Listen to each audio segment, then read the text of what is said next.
Hello. Is the Sinister Game being here with a new stream? And this stream, I'm going to be going over the event week for this week in Grand Theft Auto Online. As per usual here, but hold on, my stream's end up coming here, so I'll wait and probably redo the initial intro part here. Gotta see if I can do this one as well in like 5-ish hours as well. I'm kind of on a time limit phase, that'll be.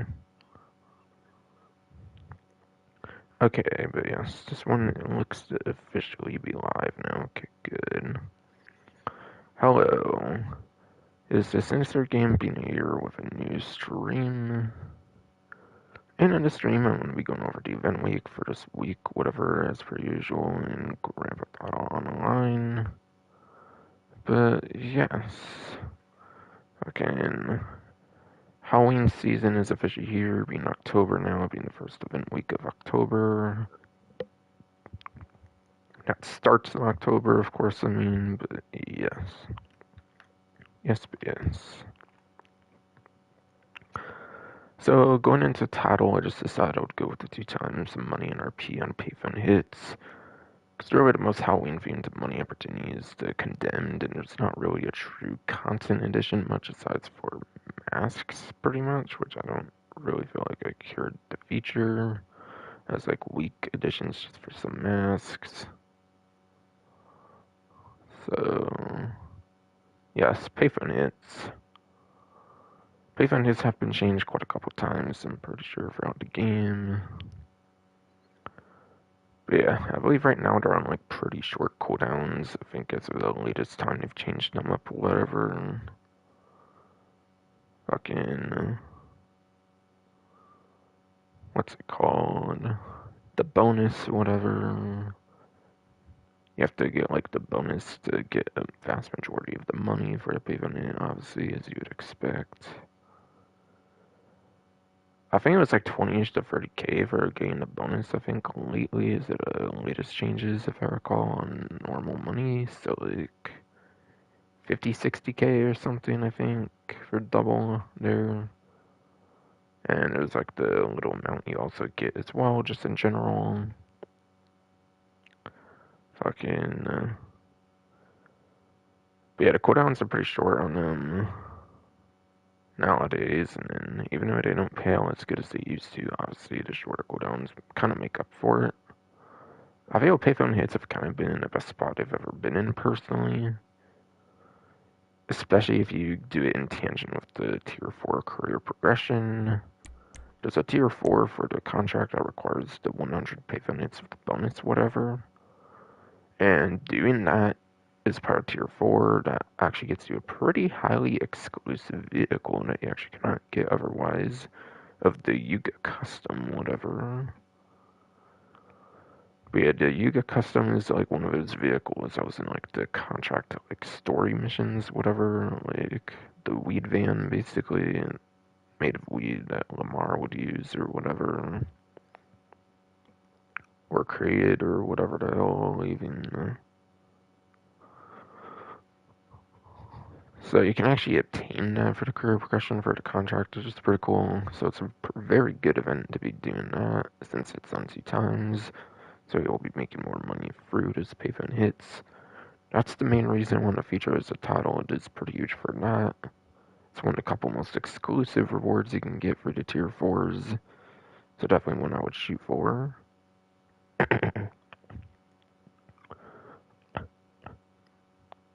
So yes, very good time to be doing that.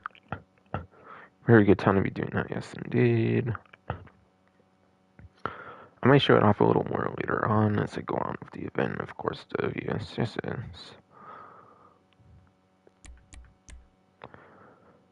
But yeah, pretty good, like I said, for money, I would say.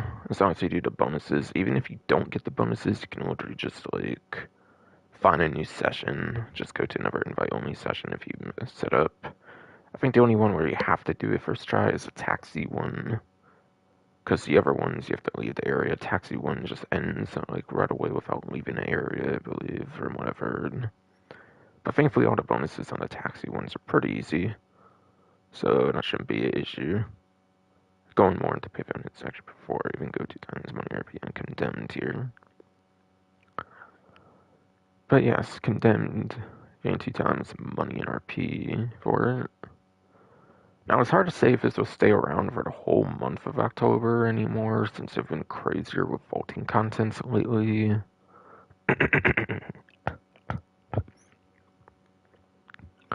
They very much definitely have been crazier with vaulting contents lately, so I'd probably shoot for doing this week if you do care to do it just in case, but given it is October time, they might keep it for the whole month, who knows.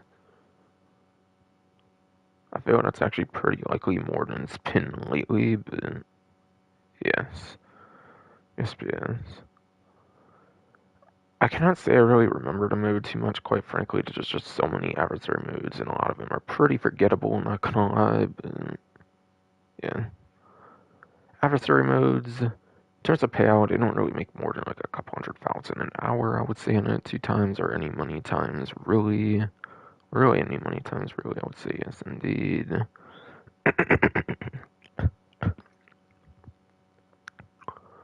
So they're much better off of Payphone hits, since you can do those in actual free mode, and you don't have to go into separate lobbies, which takes longer to be able to do the adversary modes, of course, because of that. So it's not going to be worthwhile for money, just do it for fun. Adversary modes are always more modes of fun, I would say. Sorry, Road's being a bitch, but yes, yes.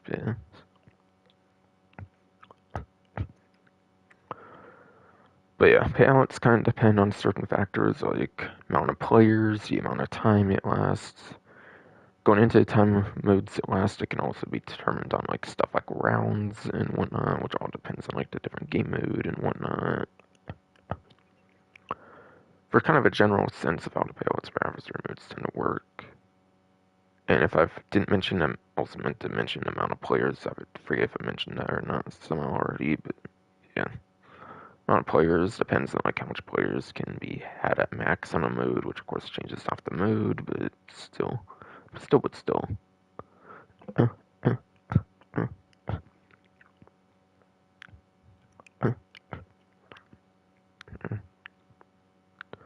it's obviously a Halloween themed one, which would not be around a lot.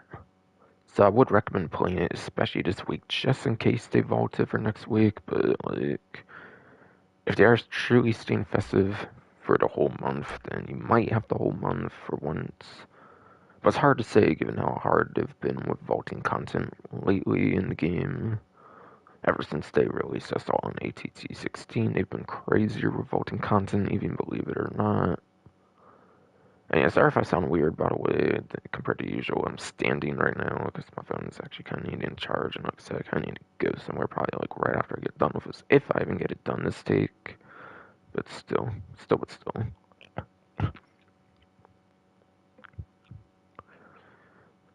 Fucking, yeah, I'm saying in case I do need my phone, of course, and whatnot. Fucking, yeah, very limited time Halloween modes, so could be worthwhile to play that compared to some other ones, definitely. Especially for Tier 4 of adversary mode, going back to career progression, of course, if you are on the PlayStation 5, Xbox Series X/S, possibly soon to be PC, according to like a leak with like game files, like empty game files, like empty game folders. Excuse me, I think it was empty game folders. I think when they did the anti-cheat update, it was like empty like folders suggesting it would be coming to PC sometime soon or something. But yes, but only for PlayStation 5, Xbox Series X and S currently, anyways.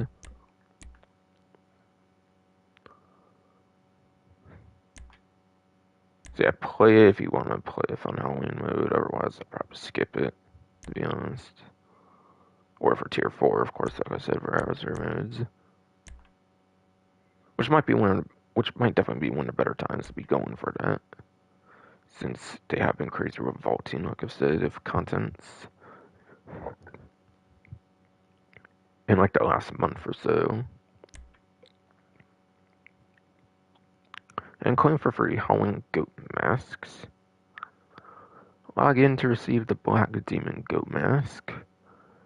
And then you need to do the weekly challenge, I believe, to get the red one. It says plus take part in any 2 Arena War modes. Doesn't really say it's a weekly challenge, but yeah, I believe that is a weekly challenge to be able to get it.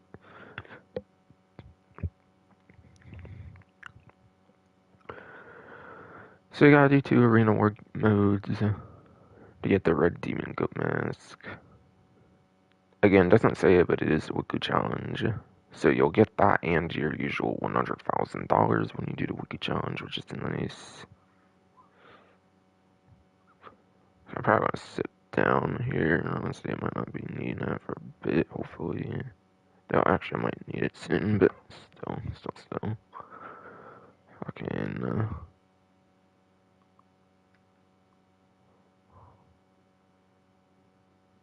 yeah, arena stuff is triple, I'm pretty sure right now as well. So like triple money, RP, and AP even as well, which is nice. And AP even as well, which is nice, yes indeed.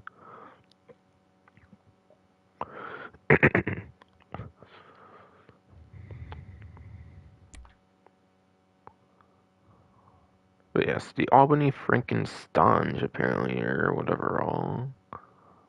Okay, and this you have to complete the cargo ship robbery for the option to claim the Albany Frankenstein Sports Classic as your own. So, since I do finally have to, like, salvage yard, that was a December DLC, so this would have been the first time it would have been around for these October festivities. Seems they're giving away one of the, like, festive vehicles for the free one of the salvage yard robberies or the cargo ship robbery, which is pretty cool.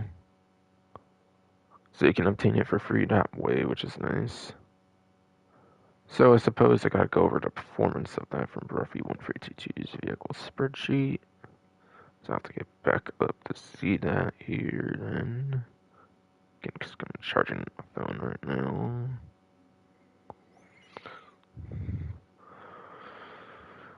But yeah, it's more of a festive vehicle. It's obviously not really meant for the performance. It's more for the festivities and whatnot. Pretty much, yes. Yes.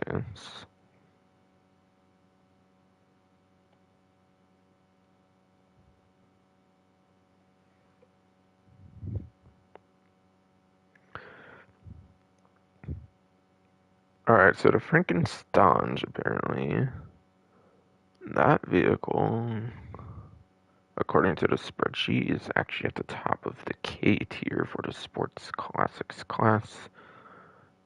K obviously does not sound pretty good. And because it's kind of not, pretty much, it's 32nd place for lap time, apparently, with that. And then it's also 30th place for top speed. So again, 32nd place lap time, 30th place for top speed. And there's only 48 sports classics in the game. So it's not really that good at all. It's, again, I mentioned it's more of a festive vehicle. It's not really meant for the performance. It's more for the festivities over anything. Yeah, pretty cool. Festive sports classics. Yeah, if you only care for performance on a vehicle, it's not really one to care about then.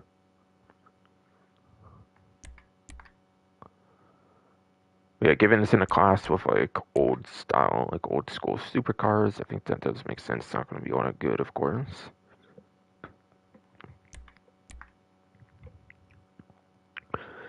Okay, so they have coming soon, actually, instead of like their usual like what's new section. So that could be it pretty much for all the actual event details. Huh, that's it apparently, is it? Okay. Okay.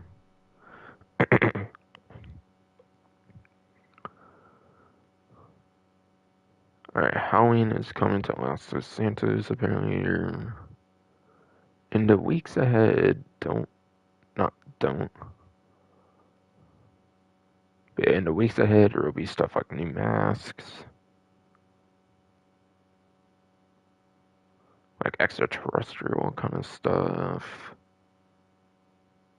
down operations. discounts on disguises, costumes, outfits, and more. The big thing here, though, on the bottom is plus return to North Yankton. The big thing on the bottom, though, yes, is plus return to North Yankton for the first time in GTA Online to dispatch the marching tides of undead in a new community challenge available for a limited time. So I don't know if we even actually knew anything about some kind of community challenge they would be doing on top of that, but yeah.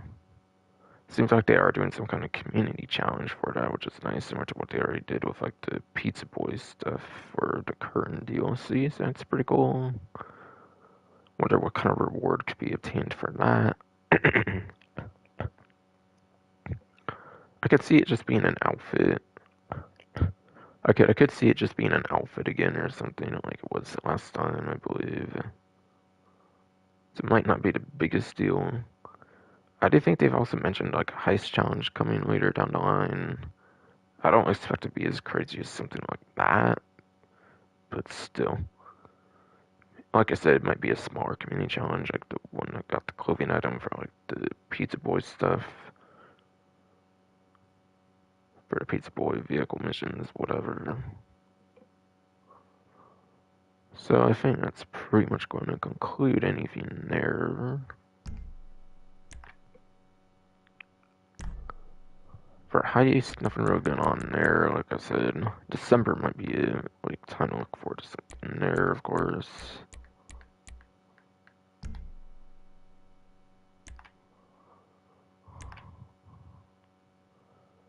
Alright, and then on to the Plus subscription, which does have new stuff for the month of October here as of now.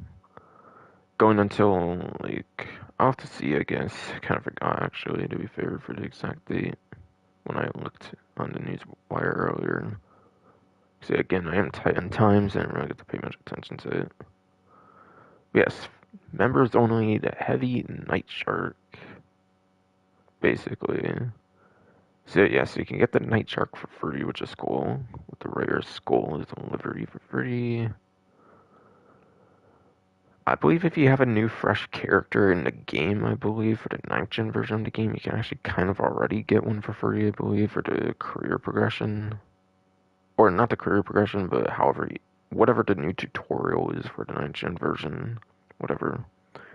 But yes, whatever the new tutorial is, I believe for the 9th gen version of the game actually lets you buy the Night Shark as part of your like 5 million or something you get to spend initially on like a property and all that kind of stuff on the revamped tutorial. I'm not really 100% sure on that, to be fair, but still.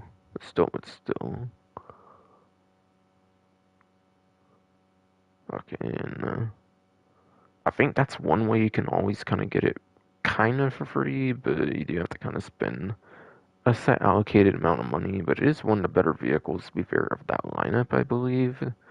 It is, I believe it is one of the better vehicles of that lineup, though, I believe, yes, indeed. If you have done the revamped, like, next-gen tutorial.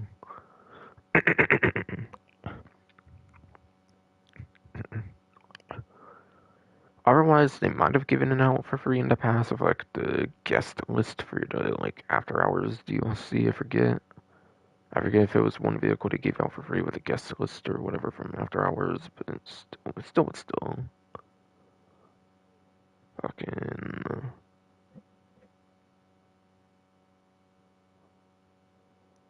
But either way, it's free, and it's like a little over $1 million, so it's like an hour to two of grinding, which isn't terrible, I would say, compared to other like interesting vehicles in the game. But it's still very good vehicle. Has front mounted machine guns that can be mounted to, which is pretty nice in the slightest. Night Shark is known to have infamously terrible machine guns. I think people bring up the Night Shark a lot when they mention how bad vehicle machine guns are. For some reason, the Night Shark might have some of the worst machine guns in the game.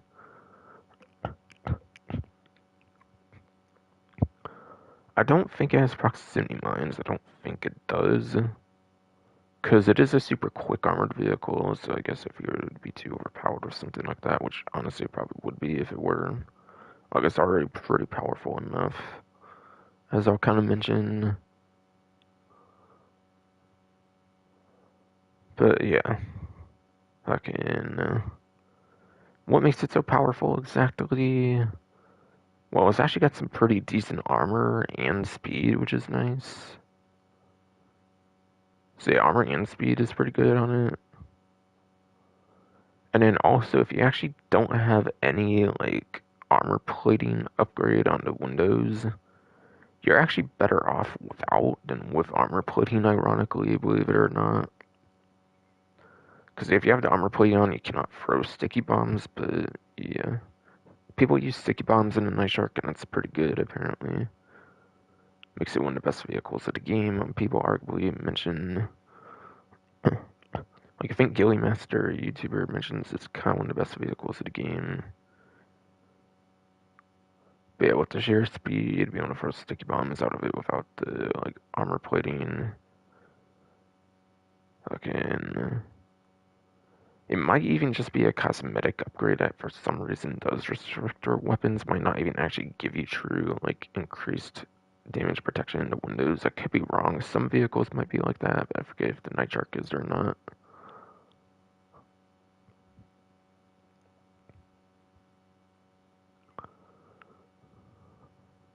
Yeah, really quick armored vehicle, that's really good with rolling. Like, sticky bombs is definitely very nice. Albeit, I do question how useful it is on the Night Shark compared to something like a Monitech vehicle. So, since the Monitech vehicles can have the missile lock-in chamber, remote control unit, all that kind of stuff. Certain ones even get the bullet resistant glass on it as well. And if it's an electric one especially, then like it's really resistant to damage. I don't think the electric ones really ever have the bullet resistant glass. I could be wrong. There's kind of a trade-off there, I think. But still. There could be vehicles that are maybe better at it than that, but still. Regardless, it's a very good vehicle. Already has enough interesting stuff going on with it already that I'm not going to really mention performance. It's more of an armored, like, useful vehicle. Yeah, this could definitely be useful for small stuff for money making, I would say, like Headhunter VIP work and whatnot. But yeah, this could definitely do a Headhunter VIP work pretty well, especially using the sticky bombs and without armor plating. Otherwise, it could still do it kind of well, or decently anyways, at least maybe with the front mount machine guns, like I mentioned. So that's definitely nice. And also, it does actually have a rare skulls delivery for free. That's right, I just mentioned that. If you do obtain it, I think you permanently unlock it as well for delivery. So if you don't have the delivery, if they've ever even given it out before, then if you get it through there, you should have delivery permanently as well. So yeah, once you get a vehicle there, apparently you get to keep the delivery with it too. Like maybe not just on that one, but if you want to put on like another Night Shark or whatever, yes.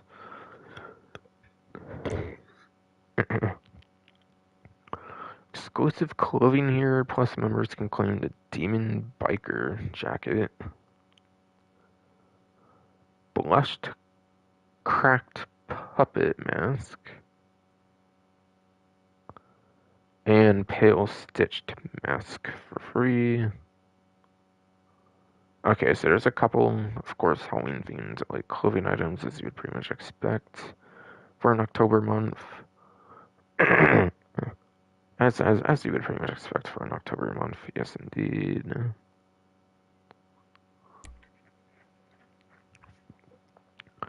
And then plus members can get then plus members can get 50% off of the Albany Brigham for muscle.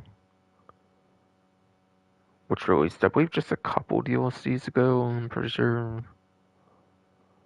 LCC Sanctus motorcycle, and then the Albany Lurcher muscle car.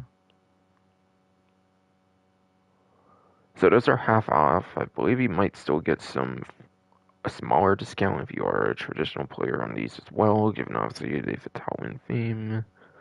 Just gain some extra percent, I believe, on these for the plus subscription. Of course, you would per usual, whatever, like you would per usual in a sense like this, I guess.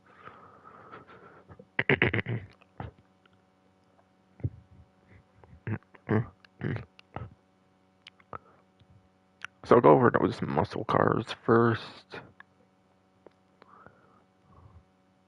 Or at least the first of the muscle cars.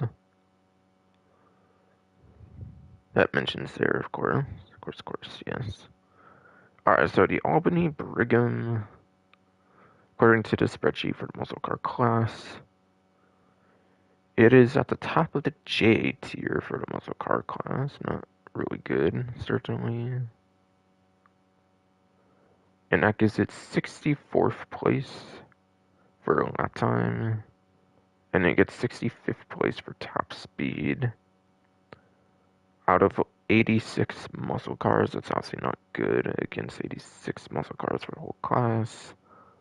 Again, it's more for the theming like it is for the Frankenstein, just more for the theme than it is for performance.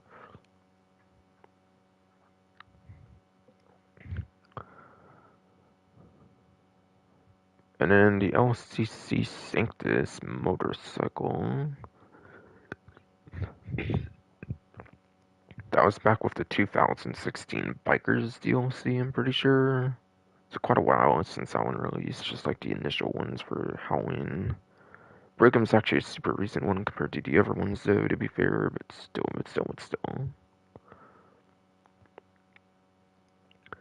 But yeah, there's no tier for the motorcycles apparently, but the Sanctus, it is 20th place for a lap time, and then there's 31st place for top speed. Again, 20th place a lap time, 31st for top speed. Lap time is actually above average for the whole entire motorcycles class. Of course, there are those good, better options, since it's only in like the 20s and not like the top like 10s or anything. So there's definitely quite a bit of better lap time options, obviously, than the Sanctus. Because, yeah, the Sanctus is a chopper, it's not like a sports bike or anything, and sports bikes dominate the motorcycles class pretty much. So obviously it's not top tier 1%. But still, 20th place above average for the whole entire motorcycles class in a general sense, at least. And that's good for lap time. And then top speed, 31st place again. There's 53 motorcycles, so top speed is below average. So you do get some nice lap time. So you do. So you do get some okay to decent lap time, I guess. Or I'll just say okay lap time, actually. Again, it's more for the theming, obviously. Obviously, it's more for the theming, yes, indeed.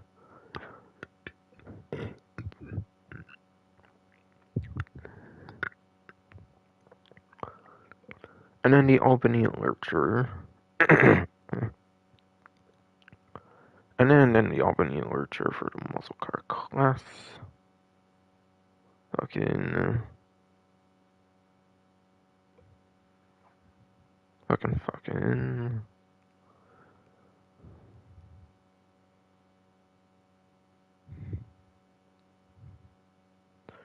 That one's at the bottom of the H tier, apparently, for the muscle car class.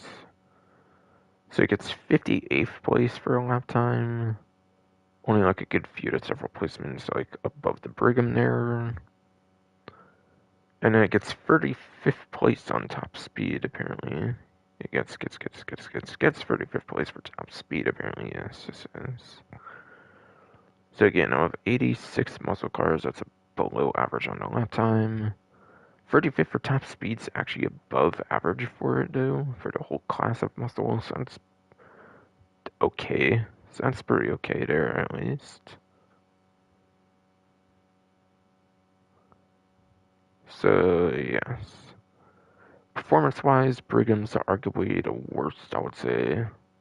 Even below the Frankenstein, I would say. Whereas LCC, Sanctus, and the Lurcher are at least okay for lap time and top speed, respectively, for the class. But obviously nowhere near like top 10 or anything for either of those. Even still.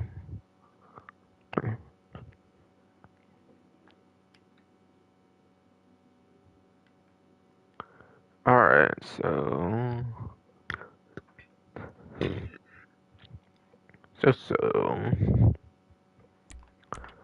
As a reminder, I am currently doing a Bully Scholarship Edition walkthrough.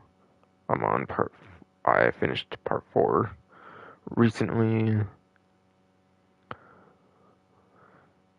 So I got a few parts out for the week. So I got a few parts out for the week, which is nice. Obviously, I will be continuing that, obviously. Certainly for next and onwards till I'm done.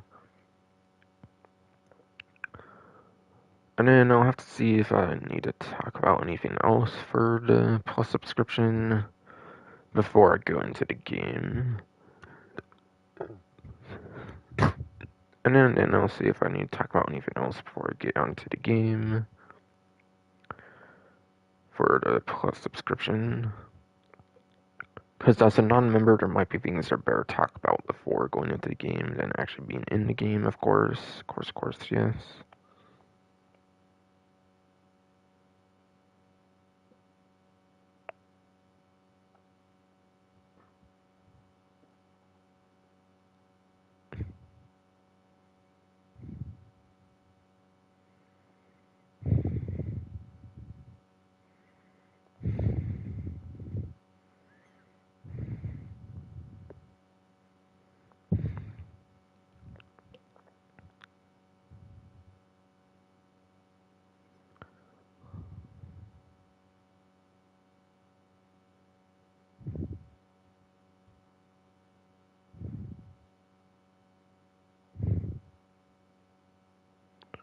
Alright, so for some new chameleon. Okay.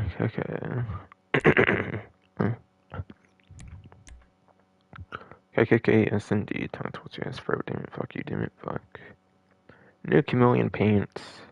There is dark teal pearl. There is dark teal pearl chameleon paint. And then there's oil slick pearl chameleon wheel paint. So again, that's dark teal pearl chameleon paint. And then oil slick pearl chameleon wheel paint. Some of the like painting kind of stuff you can get for chameleon colors and whatnot. I don't think they really show them off, of course, on the menu here, but just know that's what they are. But just know that's what they are.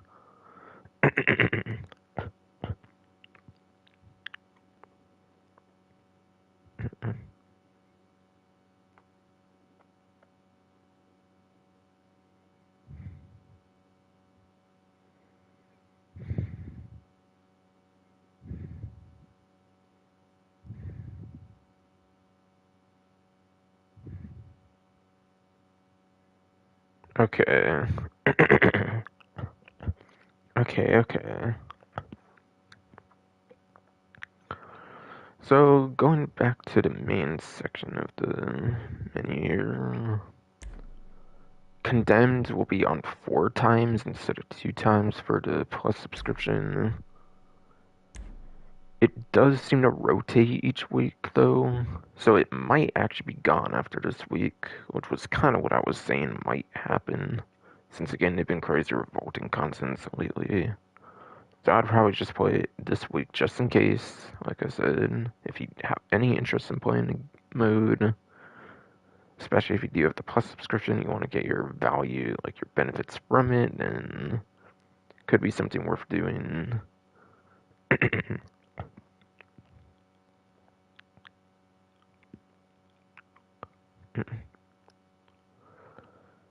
But yeah, they do say a rotation on the Plus subscription, so it does suggest it might not be able to stick to the same mode for even a Plus subscription. So it might change with the actual event week for what's the actual 4 times or whatever. It seems to pretty much be adversary moves at 4 times, no matter what, for the whole month of October. So just think of some of the different adversary moods for October if you do think much of them or something, of course, yes. Yes, yes.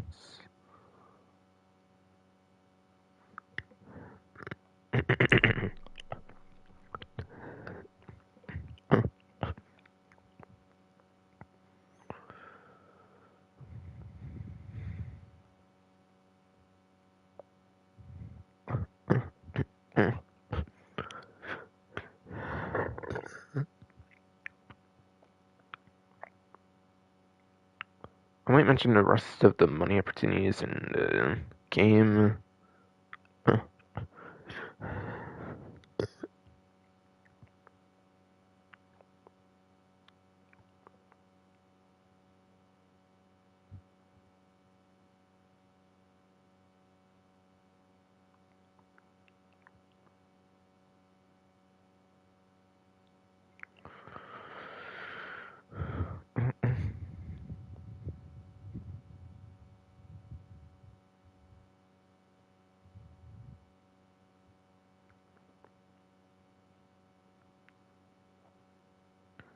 Alright, yeah, I think that's all I'm going to mention here on this menu. I think everything else I'll mention later. I think everything else I will just mention later, I think.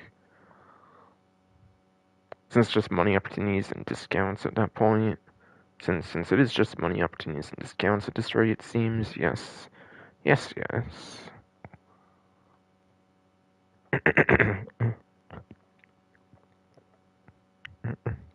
Yes, yes, yes, indeed.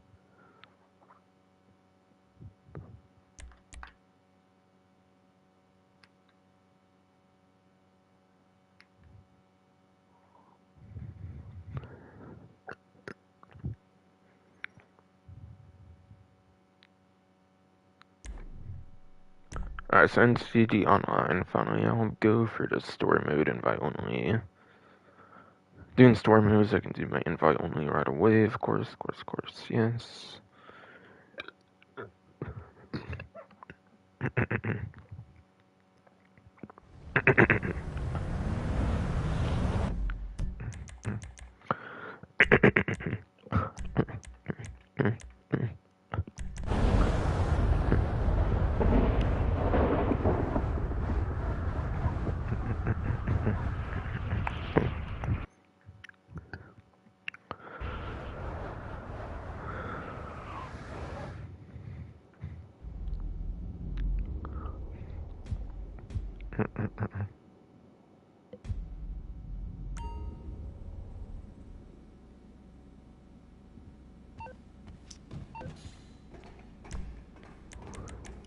And I verified a weekly challenge. It is, in fact, to participate in 2 Arena War modes. It is, in fact, participate in 2 Arena War modes, and again, you get the usual $100,000, and you get the red demon mask that I showed earlier on the main menu. Again, you do get that red demon mask, yes, for the main menu, yes, indeed, as it said for that.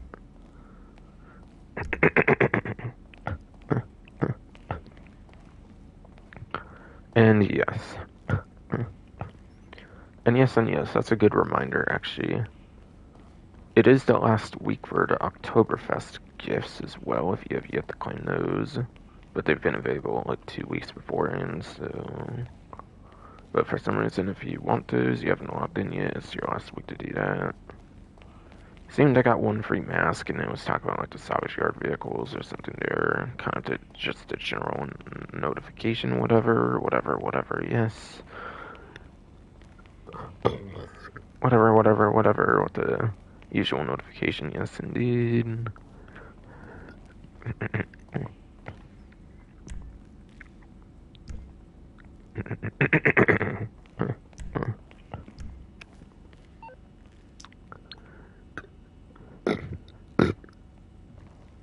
God damn it, shape for you, damn it, fuck.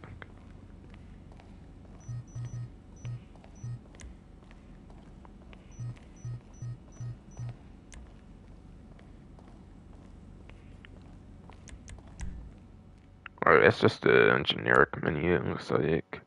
Looks like just a generic menu, of course, yes indeed.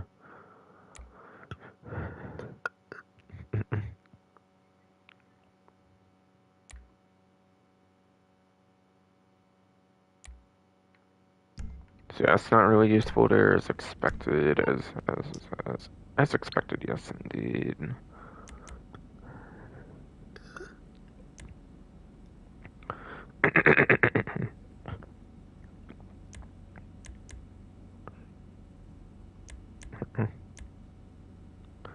Alright, so it looks like you have the Deluxo. Deluxo is a very good, like, weaponized one and everything. Has front-mounted machine guns, which again are kind of whatever for the most part, but apparently they're better than the Night Sharks ones, which are considered some of the worst, apparently for machine guns standards, I'm pretty sure anyways. And plus you can actually fly with the vehicles, so you can actually get some better utility with them too, since you can actually angle them in different ways, since you can actually move the vehicle more freely. You can move the vehicle more freely, of course, since it can fly and whatnot, to get better angles and whatnot with the machine guns. So yeah, still technically better than Night Sharks regardless, even if it's not like a damage increase on it. And he has 30 missiles, has 30 of the best tracking homing missiles of the entire game, which is pretty cool. But yeah, it does have the best tracking on the homing missiles in the game, which is nice. And you get 30 of those, that's very good. You'll be hard pressed to miss a target with those best tracking homing missiles for the most part in player versus enemy combat anyways, at least for the most part, yes. But yeah, it's a flying car, so it can be good for a bunch of different things. It's comparable to like a helicopter, except you can like spawn it next to you. Yes, I know you can spawn like buzzard like sparrow stuff next to you, but it's a car, so you do get some interesting convenience with it there too. It's not a personal aircraft, for example, with like the 5 minute cooldown, so you have to go to a different spawn for. Again, I noticed a buzzard sparrow and whatnot, you can actually spawn next to your feet, but still. If you don't need to exactly go to quick, it's a very good point A to point B vehicle. It's a very good grinding vehicle. Again, it's comparable to helicopters. Helicopters are some of the best grinding vehicles of the game when it comes to the weaponized ones, so it's obviously a very good compliment there.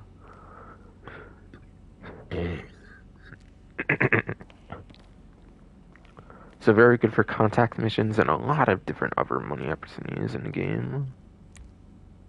The weaponized Ignis. It's mostly for how special works. HSW, of course. Which does pretty much make it the #1 lap-time option, I believe, if you do end up getting it for HSW supercars. It's pretty much the #1 lap-time for the whole entire supercar class, being HSW and everything. Of course, you do have to get a HSW, not just without HSW. It has to be HSW for the best lap time, of course.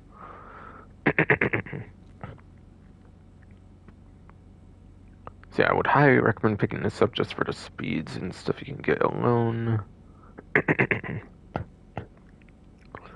But otherwise,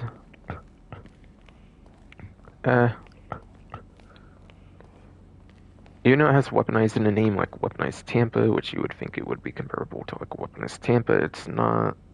It's got nowhere near the amount of weapons the weaponized Tampa has, sadly.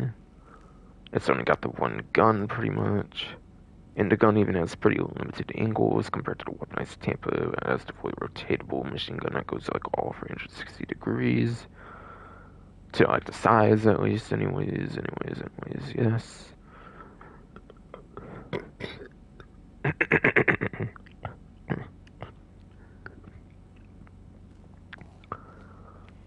So the weaponized Ignis, not exactly the greatest, unfortunately.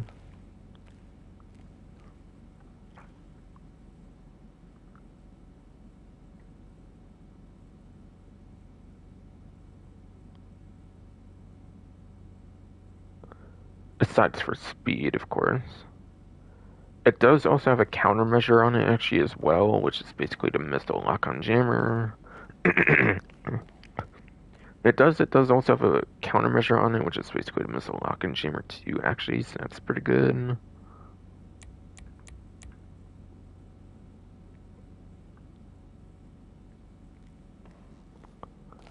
So it has the missile lock-on jammer from the Amani Tech stuff. The main difference is it has no armor. The main the main difference is it does have no armor, which is unfortunate, but yeah. So even though it has missile lock-on jammer, it's not the most helpful thing in the world. But it's something anyways, at least, yes. The Vigero ZX convertible is the HSW vehicle just have to weaponize Ignis, so you can get those like very insane speeds.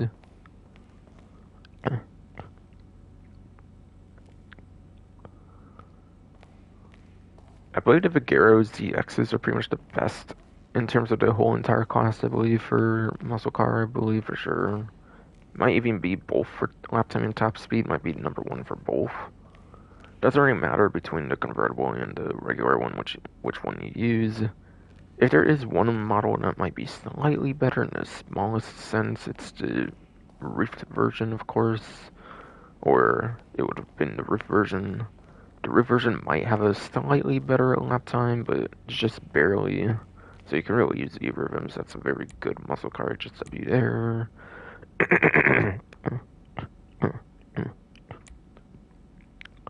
That is a very good muscle car HSW there, yes indeed. HSW Hawkshaw Drag, or really it's just Hawkshaw Drag, but still. Again, it does have a HSW upgrade on it, which is nice. It does have HSW upgrade to it, yes, which is nice, yes indeed. Which pretty much gives it the number one lap time, I believe, of the entire motorcycles class.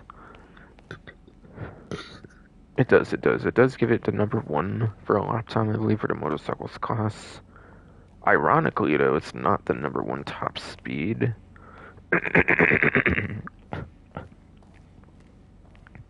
Ironically, though, it's actually not the number one top speed, though, which actually goes to the Western Revert instead from the contract DLC. Since the top speed on that one's just so good for some reason, this one's second place top speed for motorcycles class. But it is the only HSW motorcycle, so it is pretty unique. So it is pretty unique, yes indeed. The Hermes, the Albany Hermes. This vehicle might be a vaulted vehicle, so you might have to get it at the showroom. You might not have the option to get it at the website or anything.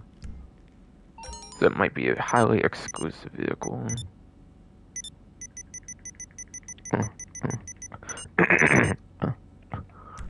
So it might be a highly exclusive vehicle for sure on the Hermes.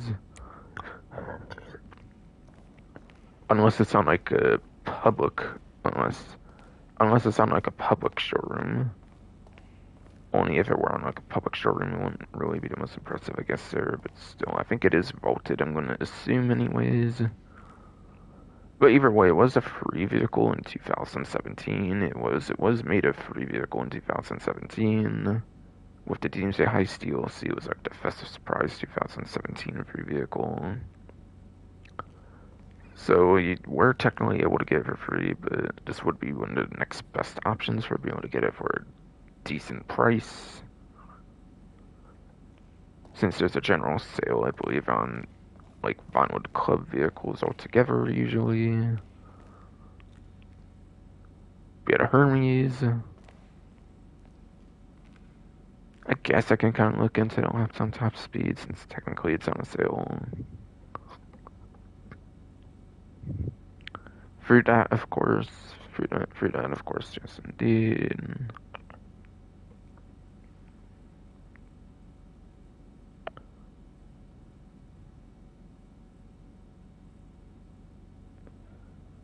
Yes, Hermes is apparently in the E tier for the muscle car class. It is apparently in the E tier for muscle car class, yes indeed. and it gets 37th place for lap time, and then 30th place for top speed. So while it is in the 30th placements, it is able to be at least above average for both lap time and top speed. It is at least able to be above average for both lap time and top speed, which is nice for the whole entire, like, 86 muscle cars. It's also a cool retro nostalgic vehicle from, like, Grand Theft Auto Vice City. It is also a very nice retro nostalgic vehicle from, yes, Grand Theft Auto Vice City, yes indeed. Yes, Fro. Yes, Fro, yes. Albany Hermes, very nice retro nostalgic throwback vehicle from Grand Theft Auto Vice City, no doubt. No doubt about that, yes indeed.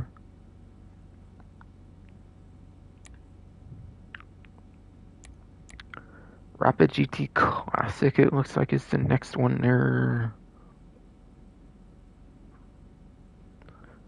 That one, I feel that one's more likely to actually be on a vehicle website still and not vaulted, unlike the Hermes, so like it could still be available. I'm not 100%. But I believe it's actually pretty good if I remember on the class for sports classics. I think it's actually a pretty good option there. So I think you could definitely not go wrong with that one. Performance-wise, I think it is within a top 10. At least for a lap time, which is what matters most. And then you have the Brigham, and the Sanctus, Lurcher, and the Night Shark, and I already talked about all that.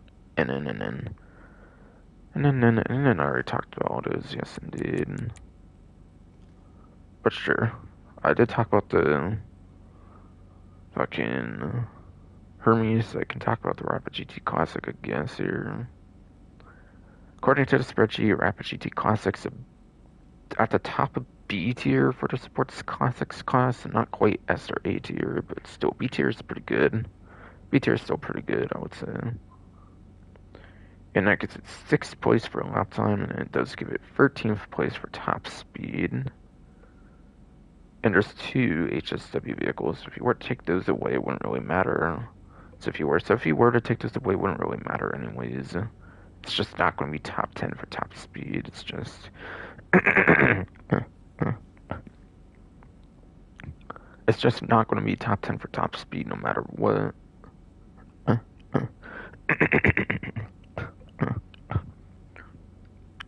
yes. Number 6 for a lap time, pretty decent. Pretty decent, yes indeed.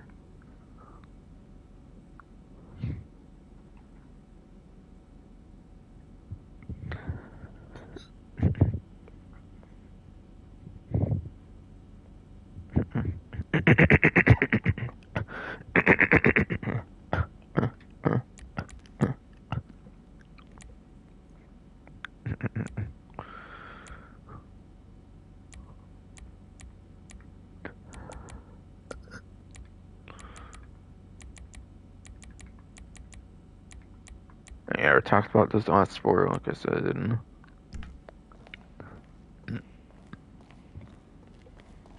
Like I said, yes, indeed.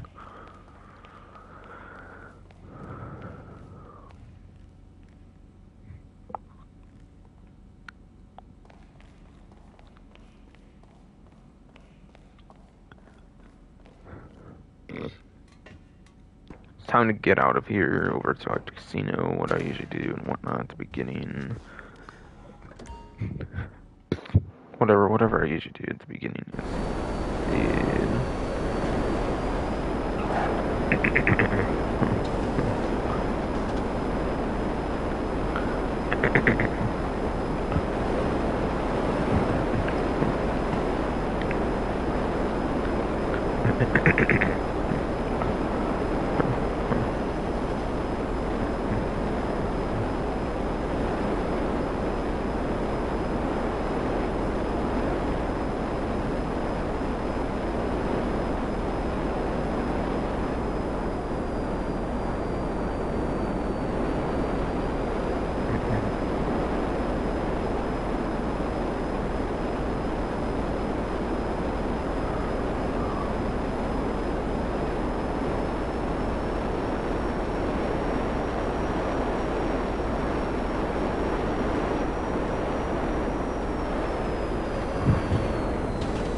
But yes.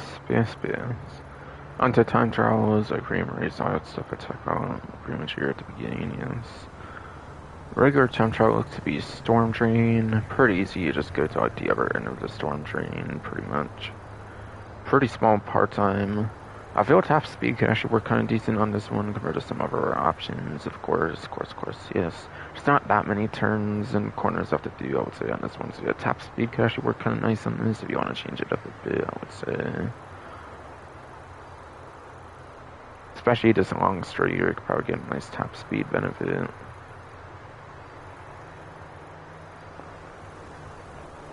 So that should be pretty easy, I would say, for the most part. Regardless, what I usually tend to use is like the best motorcycle to the game, pretty much. So obviously, that would be the HSW Octo Drag, like I mentioned earlier for Night Gen, and I mentioned like the Western Reaver as an example for top speed. So that would be one that could actually be pretty good here, I would say. But from there, I'll just let people figure out from there what the best motorcycles tend to be. Again, I already kind of mentioned Roughly 152's vehicle spreadsheet. Roughly 152 is a racing YouTuber, so look him up on YouTube if you want like a video. Look into like a spreadsheet, or they do have a website, I believe, too. There's some options there, of course, to look at that kind of stuff.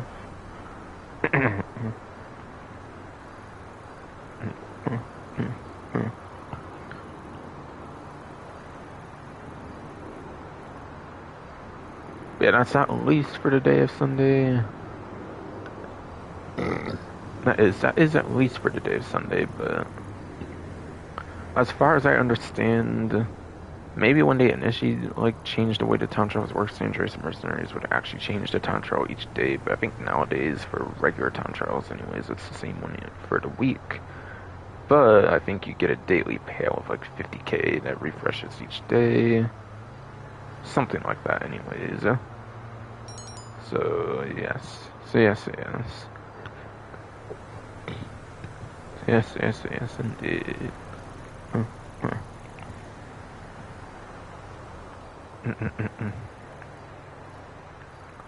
RC Bandito time travel per day of.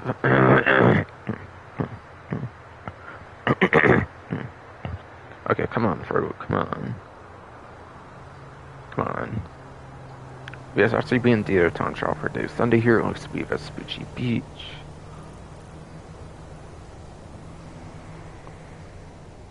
But yeah, like I say per usual for these RC Bandito time travels, really, it's kind of best just do the turns and corners yourself, I would say, with constantly retrying with like Triangle on Xbox.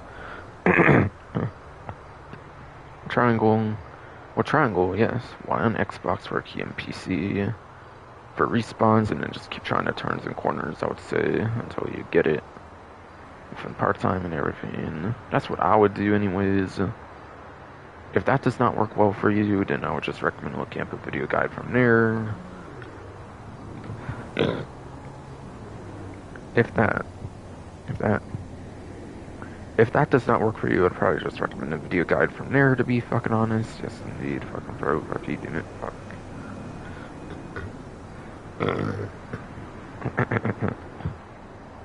Fucking no, damn it. Stop.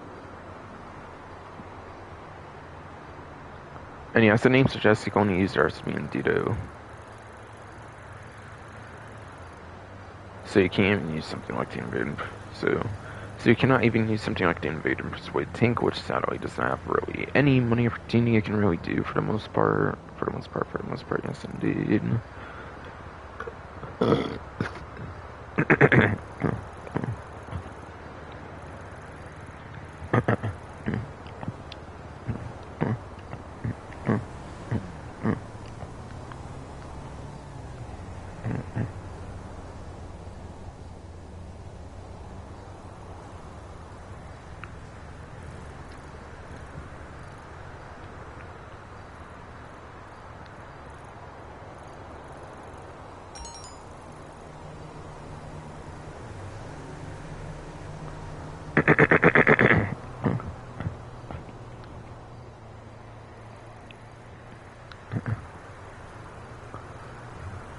But yes, fucking.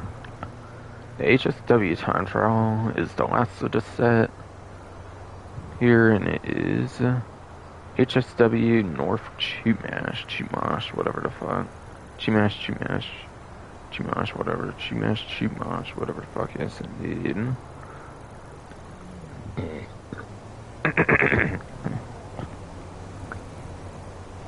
But yes. But yes. As you may notice, there's no part-time on it, and that's because you have to be in a HSW vehicle for the part-time. And it kind of, as far as I could tell in the GTA Wiki when I've looked before, it works similar to the HSW races. Now, you can't really see how it works in game, of course, but yeah. It apparently works kind of like the HSW, like, race system, where it's like Class A, Class B, Class C, I'm pretty sure, where like Class A is like your least used stuff. For example, like the coupe and compacts, for example, like the one pictured being the Versa RA for like compact. And then the two, like, coupe ones as well, like the Sentinel XS and then the latest Euros X42, X42, those are Class A.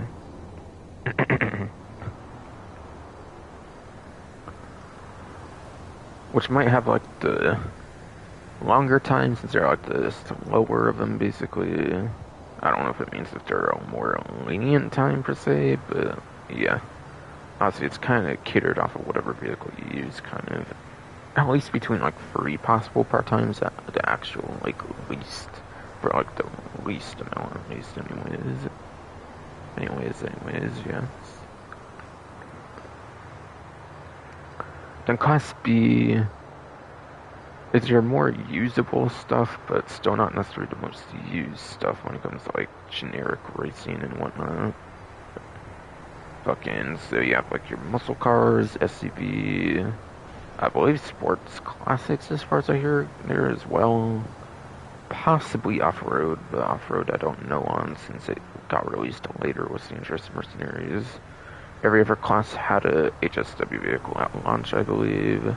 The only class that got added as HSW, I think later on, was off-road, so I don't know if it's Class B or Class C or what.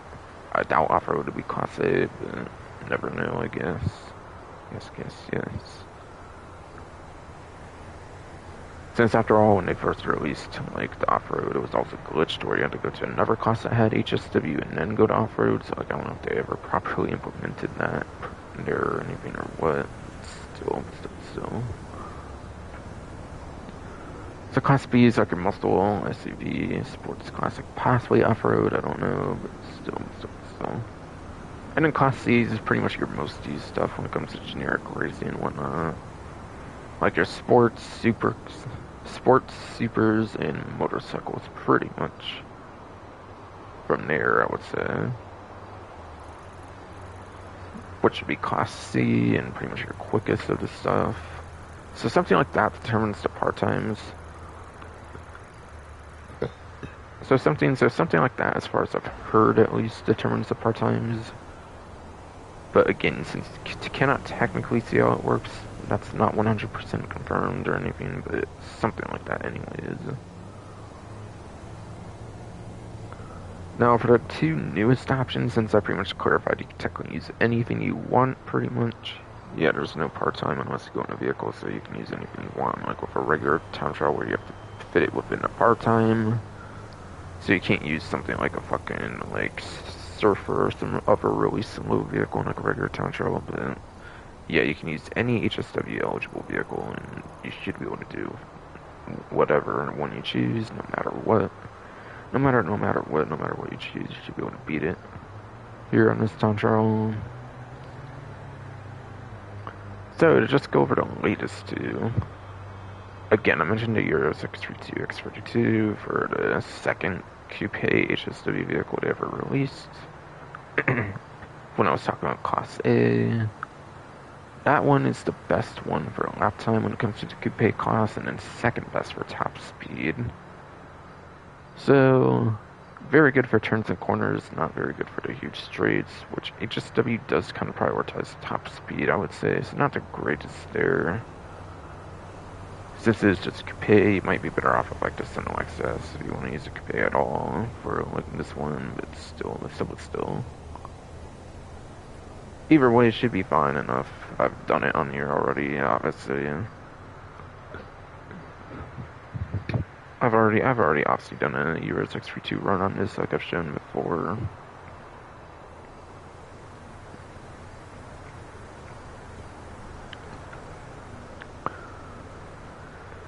Otherwise, the other one is the fucking HSW Urmakniobi Niobe, whatever. Which might be an electric, like, hybrid vehicle or something. I feel it's pretty quick already, and I could be wrong though, but still. Regardless, it's #1 for lap time, and it's #2 for top speed, just like the other one, the Euro X32, X32 for the latest Bounties DLC. So really, it's in the same kind of positions, really. So really, it's in the same kind of position as the Euro X32, X32. Maybe a good bit better though, since it is a sports car compared to a coupe after all, but still. Both of them are pretty nice options. Both are definitely pretty nice options, being top of the class in one respect anyways, yes. But yeah, Sentinel XS, like I said, better top speed than the Euro X32. Urmak Niobe is not as good top speed as the Italy GTO Stinger TT. Yeah, Italy GTO Stinger TT is actually the best top speed for sports, but still.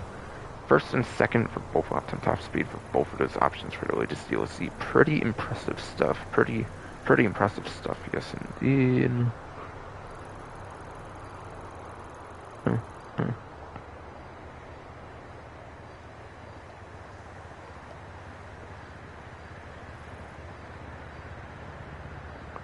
And yeah, honestly, for strat, there might be an alternate route you could take, but for the most part, I just followed a GPS route on this one.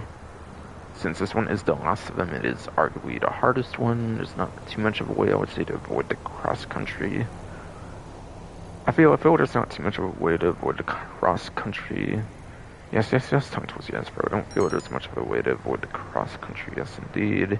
Again, there might be another alternate route which might be able to avoid it, but, like, I tried one time with, like, my own gut feelings. I couldn't figure it out, so I wouldn't know what that would be like. Might be like through Forza and Kudo or something, I forget from what I've watched at least, if there's one even. But like I said, I think it's kind of just better to go the usual, like, route with the GPS route. You can do it pretty nicely with the GPS route. I've done it so many times to the point where I tend to do it pretty good at this rate, I feel, but still. For the most part, you just follow the GPS route, and then from here, you kind of want a shortcut at the end, I would say.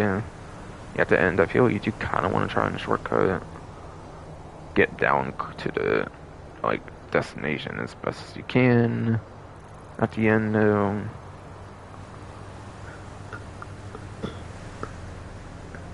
at the end, though, yes, indeed.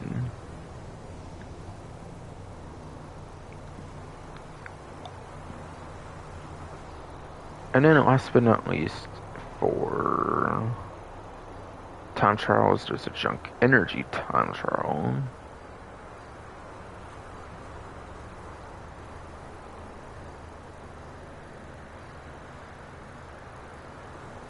And that is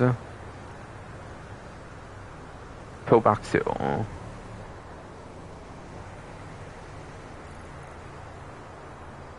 That is Pillbox Hill, yes indeed.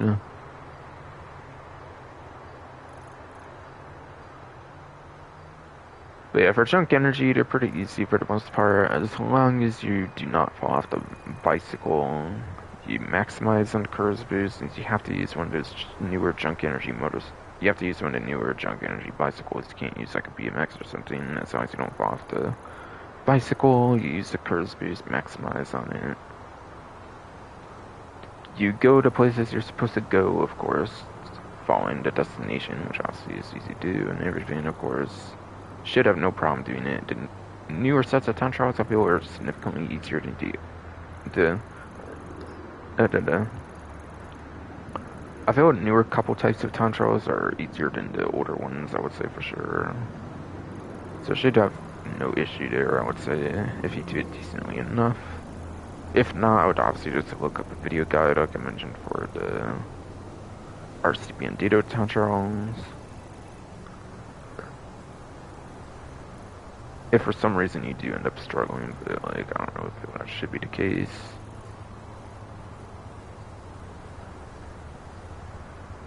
And then onto the pre-am race for the week here. It is for the muscle car class, it looks like. So I already kind of mentioned the Vigero ZXs are pretty much the top for muscle for 9th gen in particular, since you have the HSW how special works for PlayStation 5, Xbox Series XS, soon to be PC possibly, with the empty game files that were leaked out by accident, whatever, by Rockstar when they did like the anti-cheat update for the early bits of that anyways. For when it first got released for the anti-cheat update, apparently there was empty game files that were not supposed to be there. So it might be coming to PC soon, but again, it's just for PlayStation 5, Xbox Series X and S to be fair. At the current moment, yes indeed. Aside for that, for HSW, you have the Arbor GT HSW, which is arguably the worst one, which is not really too amazing for lap time. Might even be within like top 10, even worse for lap time. It might even be like 10th for lap time, maybe even worse. Come on, for doing it. Fuck. Yes, Arbor GT HSW is like 10th place or like possibly even worse, yes, for lap time. Top speed is pretty much top speed. Top speed, I would say, is pretty much up there with the other HSW options. Maybe the worst for top speed, though, for the HSW options in particular. So I wouldn't really say there's too much reason to go for the Arbor GT HSW in particular.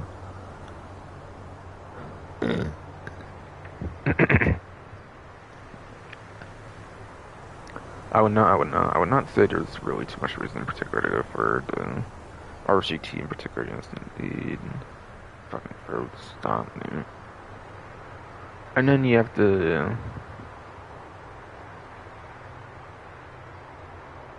I think from there it's just the EVX, I believe, the Buffalo EVX from the San Andreas Mercenaries DLC. Which I think is like the number 2 option, basically, since, again, both Vigero ZXs are pretty much the same. Except the roof one might have the slightest bit better lap time, but it's a bare minimal, like minuscule difference, so it doesn't really matter. Even still, yes, indeed.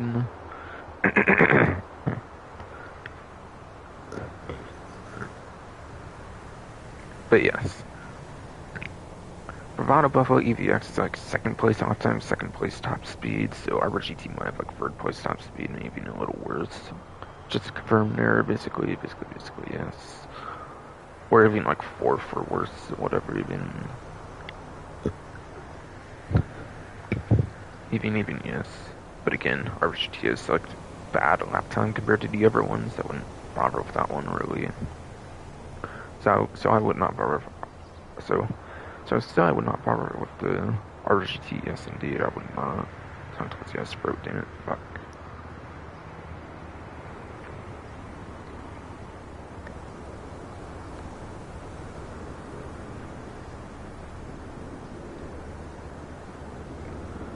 But yeah, it should be 2nd place lap time top speed, I believe, for the... It should be 2nd place lap time, 2nd place top speed for the Bravado Buffalo EVX, yes, indeed.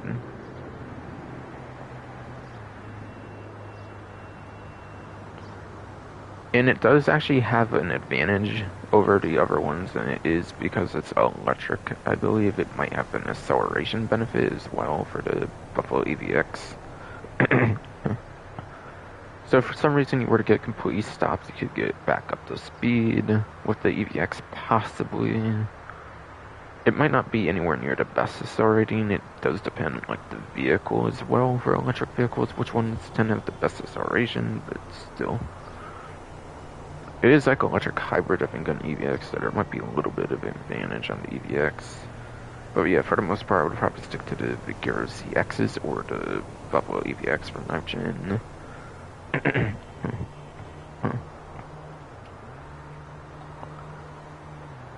Arbor GT is like a Arbor. RGT is like a last ditch effort if for some reason the other ones are not good. But like even then it's worse than the other ones or something.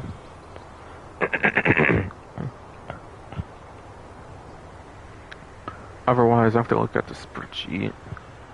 Otherwise I have to look at the spreadsheet for roughly 152's vehicle spreadsheet for the muscle car class because I'm not familiar with that class. Because I'm not familiar with that class. Yes, indeed, as I accidentally got my headset kind of tangled with my bed frame. Seems, yes.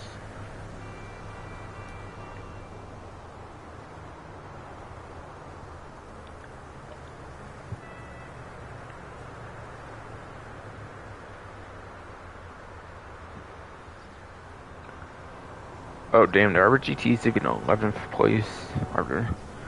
RGT's even 11th place on lap time, apparently. Oh, damn. But yeah, I was mostly accurate on what I was saying for the most part, regardless, as that wouldn't be really good compared to the rest of them. But yes, if you are playing on 8th gen or PC at the current moment, until they possibly get expand enhanced or whatever they want to call it pretty soon, possibly given the empty game files early on with given the empty game files early on when they did the anti-cheat update before they fixed it, yes indeed.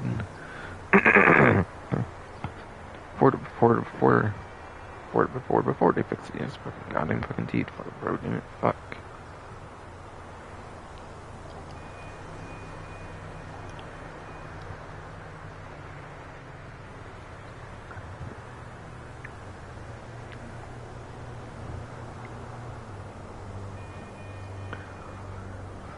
Fucking.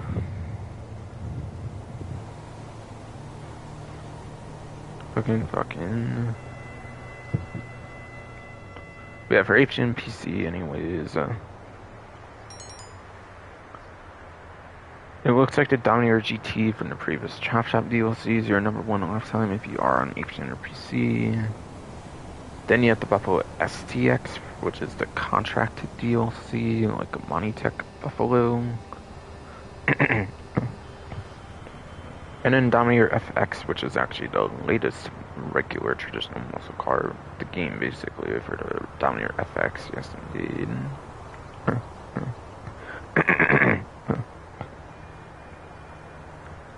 So again, if you're on 8th gen or PC, #1 lap time, Dominator GT from previous Chop Shop DLC, the convertible Dominator.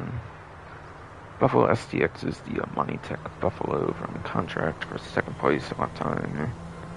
3rd place lap time for top 3. Dominator FX is from literally the latest DLC.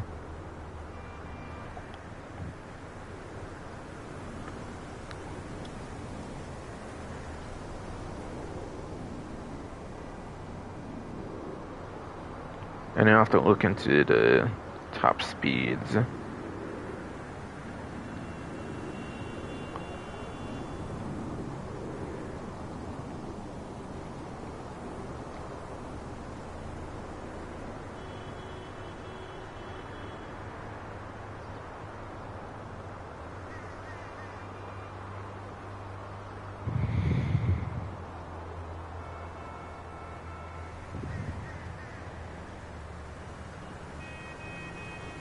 Alright, looks like the Weevil Custom is actually the...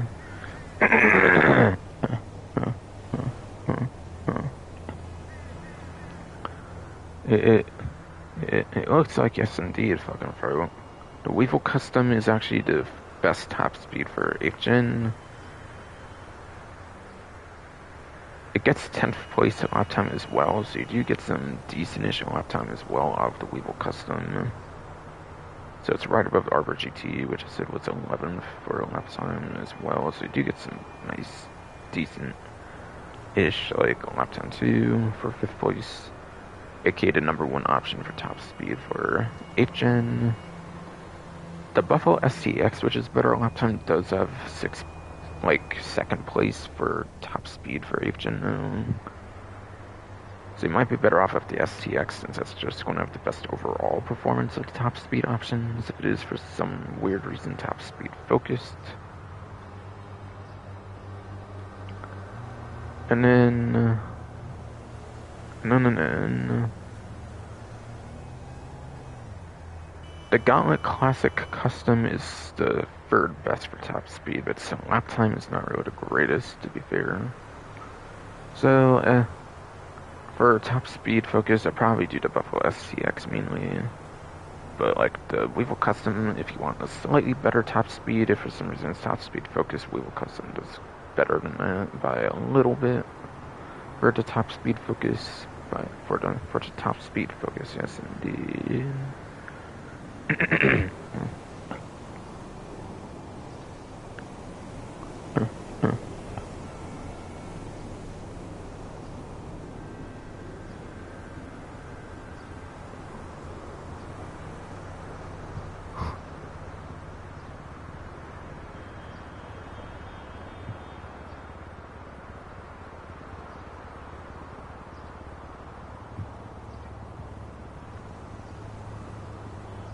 Alright, but yeah, space. Fucking.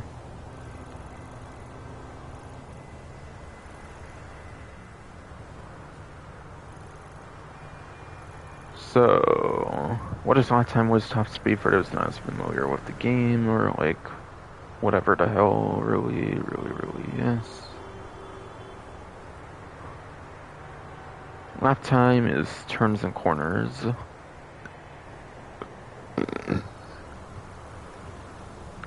Lap time is turns and corners, yes indeed.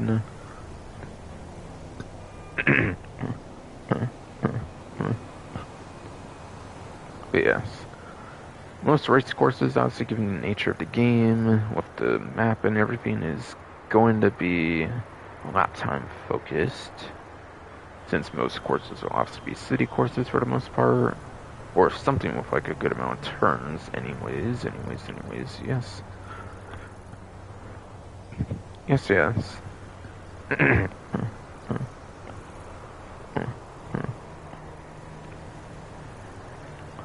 Top speed, on the other hand, is a lot more niche, and that's more on like the highways. As the name would imply with top speed, and as it kind of would be in real life too.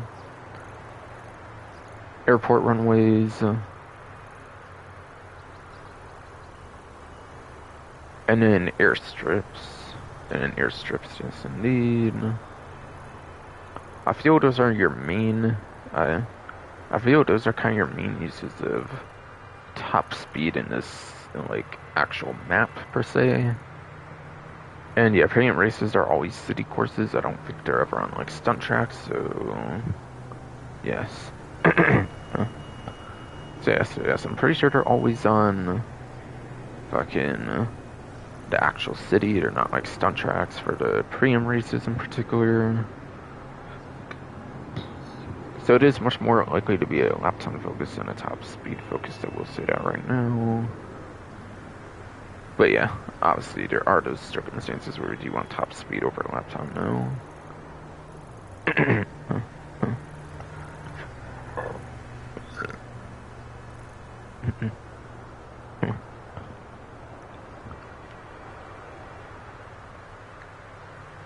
Okay, fucking... And then...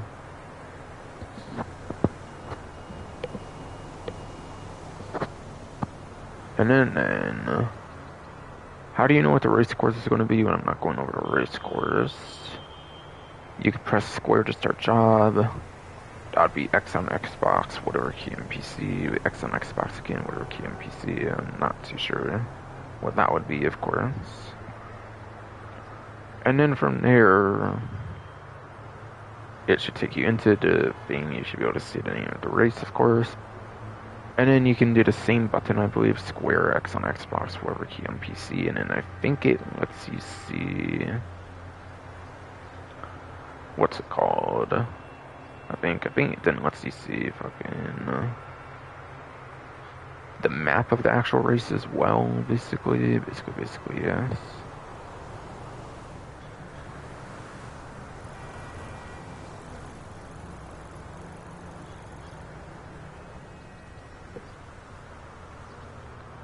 So say, do you get to see the actual map of the race as well when you get into the actual race lobby screen? I believe when you do the same button as start job there.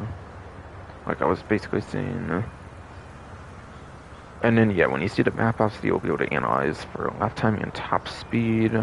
If you know what you're looking for, you should be able to analyze for lap time and top speed from there, of course, yes.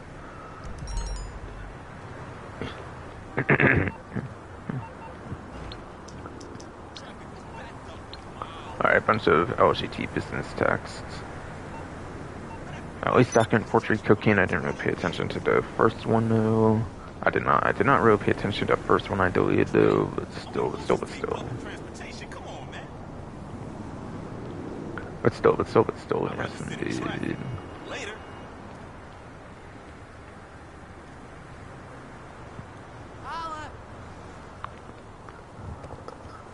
Alright, time to go into the casino now. Time to go to the casino now, yes, indeed.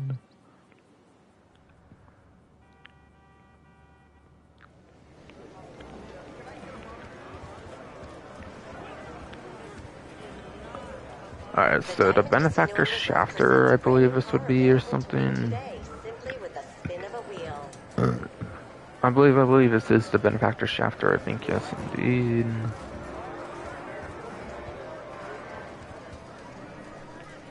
Most podium vehicles are pretty much still on the vehicle website, if not pretty much all of them nowadays, so...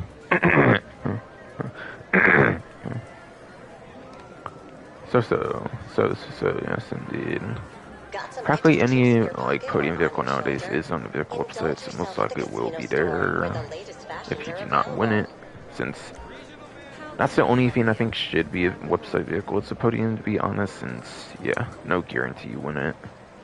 I think prize rides should be vaulted vehicles, personally. I don't know why they're not, but still.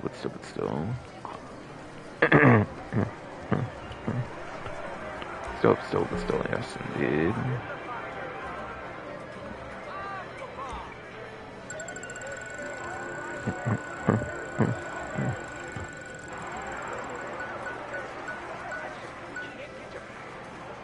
Alright, 10,000 shit. Cool, yes, indeed.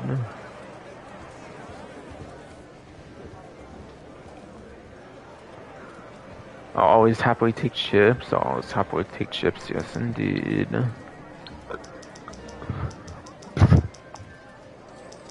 Okay, let's tour sport for the day of Sunday here. It looks to be Coyote, Rabbit, and Chicken Hawk.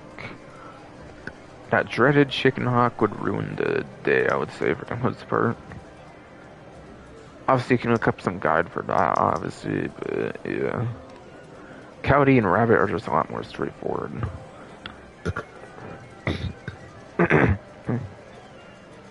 Coyote. Fucking throat, stop. Coyote and Rabbit are a lot more straightforward than Chicken Hawk, though, so yeah, so. I don't really say it's a great day for that, no, I would say then. I would say then, yes, indeed.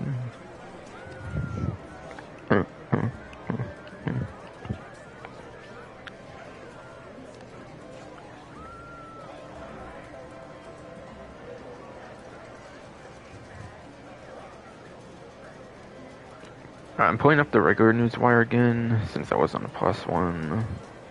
So it'll be a bit before I get into whatever I need to do next. Which is hooking into what the podium vehicle is, make sure it's the Schlagen GT. Oh yes, it is in fact the Schlagen GT, I was right about that. I believe it's a vehicle from the Arena War DLC, which is fitting, given there's a triple rewards on Arena right now. Pretty much it's on 2-door, I'm pretty sure. Pretty much should be on 2-door, yes indeed. Oh yeah, my bad, I didn't mean to go down that far, so I'm not going to even acknowledge that then. Alright, yes. Like I said, the podium's pretty much always a website vehicle, which I agree with since it's a luck-based vehicle, a 1 in 20 chance. There's only 7 days to an event, so I think it's fair to keep it to website vehicles on a podium.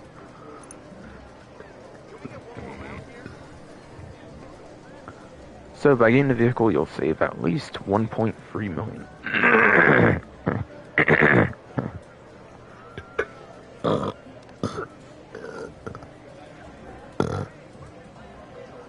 God damn it, fucking throat, fuck. But yes. By getting a Shogun GT, you'll save 1.3 million, I would say. Yes, indeed. Plus, I would say another 30,000 bucks at least if you keep the livery that's already on it.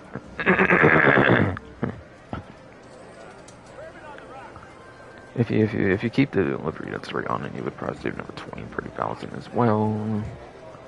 So I would say at least, or like at most, I would say 1,000,000 like 320 to 1,330,000 at most for savings. I think 1,000,000 to like 1.1 tends to be like an hour worth of grinding, so this one might be a little more in a 2-hour grind. This one I think might be a little in that 2-hour grind, honestly, since 1.3 instead of like 1.0, 1.1 million.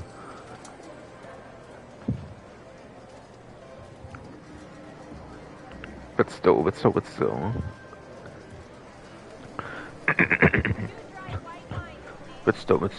yes indeed. This one's a sports car. Which, yeah, just a massive 110 sports cars. Feel sports cars get so many new vehicles all the time. So that's clearly where they put the most of the vehicles, being the biggest cost in the game.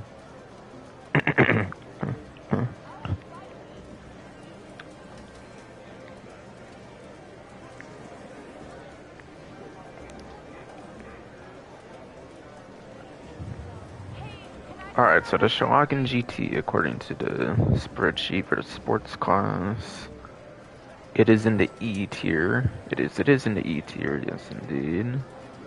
And that gives it 39th place in it.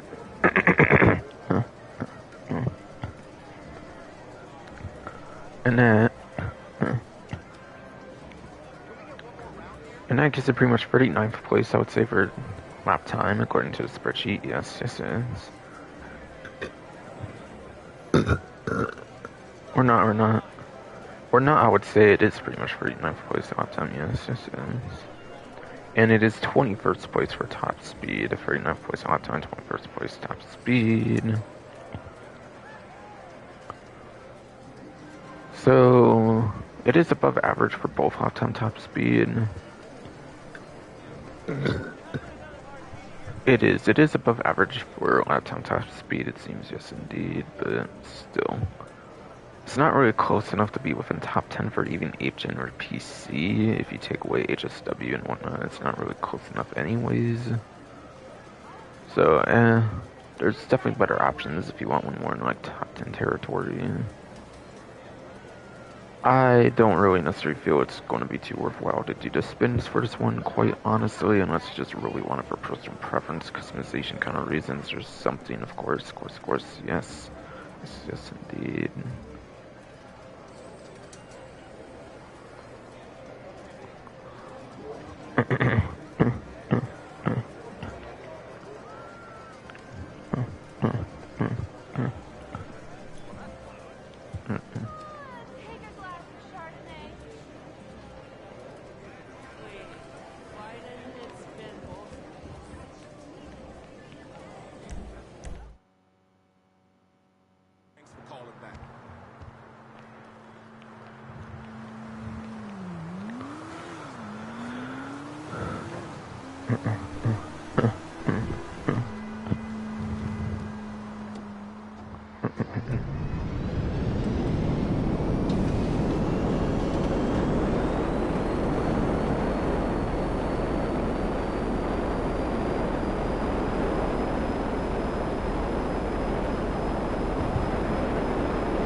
So next I'll go over to the LS car meet here. I might usually even do plus before that, usually when I used to have to do it there before the like app before. Before the app was a thing where I could actually see the vehicles from that. I think I used to do that before the car meet, but I'll just do this.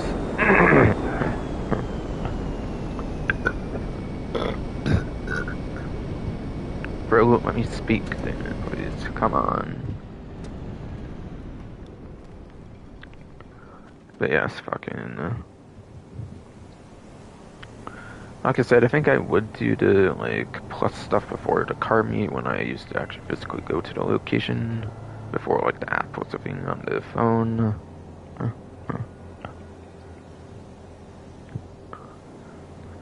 But yes.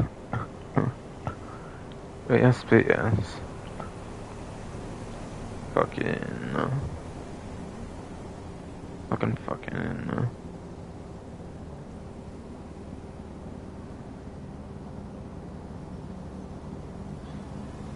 What's it called? Let me bank that, I guess. But yeah, I'll do that on this car meet here. And I'll talk about the rest of the plus stuff, I think, from there. And then, yes, indeed, I think I'll talk about the rest of the plus stuff, yes, indeed.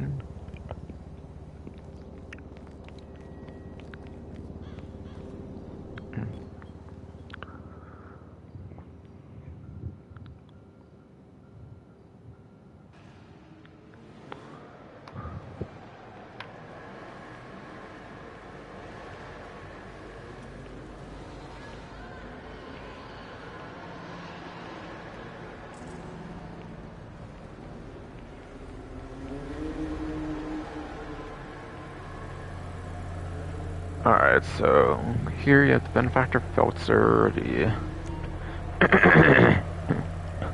here, yes indeed, bro, you have the benefactor filter, the Payphone 811, and then the coil cyclone. and then the coil cyclone, yes indeed. If it's anything like per usual in the showroom, it's all vaulted vehicles, which, yeah, I know for sure the 811 is, and the vaults are probably because it's day one. And yeah, I definitely believe the regular Cyclone is too, since there's the Cyclone 2. Yeah, there's the Cyclone 2 and 9th gens. I believe the regular Cyclone is typically vaulted, even on 8th gen PC, so yes. Yes,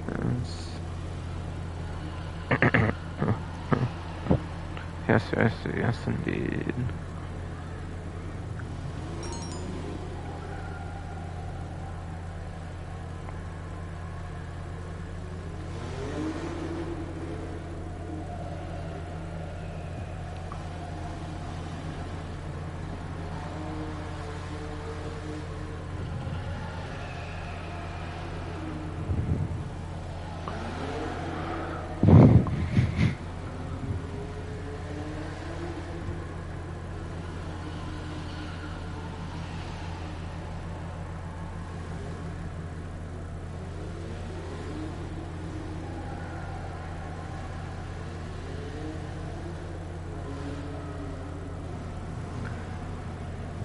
So I'm trying to see if any of these are on discount. I think the regular Cyclone,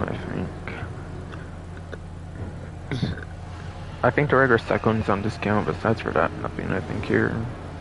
For the free vehicles I was talking about, of course. Of course, yes. Yes, indeed.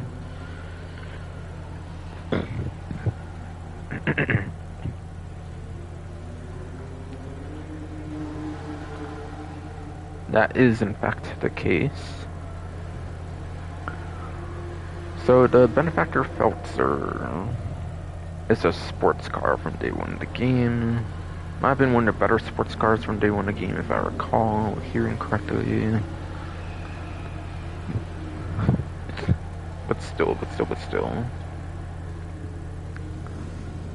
You can get this in store mode pretty easily. You can get it in store mode pretty easily, so won't bother with it here, really. It is 6 digits, so you will have to buy it at the showroom. So even though it is available on the streets, it's because they're too hard to modify being a 6-digit vehicle, so anything that's higher than 5 digits is basically too hard to modify. So if you have any interest at all of getting this vehicle in the online, I would get it here right now. I don't recommend it though, it's just in story mode, you might as well just customize it there and everything. I don't think it's really worth the online garage slot anyways.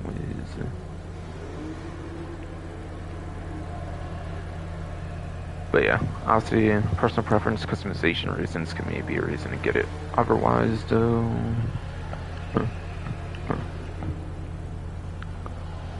The Payphone 811. the Payphone 811, yes indeed.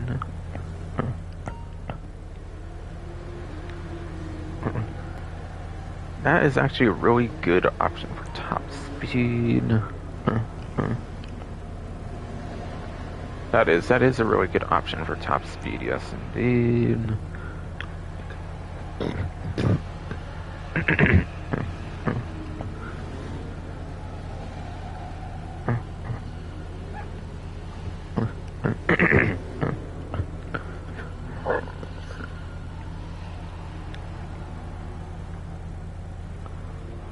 That's some fucking goddamn fucking D, damn it, fucking throw.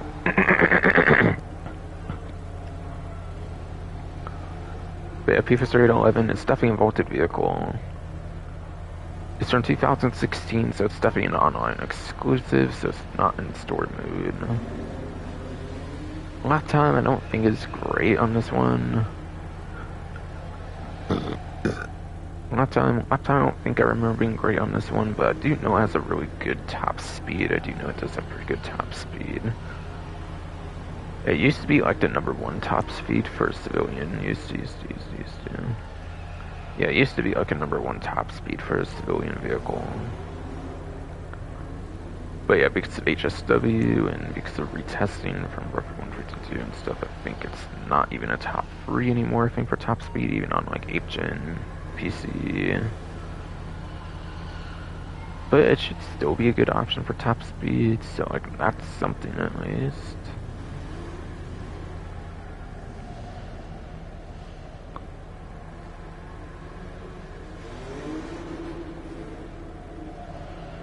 And then the coil cyclone.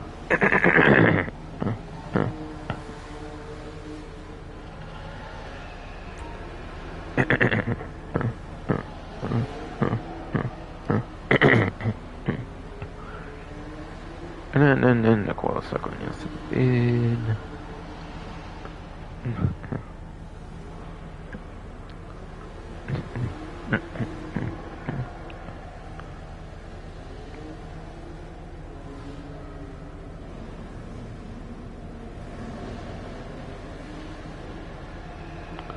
That is a supercar, I'm pretty sure, for the cyclone.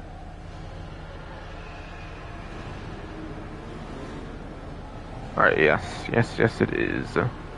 And it is on a discount, so I will go over actual performance numbers on this one, unlike the previous two.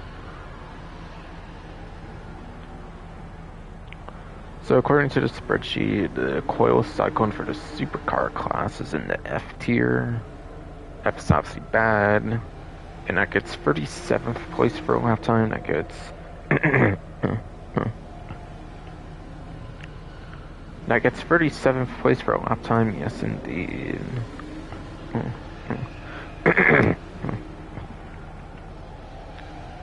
It does get fucking 37th place for a lap time, yes fucking goddamn fucking D, damn it, fuck. 37th place on lap time, and then 59th place on top speed. Yeah, top speed's one of the worst of the whole class.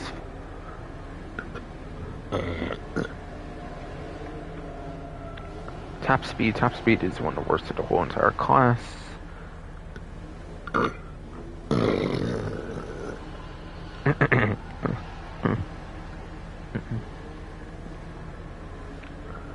Top speed very much is one of the worst of the whole entire class. Yes, fucking goddamn fucking D, damn it, fuck.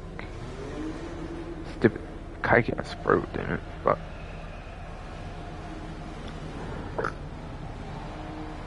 So, yeah, it's not good at all for lap time and top speed. It's below average for both of those.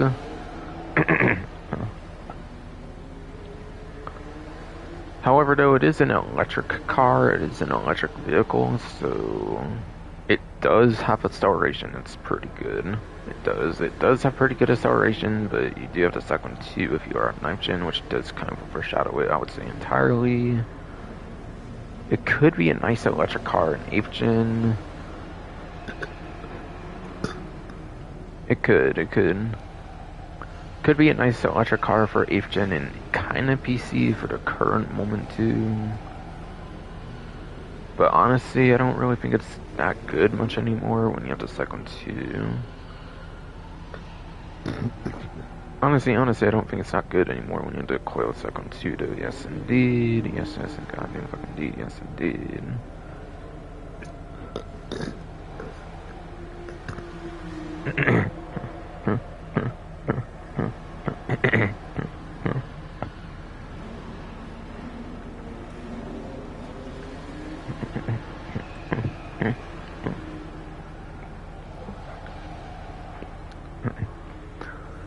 So lap time and top speed definitely do not get it.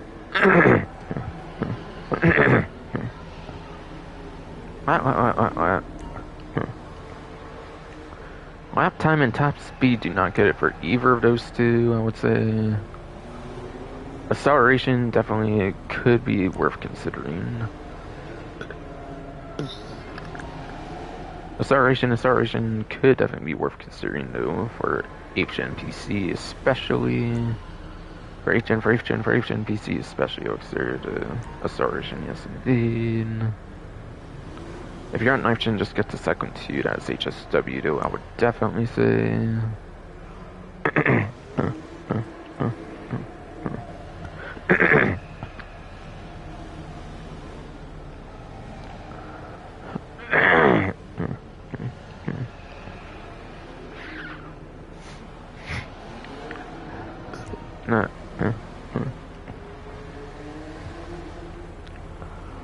But yes. One more time, hopefully, anyways. Lap time and top speed are terrible on this, so I would not get rid of those. Acceleration is actually pretty good on this being electric, though. So especially on 8th gen and PC, I would definitely start getting it. 9th gen, just get Coil Suck on 2, I would say, with the HSW upgrade. But yeah, sorry about having to do a bunch there. My throat was just really being annoying there.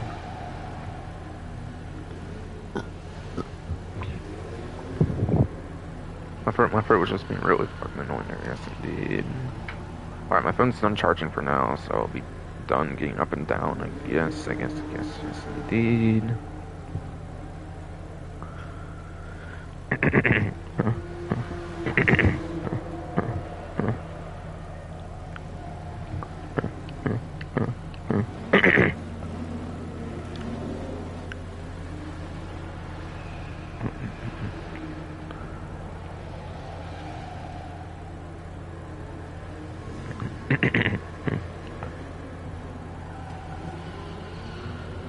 But yes. but yes. Fucking.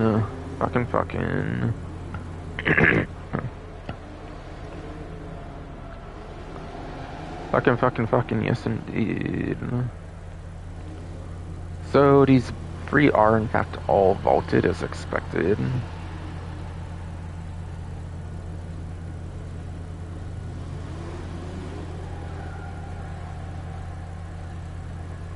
So the Feltzer has been vaulted, not vaulted, my bad. The Feltzer has been available 4 times at dealerships. 4 times available at dealerships ever since it's been vaulted. So it's happened quite a few times on the dealerships at this point. The P-Fister 811 has actually been the highest available for, like, ones that have been vaulted on the websites that have been on dealerships for the current event in particular, of course, at 5 times. So anything will be less than 5 from here on out. On the stats I'll share. And then the Coil Cyclone has also been available for 4 times on dealerships ever since it's been vaulted on the website. So yeah, this one's been available This one's been available 4 times since vaulting on dealership. 5 times available since vaulting on dealerships. This one's been available 4 times on dealerships since the vaulting of vehicles. Yes, indeed.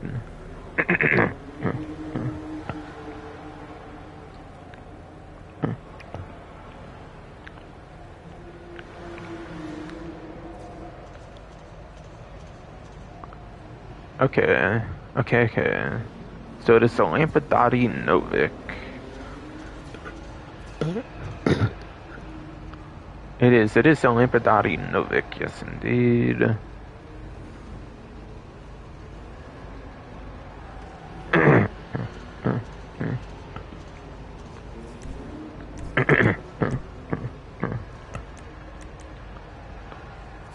Wow. Place top 1, period. Why do I feel I've never seen it look like that before? I don't know. I don't know, yes indeed. Probably has, to be honest. Probably has, to be honest, yes indeed. Don't they usually put LS Car Meet series? Don't they usually put LS Car Meet series on the, like... Oh, no, they put it above all the time, I think. But you have to place top 1. Okay.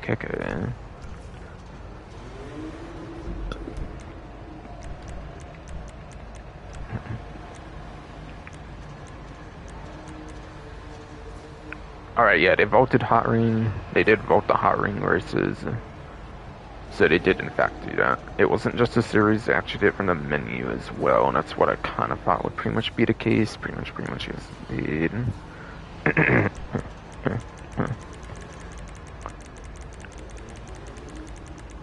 Yeah, they announced that ahead of time, of course. And yeah, open wheel is vaulted as well. Open wheel is also vaulted as well, yes indeed. At least for now, those two got vaulted for the Hot Ring races and the open wheel for Rockstar created ones in particular. Anyways, yes.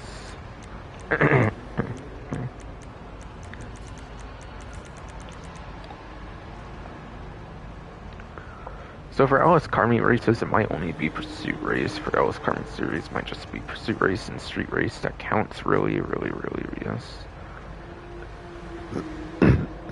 Oh my god, stop, damn it, fuck.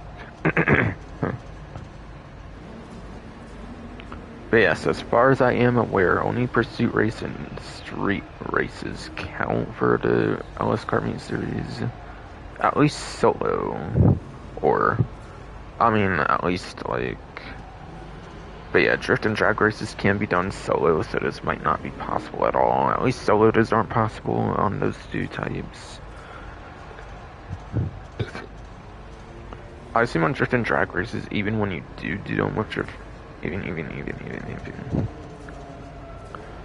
if you do drift and drag races with other players, I doubt it counts, sadly, since they don't really like to go back to older content. They don't really like to make newer content consistent with older content, is what I'm basically trying to say.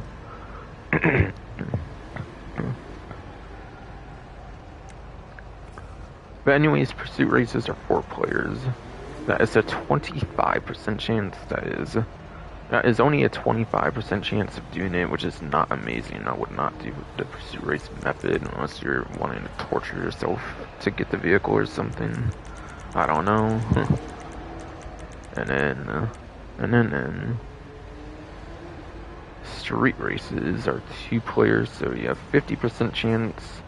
Or if you just do back and forth with a friend, or if you just do it with a friend, you exchange wins with a friend. That's basically a guaranteed entry even. It's basically a guaranteed entry even, yes, if you just exchange wins with a friend, yes indeed. So yeah, street races definitely the way to go, like it usually is, of course. You get anywhere from 50 to 100% chance if you do it, like, with a random, or if you do it with, like, a friend that lets you win it, and then you let them win, or whatever, yes. Except there wasn't days in a row, I think you just get top 1, like, one time? Oh yeah, that's why it looks weird to me.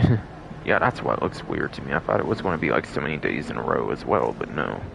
You just get top one a single time and the vehicle is yours, apparently. No days in a row or any of that. That's pretty good. That's actually not as bad of a challenge as I thought it would be, aside for top one, but even in street race, 50% chance at least is pretty decent. It's pretty decent at least, yes indeed. And Lampadati and the Lampadati Novik, I think, is still a kind of decent SUV, if I recall, too. And it's on the vehicle website, I'm pretty sure, since for some reason price rides are always vehicle website vehicles. I'm not sure why, since they're easy to get. They're pretty easy to get when top one is literally a 50% chance. I would say I don't know like why they bother with that.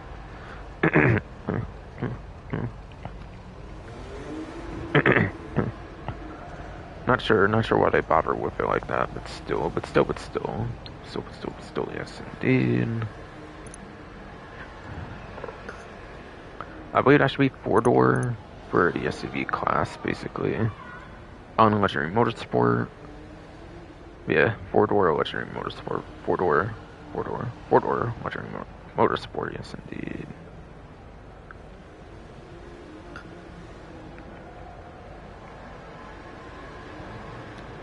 Alright, it is in the Damasceno Resort DLC. It's only 608,000 actually, okay. Top one a single time's not too far-fetched then. Albeit top one might be a bit far for a vehicle that's only 600k, but still, yes indeed.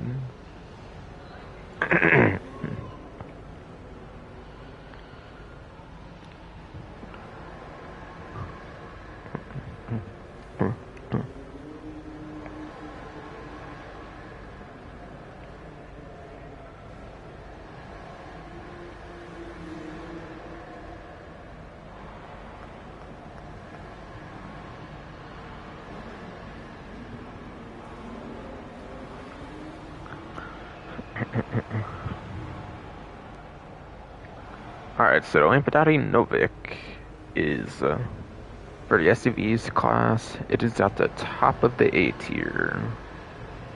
And that gives it 6th place for uptime. And then it gives it 6th place for top speed as well, actually. Okay, yes indeed.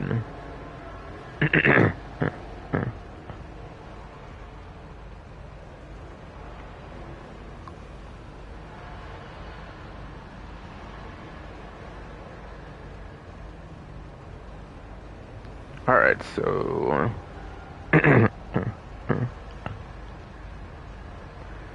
it would actually be 4th place and 3rd place on HNPC.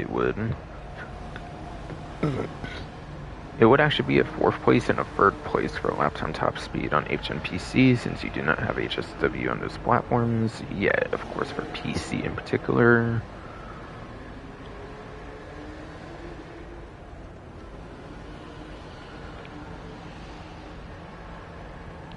So, yes. Regardless of platform, it places pretty good. Regardless of platform, it does perform pretty good. So that's pretty good. Yes indeed.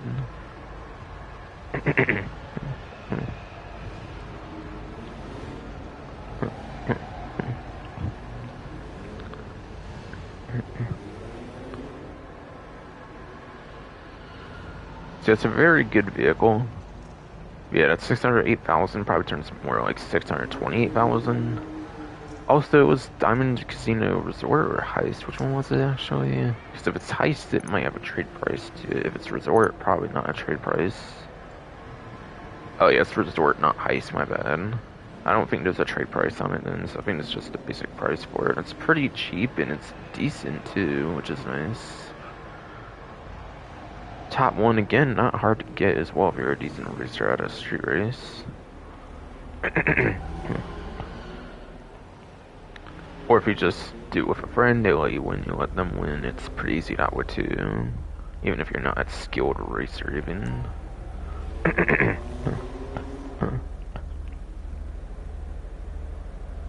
Alright, the Karen S95 is the premium test ride for the week.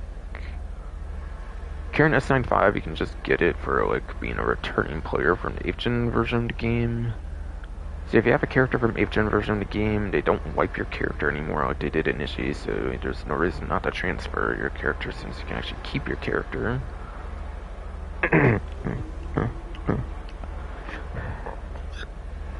You can actually keep your character. Since they changed it eventually to where you can actually keep it. So, character doesn't get deleted anymore when you transfer over. You might as well do that and get your free Karen S95. No real reason to get it then. No real reason to get it, I would say then, unless you're playing it for your first time on a 9th gen console. Yeah, unless you're playing it for the first time on a 9th gen console, I would say then it's worth doing it, basically, yes. Yes,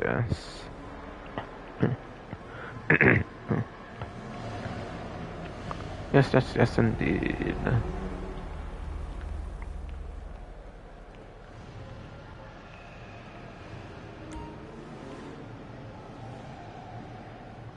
And then, yes. All but the Sterling GT are available on the HSW vehicle list on websites. You'll know because the Sterling GT is the only one that's vaulted and it will not show a website for that particular one. That's the only one that's not available on the website. So it's still available to purchase. So it's not exclusive, of course. Of course, yes. Yes, it is.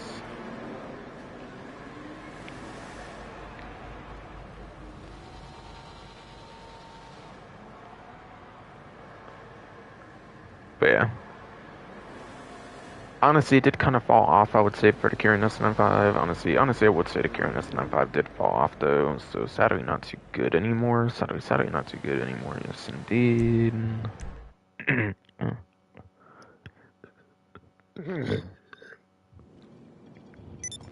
Fucking throat. God damn it. Fuck you. Fuck you, damn it. Fuck. Oh, actually, let me get out of there, actually. I still need to talk about the plus stuff, actually. That's right.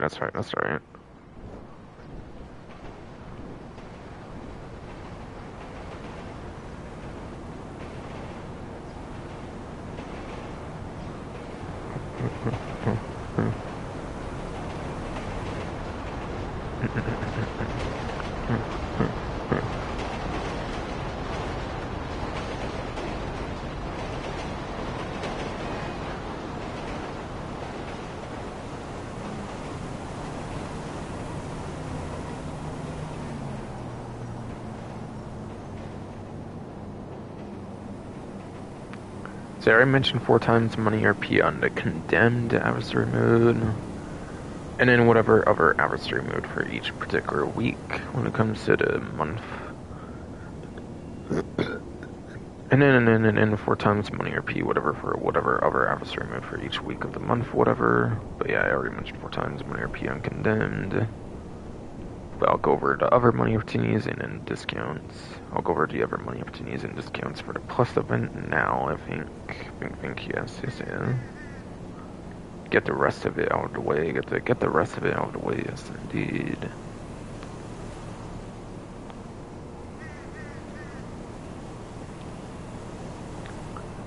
Alright, so business battles will be 2 times money, RP, and goods.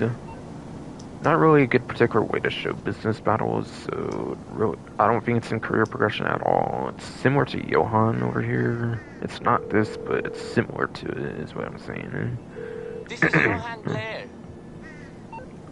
It's not this, but it's pretty similar to this regardless, I would say. Alright, so... yeah. Johan came out with missions that were kind of similar to the business battles a couple years ago, but it's it's the actual business battle That's part. fine. Bye-bye. In those, you only get in invite-only lobbies with like 3+ players outside like apartments and stuff at the absolute like most lenient circumstances possible, whatever. So you'll obviously get them pretty easily in public lobbies. Obviously, it's free to plus subscription for the most part, so it might not be too much competition when it comes to the goods for business battles. Unless it's like 2 times for the general, then there might be competition. Then there might be competition there, yes indeed.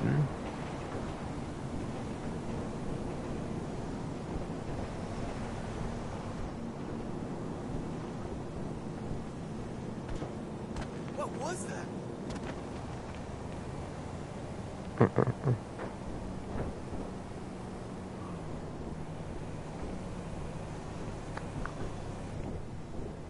But yeah, invite only like free players outside like apartments and stuff is basically the best way to do it. If you have like a couple friends, if you have a couple friends that you can be in a lobby with, invite only like everybody out of apartments, then that's the best way to do it. But yeah, business battles are kind of random, like when they happen and whatnot. So I don't know when doing that yet, but yeah. They're not really the greatest for how often they happen, but when it does happen, it's pretty good. Business battles are pretty good when they do happen on it 2 times, for sure, for sure, for sure, yes indeed.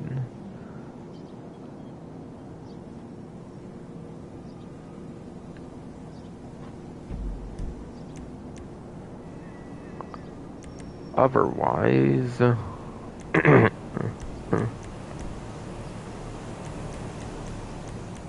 wait, actually, is there mention of business battles on the awards section, actually? I don't think so, even, actually, yes.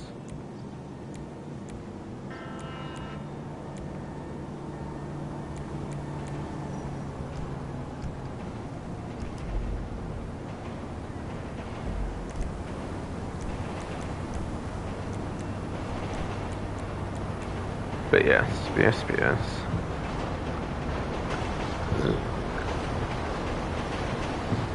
There is 2 times money RP on dispatch work as well for plus members only. There is. There is 2 times money RP on dispatch work if you are a plus subscription person only though. Which is the thing with the law enforcement vehicles that just came out in this DLC with this award, as you can see here. So that'll be 2 times money RP for the subscription in particular. For the subscription in particular, yes indeed.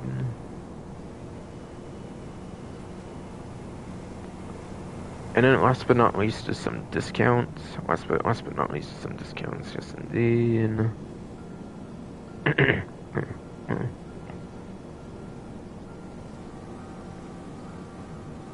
I think there's only like 2 discounts we can talk about here, so it won't be too much longer, I think, for plus, but still.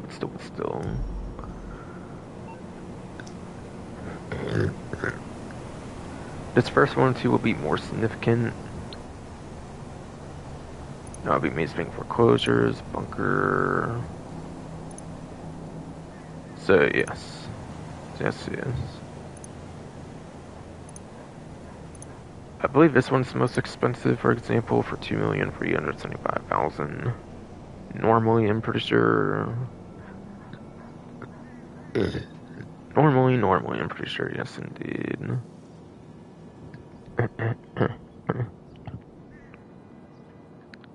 Right?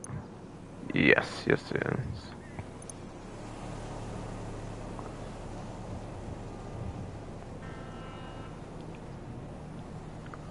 But yes, there's 40% off bunker properties. No renovations, it sounds like it's just a basic property. It's not renovations, just a basic property for bunker. It looks like if you are on the plus subscription. And again, that'll be 40% off the bunkers for plus subscription only.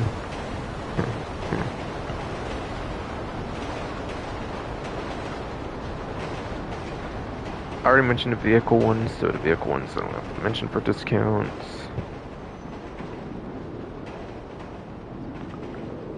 From there, it's just body armor, I believe, actually.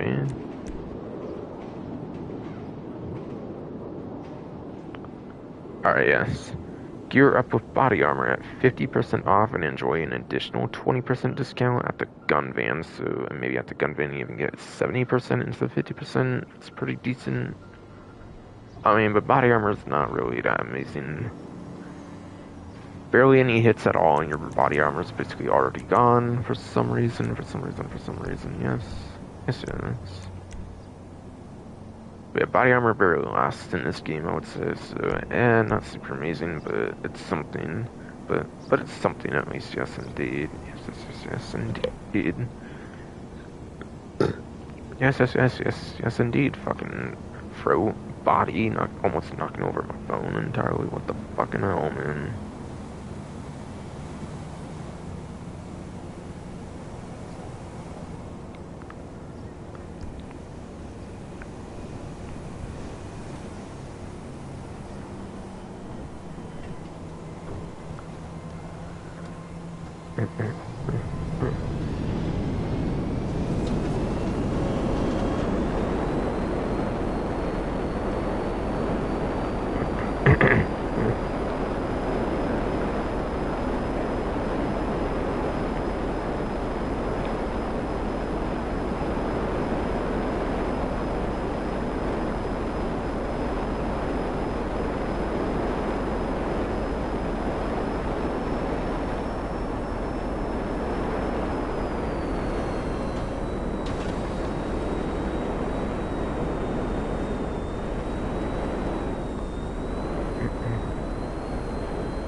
Oh shit, that shit flung apparently with the fucking jet thing with the fucking shit in the back, of course.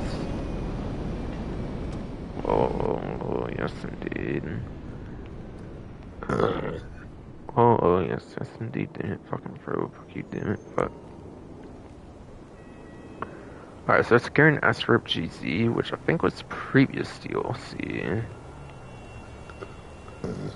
Hello? Oh my god. Which I think was previous DLC, yes indeed. And then you have the Knis Terminus, which I think was also previous DLC, actually. I don't think these are on discount, no. I don't think so. First of all, this one's pretty cheap, so it doesn't really need a discount. Yeah, it's only like 400k there. And sadly, the Terminus is not on a sale. Sadly, Terminus is not on a sale, yes indeed. Yes indeed.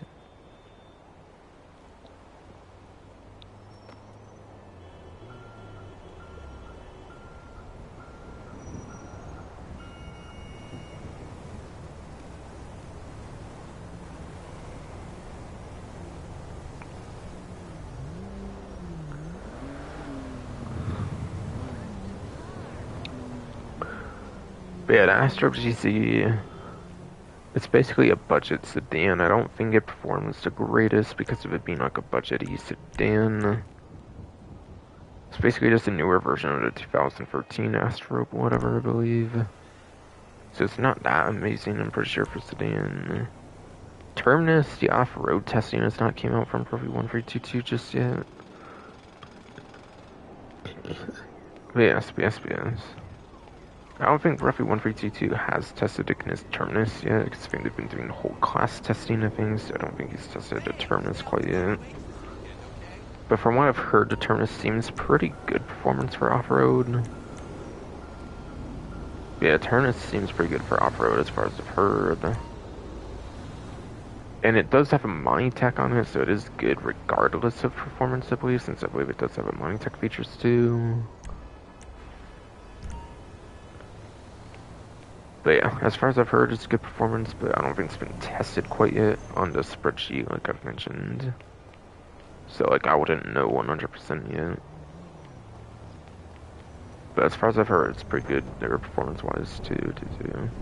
But yeah, at least it does have the Amani Tech features on it. It does at least have Amani Tech, so I can definitely swear it does.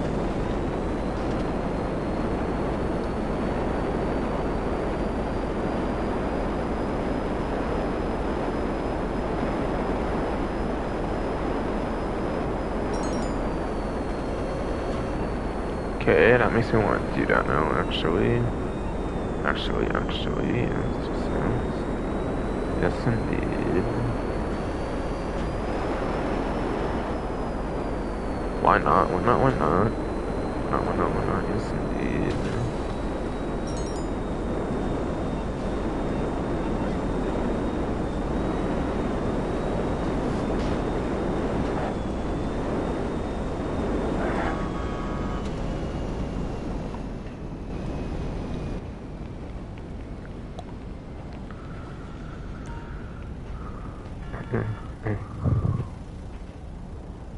Yo, bitch, you turfed up?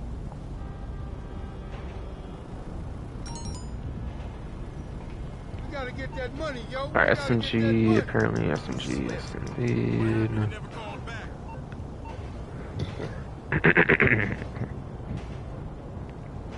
I'll see if there's a gun van in this. Oh, see.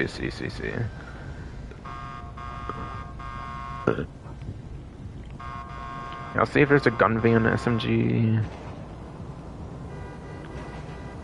Okay, I'll preview one of the guns, I guess. I'm not sure if the combat MG counts as a SMG. That might count more as LMG. I'm not sure if they consider that as. No. I'm not sure if they suggest like LMG at times, and it would count as that and not SMGs. I'm not going to risk a combat MGs. I'm just going to go for my typical tactical SMG in this case. This case, yes, indeed.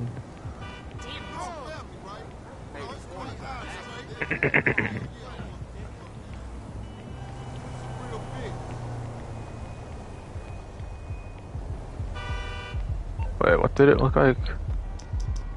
Oh, female families. I think I remember where you were before, but I don't know if you'll be in the same spot, basically. Basically, yeah, it's just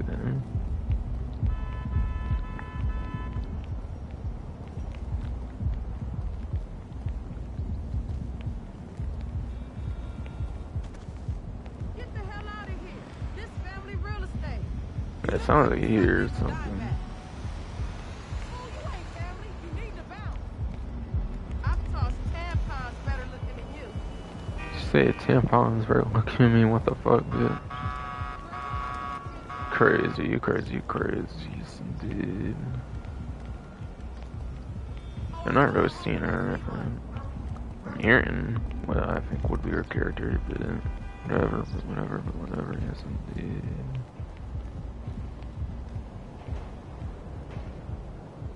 Get the fuck out of here. This green hood.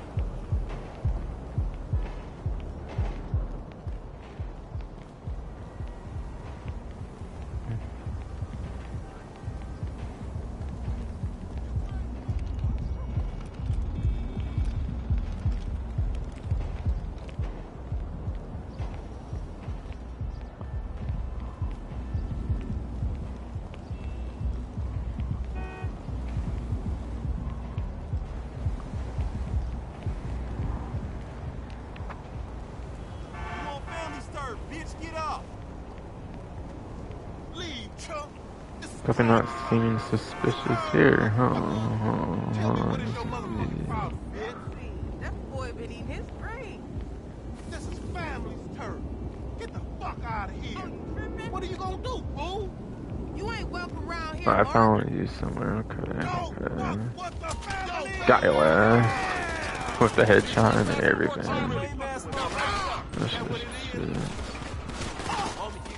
this is where you gonna go to? What's the problem? Fuck down. You ain't welcome. You're violating my family right now. Look out!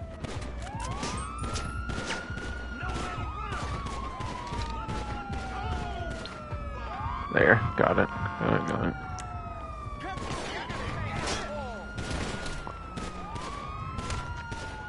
Take him down! Fucking watch out! Oh shit! You're God! Eat shit! Cover me!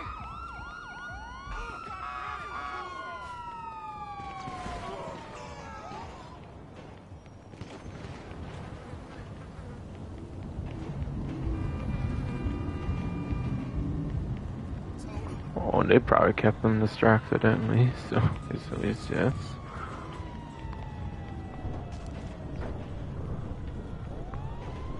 Okay, what the hell did the cockpit kind of change there for like the glass thingy and like the angle and shit, even though I didn't even like go into it? Weird. Yes, I did.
Okay, so there's the Innis Hellion, the Western Damon. Which, fun fact, I think it's actually the last vehicle that needed to be on a showroom at all, I think, ever since the 14 vehicles. So every vehicle that finally featured one time at all. The LCC Sanctus, Cherry Romero Hearse, and the Class A Tornado Rat Rod. Some of these seem Halloween themed and not went over yet, like the Cherry Romero Hearse and the Class A Tornado Rat Rods. I'm assuming these two are the ones on discount asides for the Sanctus, which are recovered. I assume the Hellion and the Damon are both full price then.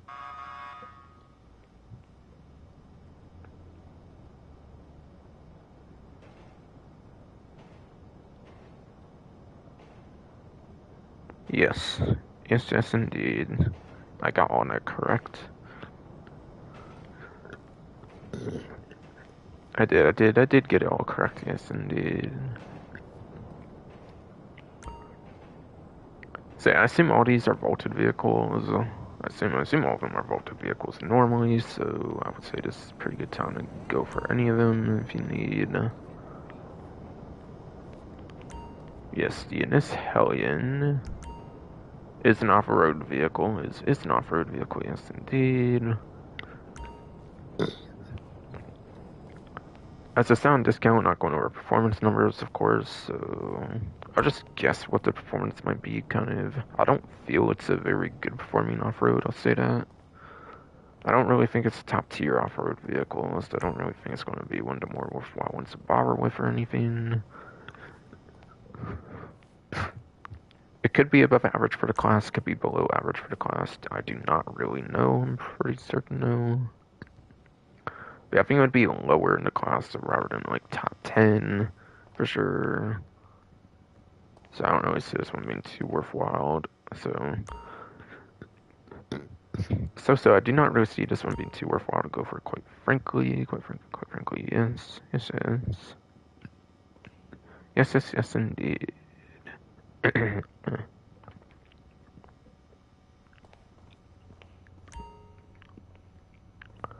The Western Damon.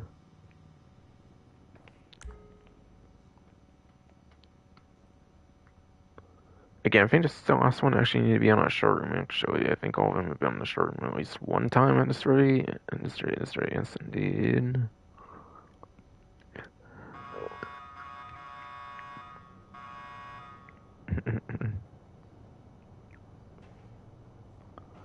So I think it's only the first time it's been on a showroom ever since the vaulting of it. So that's pretty cool. So that's pretty cool, yes, indeed.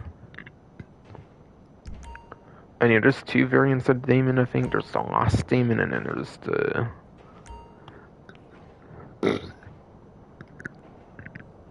There's the Lost Damon, and then there's also the Damon from the Bikers DLC. Last Demon was never on the website, I'm pretty sure, so I'll see it's the one from the Bikers DLC with the livery support, as you can see here. So yeah, that's actually pretty exciting. It's actually the last one that needed to be on the vehicle website. Or, not vehicle website. Had it been on the vehicle website, it wouldn't be a problem, of course, but yes, yes, yes.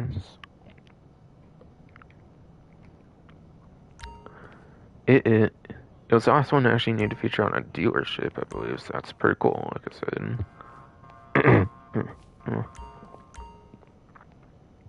But yeah, again, it's a chopper like the Synctus, so it's not going to be top tier, certainly. It's probably going to be even worse than the Synctus performance-wise.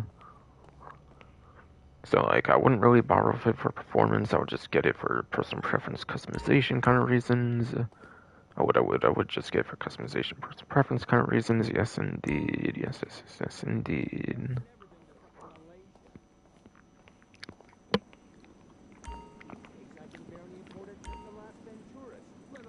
I already mostly talked about the Synctus.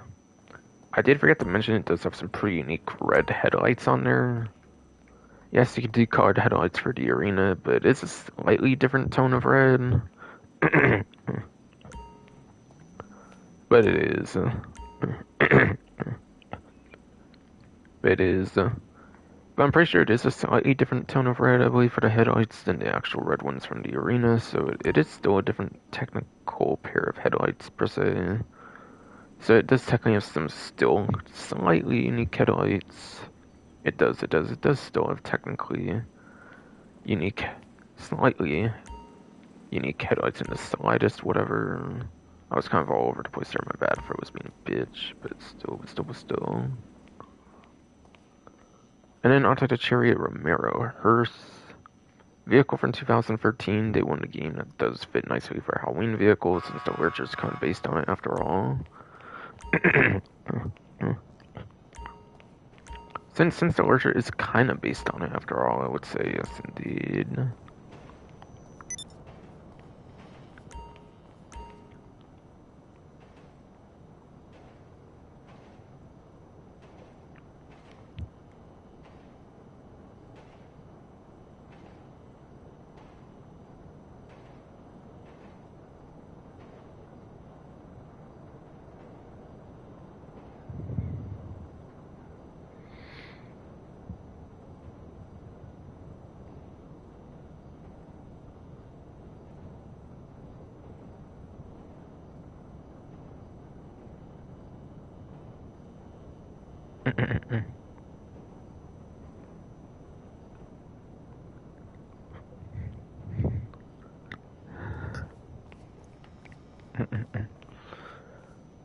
But yes, I have to go over performance of it still. If I can get a text message in a group chat or something. So, yes. A couple times before that on stream, even I got fucking political text messages. Fucking goddamn fucking course I do. Of course, yes indeed.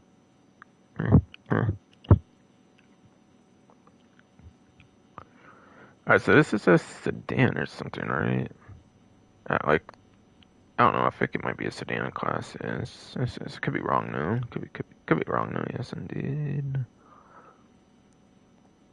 All right, no, I'm right. It is sedan. Okay.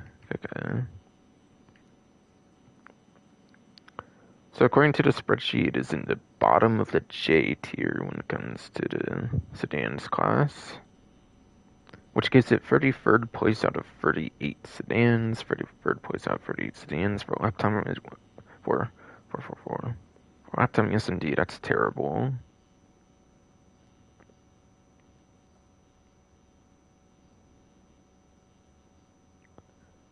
And it's also 35th place for top speed, which is even worse there. Out of the 38 sedans in the game. And those placements are regardless of platform because sedan has no HSW at all, so that's the placements no matter what the platform is. So that's the placements no matter what platform. Yes, indeed.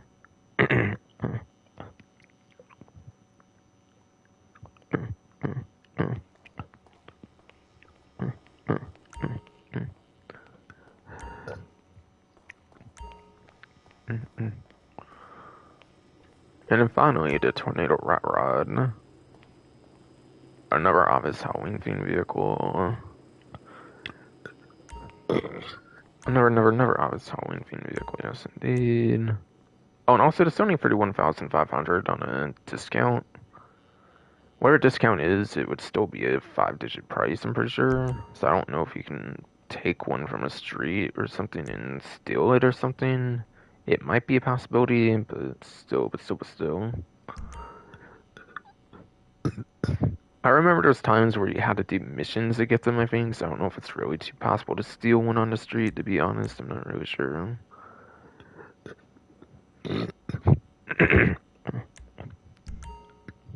To be honest, I don't really know if you can steal one on the street. Since, yeah, I think you used to have to do missions to get it before it was purchasable or something. I could be wrong. It used to be a rare vehicle, but now it's not, obviously, since it's purchasable. Oh, yeah, it is not anymore, so it's kind of rare now, again, but still. People used to steal them from missions, so you might not find it on the streets, sadly. You might want to be purchasing it at the dealership then.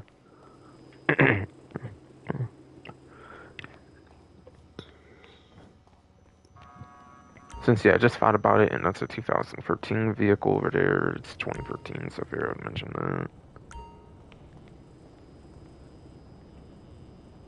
We're looking at Tuesday, right? Oh, you're so right.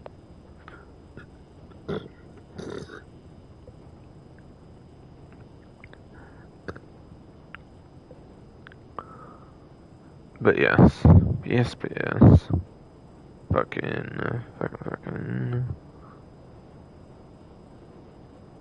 What's it called? What's it called? Yes, indeed. This one's a Sports Classics, I think, for the Tornado Rat Rod, I think, yes. Think, yes, and goddamn fucking D, damn it, fucking hell. Huh.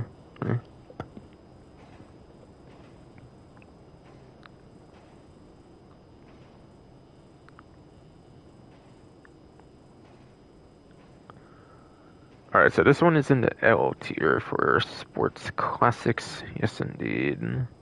So top of top of L tier. That gives it 35th place for a lap time.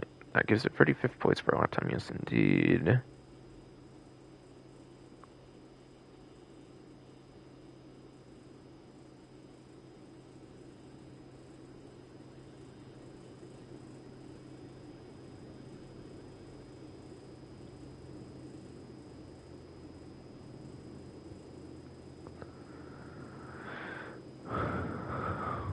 Alright, sorry, another group message thing came in, but yes.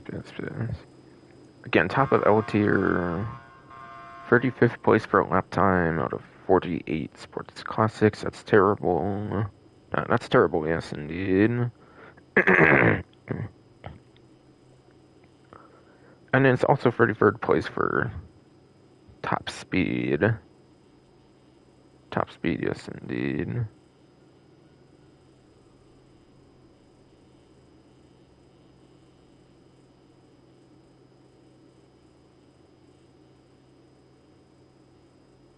Yeah, what the fuck? Whatever though.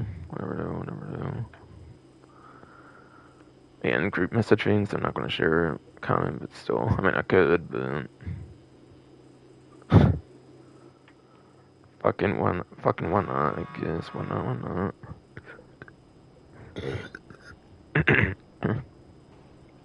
Fucking California family member be whining that, like, supposedly a 4-foot bottle is fucking gone in a fucking Starry they bought, like a Sprite or some shit. I'm sorry, but it did not look like 25% of the fucking, like, thing being gone, in my opinion, but okay, yes, indeed. Man, I don't doubt they'd be pulling out shrinkflation shit. Yes. I don't doubt that they'd be pulling out shrinkflation shit, but I don't think, like, a fourth of it is legit, though. Sorry, I don't think I saw like 1/4 of that shit gone or anything. I could be wrong though, but I doubt it.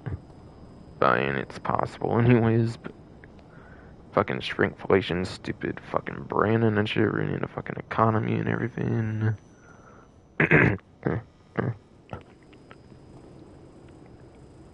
Yes, yes, yes.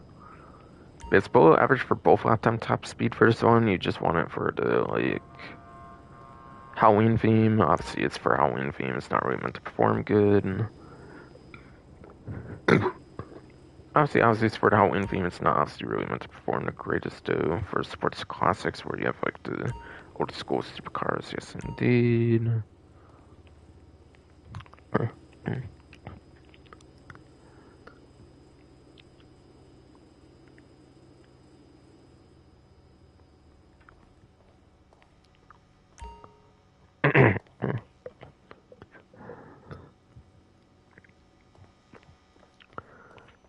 So since there's a good bit of these, how would I rank them? Since there's a good bit of them, how would I rank them from best to worst? Because why not? Because why not? Because why not? Yes, indeed. Being a motorcycle, I'd probably say the Sanctus is the best one. Honestly, I might actually put the Damon at this above average spot. I'll put the Damon at the above average spot, being a motorcycle as well. It's just not as spacious on the road. You can use it a lot better.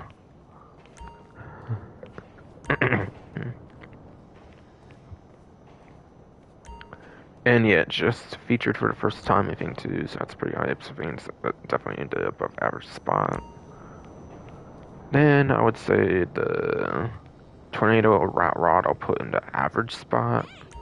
Below average, I say we'll go to the Cherry Romero Hearse, and then I would say the worst option here will be the Innis Hellion this time. I would say I would consider the Hellion the worst of the few to go for this time. Since it's not on discount, 1 and 2 that's not on discount, and it's not as impressive. The Damon just being put on the dealership the first time, I think. And also being a motorcycle and not taking up anywhere near as much space on the road.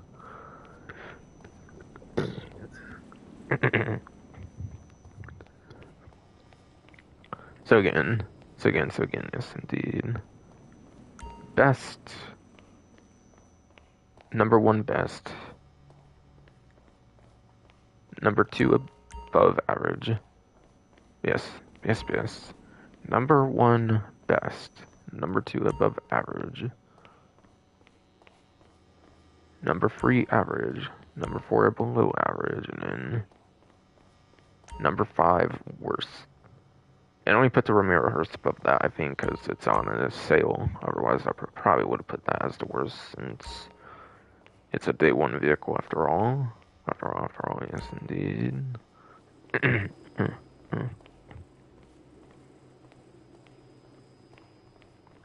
Okay, so how many times has each one been available at dealerships ever since they've been vaulted on vehicle websites? And so let's be real, all 5 of these are vaulted. Because let's be real, all of these are definitely vaulted, yes indeed.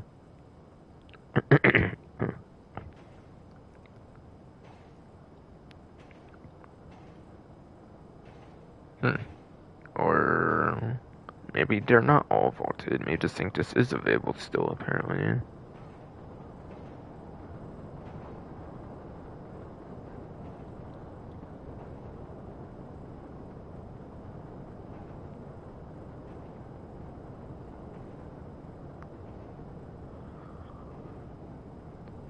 Well, according to the spreadsheet, the Sanctus is not vaulted, apparently, but the other Howling ones are vaulted, it seems. Yes, yes, indeed.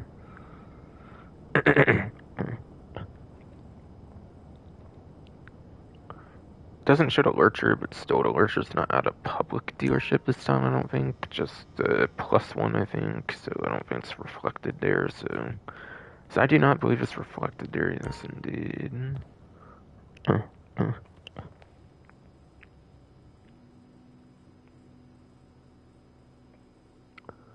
So, yes. So, yes.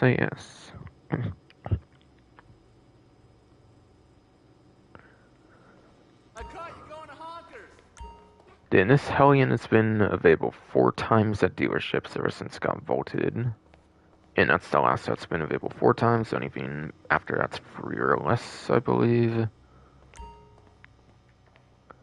Western Demon is in fact available for the first time. The Western Demon is in fact available for the very first time in the dealership ever since it's been vaulted on the vehicle website back in San Andreas Mercenaries over a year ago. Crazy, it's been over a year and it's just now being put on a dealership. But there's still the Schafter LWB Armored, apparently that still needs to be on a dealership.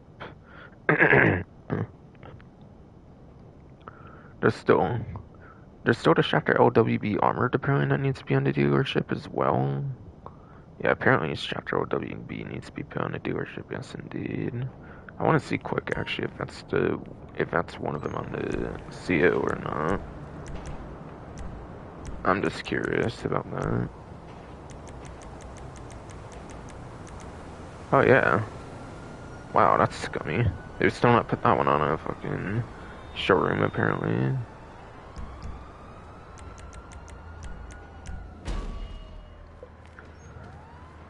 So that's actually the last one that needs to be put on a dealership, apparently. Okay.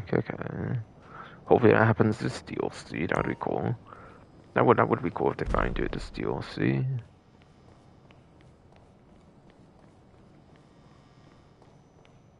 But yeah, this one's only been available for the first time in over a year, so if you want this, I would probably consider picking it up this week. Since I guess I already waited that long, who knows how long I'll wait again. And yes, the LCC Saint is apparently not a vaulted vehicle, supposedly, so no stat to provide there.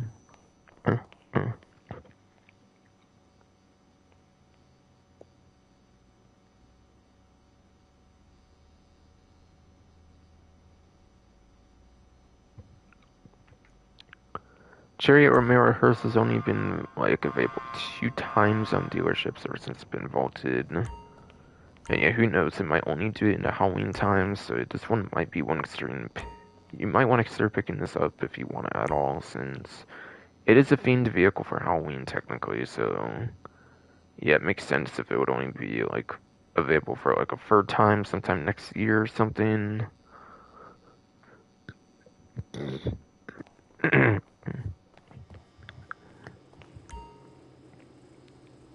And speaking of free times, this one's been available 3 times on the dealership ever since it's been vaulted from the vehicle website. It's been available 3 times on dealerships since it's been vaulted on the vehicle website. Yes, indeed.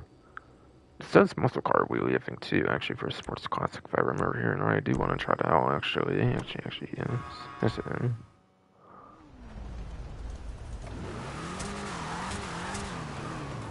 I think I heard this one does muscle car wheelie, even though it's in sports classic as well. And it's on discount, I figure I'll mention that, if it does. It might do it a little bit, it's kind of hard to see it, though, and I feel... Yeah, I think it does do it a little bit. You'll notice it more on a custom one, I imagine. You'll definitely notice it more on a custom, I imagine, yes indeed. Yeah, it definitely does a little bit, I think, for sure, yes sir.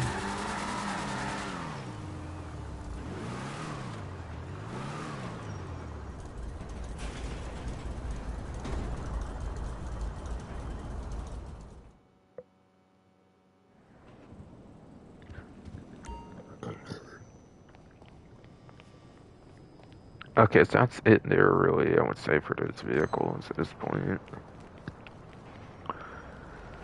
So now it's pretty much the rest of the stuff from there, I would say. I would say, yes, indeed.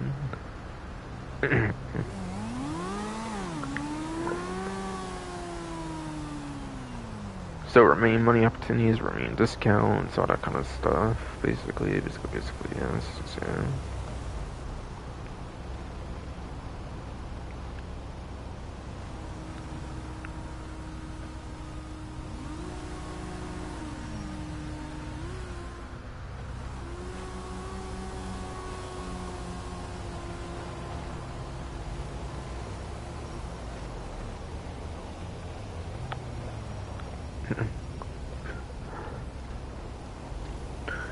So, as you probably would have expected, seasonal Halloween masks, face paints, car horns, and bobbleheads are available again.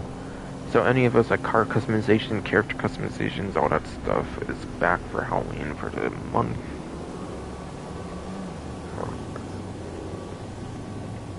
So it's a good time to get any of those Halloween customizations before they disappear again.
But yes.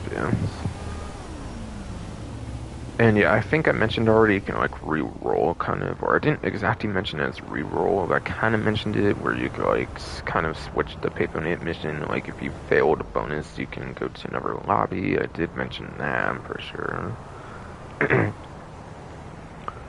But yeah, they're kind of random, so just do them as you get the bonuses and whatnot.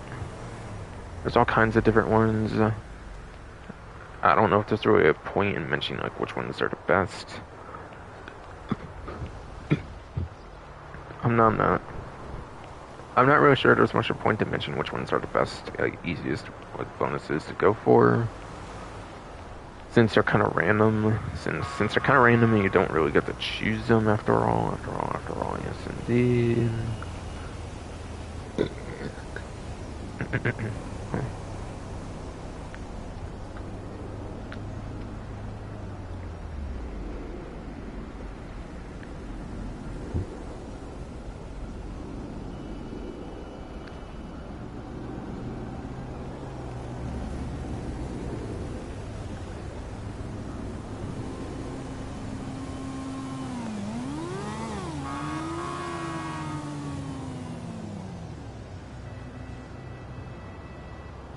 And I think the last money opportunity already is the arena stuff, which I only mentioned was free times rewards. I didn't really say like any advice on it yet though, and that's because I already knew I'd be talking about it in the game.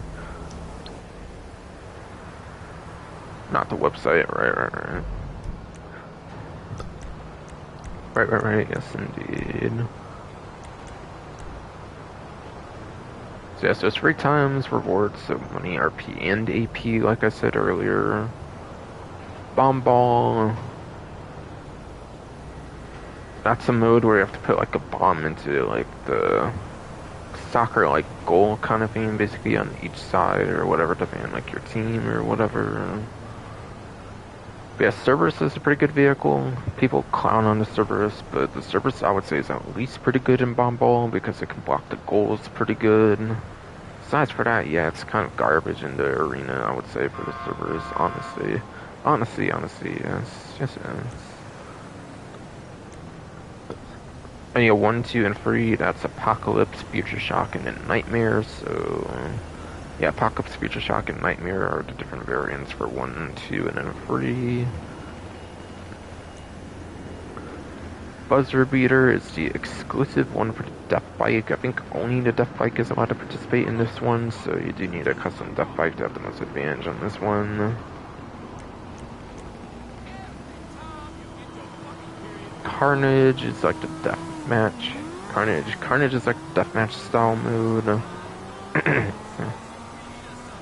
The Sasquatch, I would say, is pretty good in this, since the Sasquatch, when you run over vehicles with the Sasquatch, you can just destroy them. So the Sasquatch is a pretty good one. I feel some of your bulkier vehicles aren't usually too great on this. Can be good depending on what it is. Like the Scarab, for example. I think the Scarab could be kind of good in Carnage. Honestly, the Service would probably be pretty bad in Carnage, to be real. But still, like I said, it's pretty good in Bomb Ball, at least.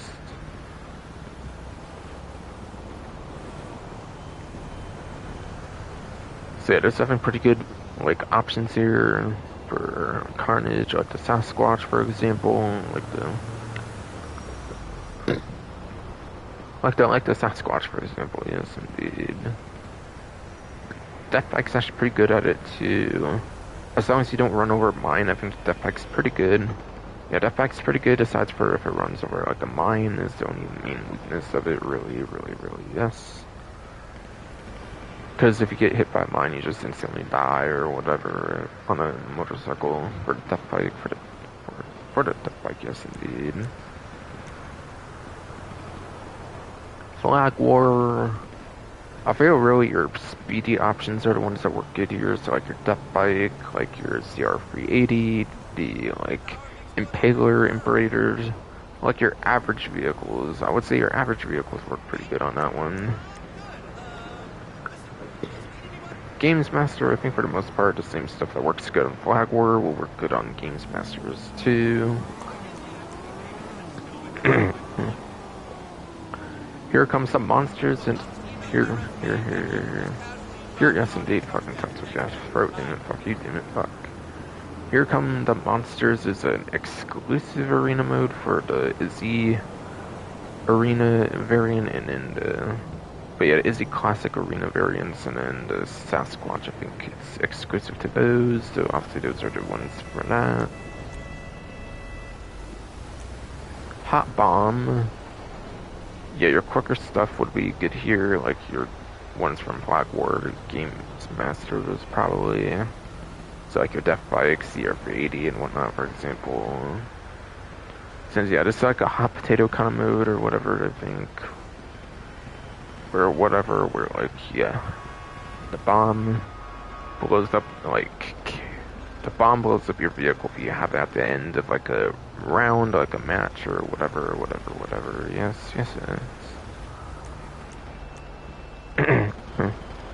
Tag team, I feel like really the stuff good in Hot Bomb, Flag War, Games Master would probably be good there too. And then Wreck It is a racing kind of mode, so yeah, your quick stuff once again would be good here, but like, I feel some other, like, not as useful stuff would be kind of useful here too. I could be wrong, no, I could be wrong, no, yes, indeed.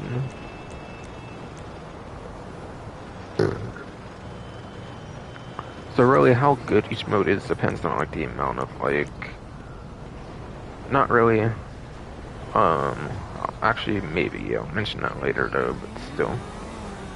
How good you do on different game modes, like payout-wise and whatnot, could depend on just how good you do at a certain modes, but maybe just experiment with a bunch of it, really, yes.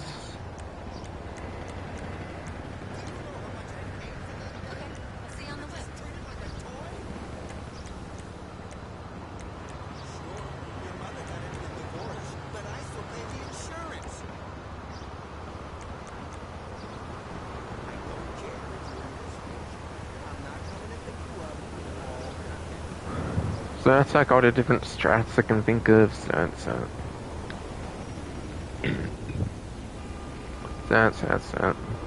yes indeed, I think it's some of the strats I can think of. But yes.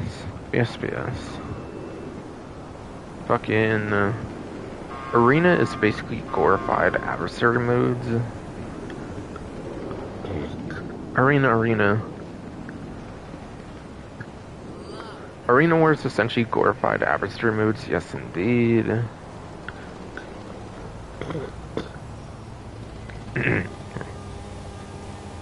Very much yes indeed, I would say it would be glorified adversary modes. So the payouts and stuff should be similar too, so So the set of payouts for money RP should probably be similar to an adversary mode, since it's basically similar to adversary mode stuff here. So probably no more than a couple $100,000, I would say, in like a whole whole game of it all. I wouldn't say more than a couple 100,000. I would say at most. AP, obviously the AP is more of its own thing. If you want to spectate pretty easily, I think there's a setting you can kind of do, I believe. I believe, yes indeed.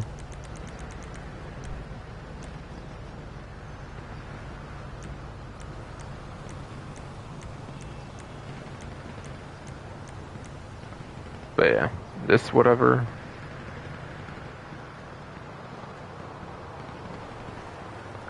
Yeah, you want to do don't join if you want to stay in the spectator box. If you yeah, if you want to stay in the spectator box, I think don't join is a good one to do. Since then it won't put you like out of the spectator box. Like if a mode like happens, if you just want to focus on like spinning the wheel at the spectator box. If that's your preferred method of getting the AP, of course, instead of actually playing the arena modes, of course, yes. Of course, yes, indeed.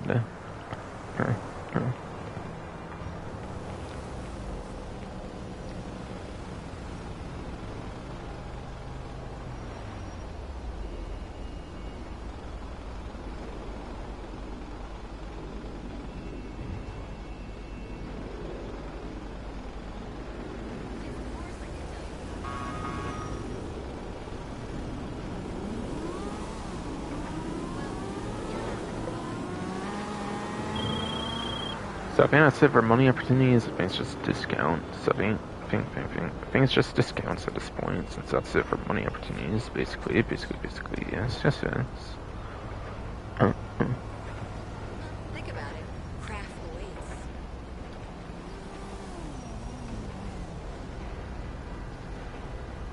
Hey, you! It's been way too long.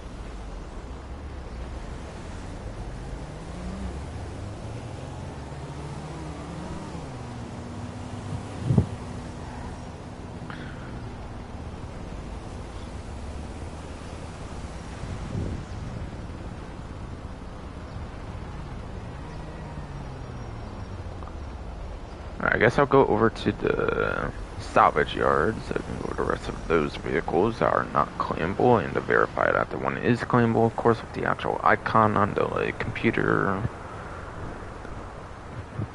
And verify with the actual icon on the computer that is claimable for the Frankensteins, which of course it is. Rockstar had mentioned it on the main menu after all. Of course it is. Yes, indeed, they already mentioned on the main menu. Yes, indeed.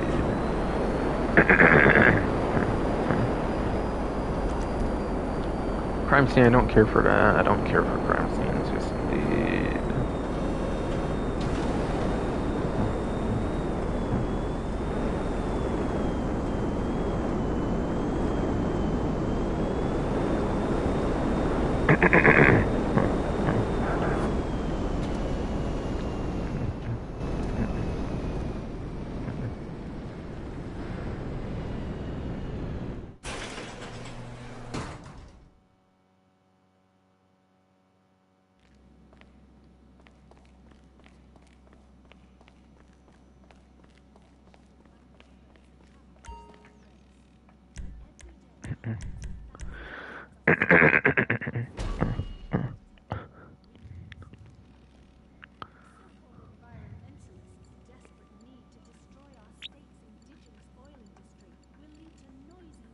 So yes, you have to pick Picasso Torero there.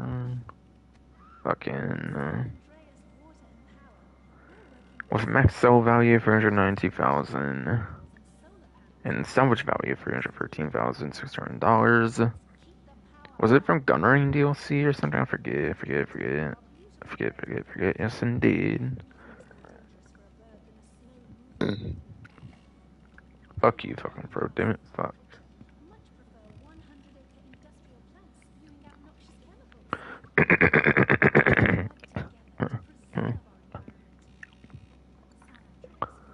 The Albany Frankenstein here. Max sale value for 6,000. Which with yes indeed. Salvage value of $268,800. I mean yes indeed.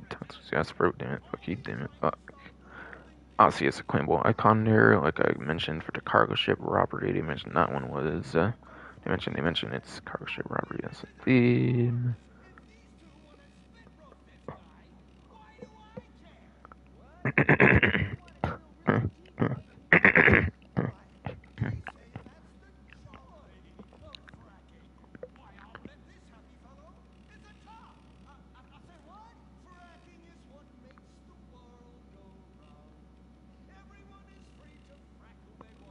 And the Albany Hermes, which is actually that vehicle I mentioned from Doomsday Ice from the Plus showroom, actually. And yeah, this one's from the initial. This one's from the initial like Halloween surprise, like DLC, whatever the hell they called it in like 2015. Yeah, I think it's 2015 because it's like one of the first DLCs that. I think it was one of the first DLCs after they stopped doing like vehicles in single player. I'm pretty sure. Pretty sure. Yes. Yes, how many Hermes?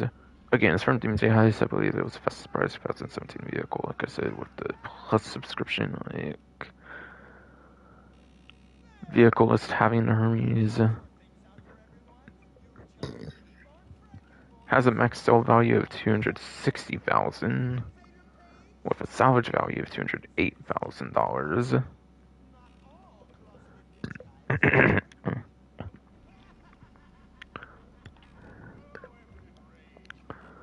So you want a Halloween festive vehicle for free with the Frankensteins? You have that as an option for the week, which is pretty cool.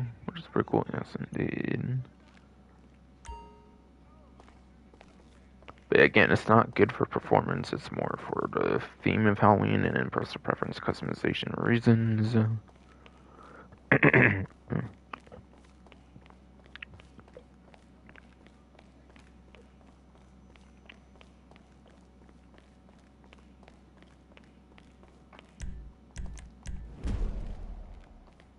Yeah, before I forget, and Tom Connors isn't trying to bother me. Exiting the CEO, of course. Yes. Yes, indeed. By the way, I did play some install on ATT 16 with the new changes, with the homing launcher. But if it's done well enough with the homing launcher, I'm sure it can make enough change, I guess. But still. I feel people just camp at those spots and just try to use this excuse to kill people easier and whatnot. Or at least when it first came out for the mode. Honestly, with the hype possibly dying down on the homing launchers, many people won't do it much anymore like that. But still. It's like, I was having a hard time even getting one if it was always somebody like around there killing and shit. But I mean, like, still, I don't know. Maybe it wasn't even anything to do with the homing launcher though, could just been because of the objective being kind of close or something to one or both of the spawns or something.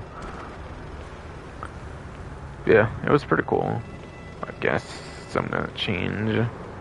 There was one time I played it for the event and I actually got to take the Raiju jet and actually like deliver it, which was pretty cool. Which was pretty cool. Yes, indeed.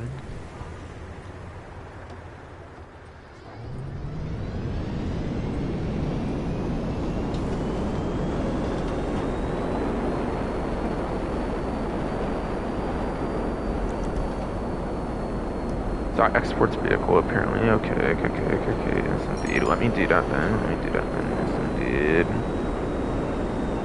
And yeah, I think in the arena with those like ticket things or whatever, you can actually like. Let me show it for an example. I guess if you want to go for the AP as good as you can.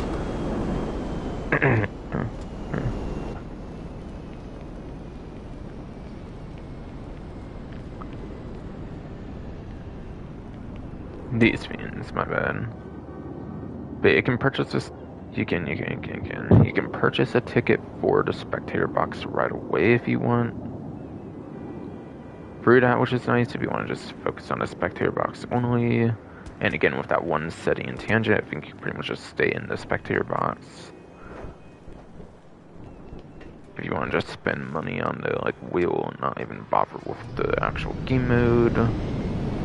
I'm not sure if the AP there is triple or not though, or if it's just the AP in the actual game modes. I'm not 100%. I'm very much not 100% on that though. Yes, indeed though. Yes, yes, yes. Yes, yes, yes, indeed.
But yeah, the Payphone comment. Ironically, it's the only vehicle on the Benny's like website that was actually vaulted. Yeah, this was actually vaulted on Benny's, and it's the only vaulted vehicle on that website, which is ironic. Not sure why they only chose to vault that, or why they even chose to vault anything at all on that site, but whatever, yes, yes, yes. Rockstar be weird. Rockstar be weird, to be honest, yes indeed.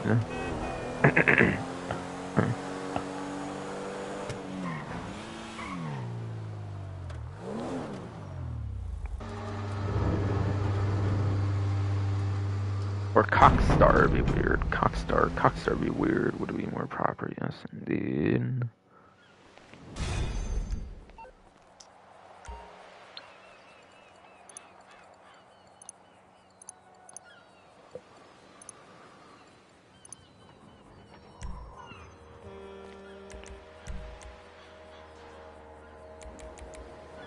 Actually, let me despawn that because I think it'll glitch since over there, and I'll have to wait. Just have to wait 5 minutes or something. There, now I should be able to do that. No problem now. I don't know how it can glitch like that, but still, yes indeed.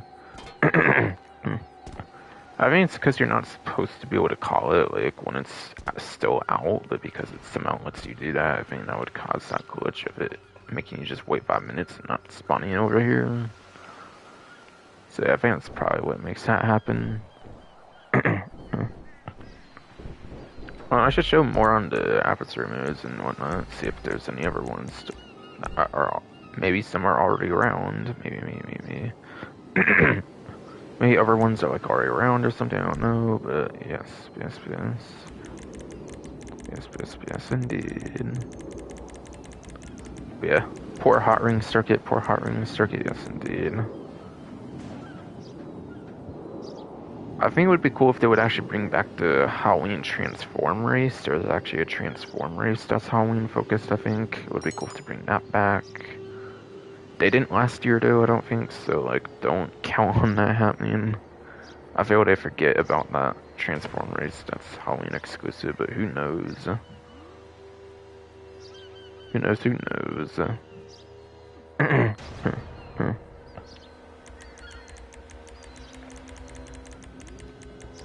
It's really just stunting transform, is it? Sheesh. That's insane. Never thought I would have seen the day in 2024 where those are the only two types, and in 2024 where those are the same types, yes indeed.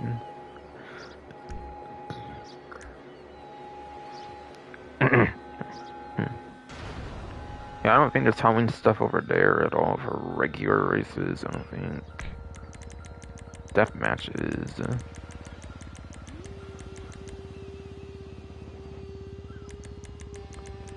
And if it's not available right now, it'll probably be available in upcoming weeks or something. Basically, yes. Basically, yes, indeed.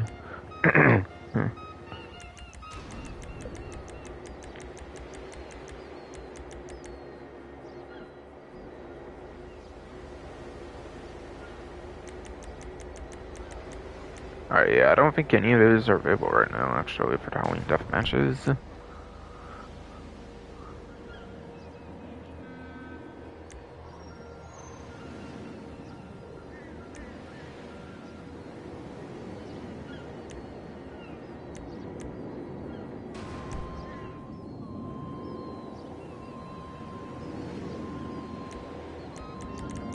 Alien survivals are not yet available either, because that's looking more plausible then. So that's looking more plausible then, yes indeed. There's no Halloween themed mission per se, of course. Of course, yes. No versus still, of course. Here's Condemned. Last versus Damned is already available, apparently. Not double yet. Not. Not double yet, but it is at least available. I think this one actually stayed around for a while for some reason. I think.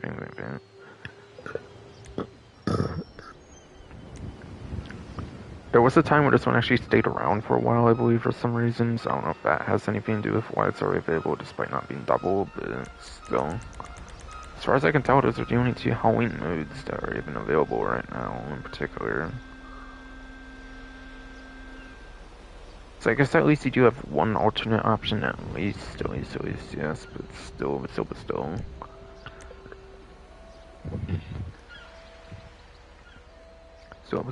yes, indeed.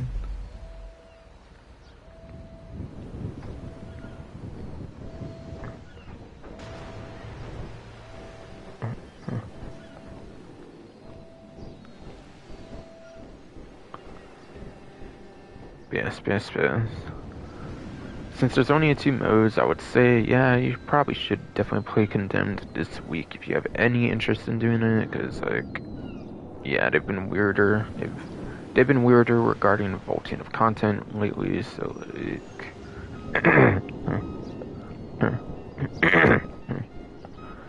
so, like... Fucking... yeah, they've been weirder with vaulting content, so, like, I think it would be good to play it this first week, just in case, if you have any interest playing Condemned.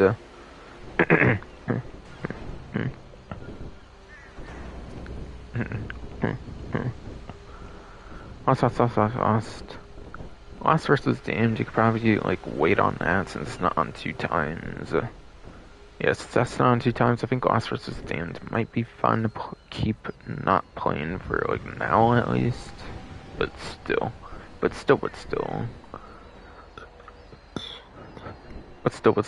Yes indeed. Never know. Never know, yes indeed. Never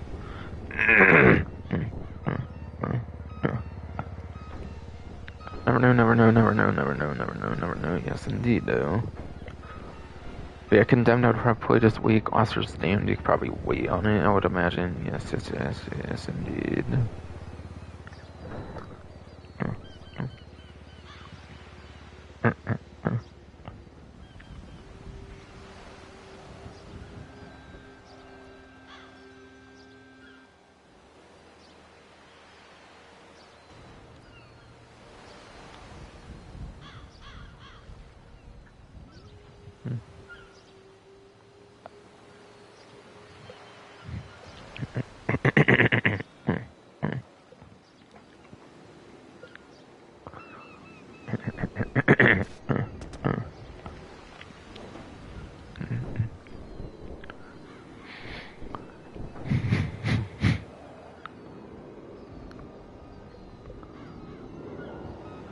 Yeah. Let me actually take a better look at the maps of Condemned, actually. Hold on, hold on, hold on. Hold on, yes indeed. Alright, so the first map is on Mount Chiliad, apparently. Second map, Pacific Bluffs. Third map, downtown Vinewood. Fourth map, Richmond. Fifth map, Pacific Bluffs again, it looks like. Just probably somewhere else, I imagine, Pacific Bluffs. Sixth map, Polito Forest. And seventh map, and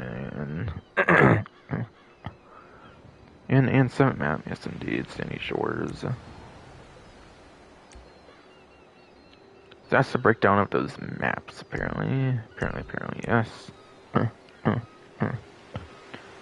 It's apparently only 2 to 4 players as well, apparently, yes. Yeah,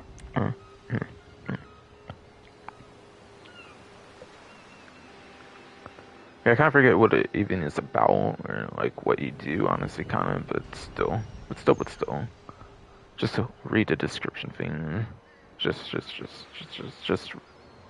read that description thing, yes, indeed.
Alright, it really just discounts this point, it seems here to cover.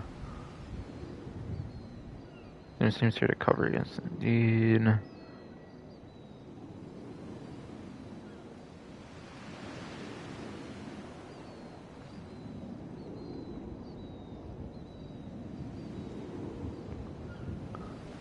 Okay, yes indeed. Alright, Kush, weed, whatever. Fuck all. Basically, yes. Basically, yes indeed.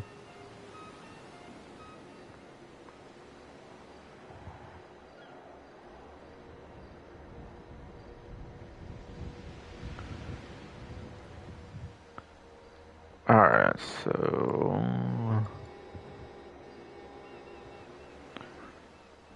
hold on, let me actually go over some things before I do that.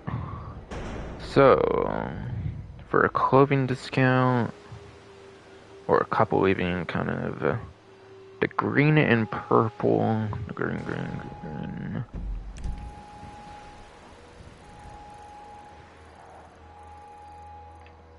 The green and purple Martian bodysuits are free, which are the green and purple alien suits. I know it's not the first time they made it free, so you might already have those two suits, but yeah, apparently those are on a free sale again.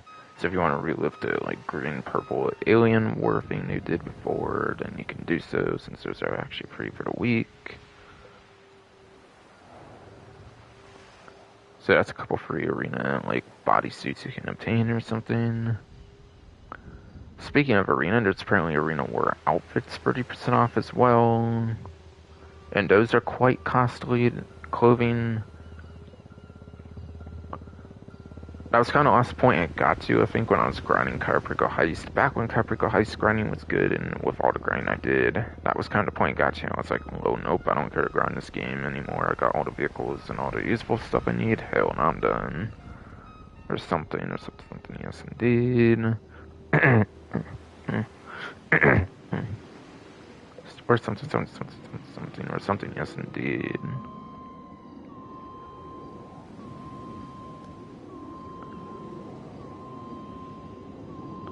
Everything else, I believe, is all on the websites from there. Definitely, yes.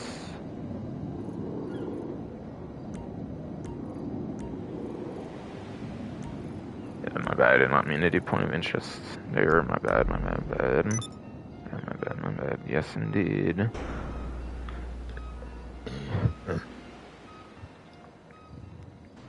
yeah, I know Paco's Bridge popped up there, but yeah. That's just the same free in like 2 times being done on existing maps for like almost a whole month at this point. Basically, yes.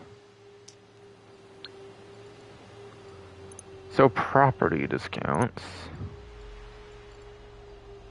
Actually, yeah, that's right. It's its own website because it's arena. That's right.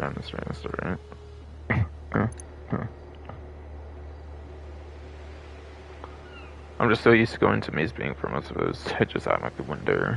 My bad. So arena workshops themselves are 30% off, apparently, for whatever that price would be. I already have one though, so I don't think I can actually show that, of course. But yeah, arena workshops 30% off for the actual property itself. Upgrades and modifications are 30% off. So you have your office style. Workshop graphics. Workshop color. Garage floors. The actual garages themselves should probably be on discount, I imagine, being a renovation kind of thing, of course. Of course, yes. We had a cosmetic of it and the actual storage of it, I assume, should be on a 30% discount, and basically, yes.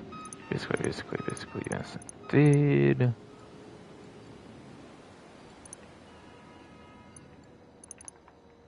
I can't do the trick where you like double click it and go to like different ones on this particular website that you have checkmarked already. So I cannot preview what those are, but still. Mechanic, I think you start with like an actual arena mechanic or something.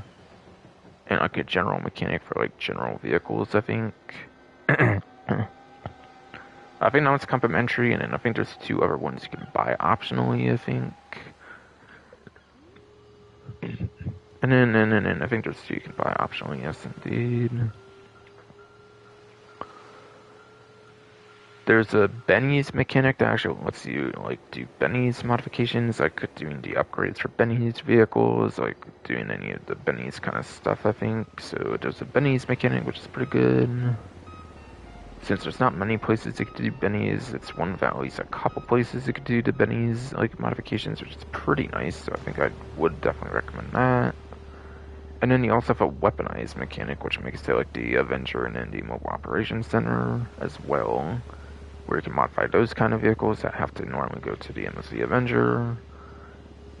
I think that's definitely pretty nice, especially with the vehicle organization feature they add later down the line for 9th-gen consoles, PlayStation 5, Xbox Series XS. I think for vehicle organization, I think it's only on those consoles currently.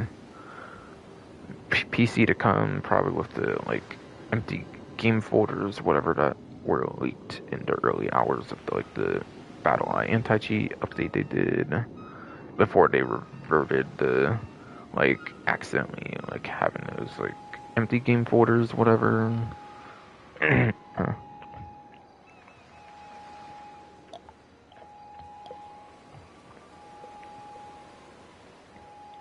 But yeah, PlayStation 5, Xbox Series XS with the vehicle organization, you can easily move the vehicle over to the arena due to a weaponized mechanic, which makes it super nice and convenient for the weaponized mechanic.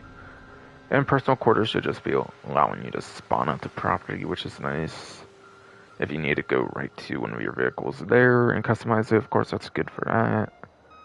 Not very useful spawning property, though. I don't feel it would be all that useful, though, compared to some other options. So if you don't care to get every single personal quarters, then it's not an important property to spawn at, per se, compared to, like, other ones, for sure.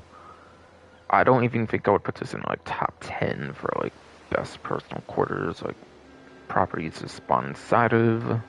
I don't think I would really put it in a top 10, even.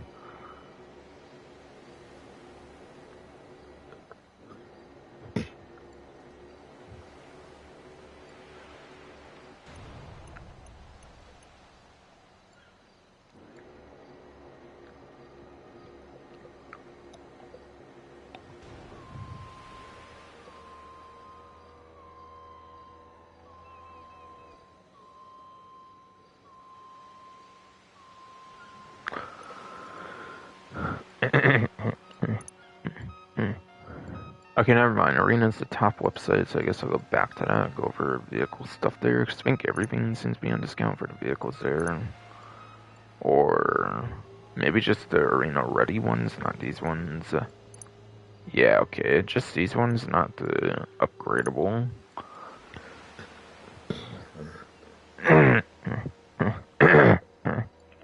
Or not the stock ones, but the upgradable ones for sure, I think would be on discount too. Oh my fucking god, fucking throw, keep doing it, fuck.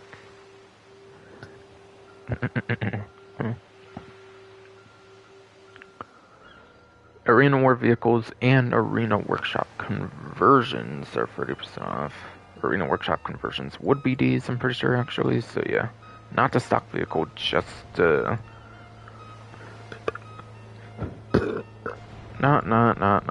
the stock vehicle, just, arena versions.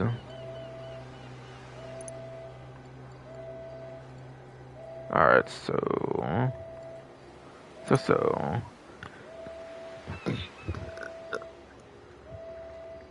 The Sasquatch.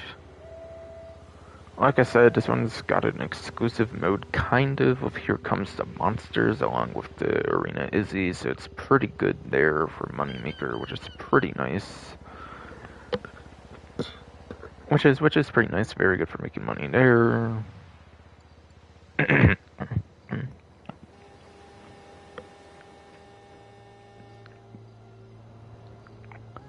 But yeah, I can shoot like proximity mines or something.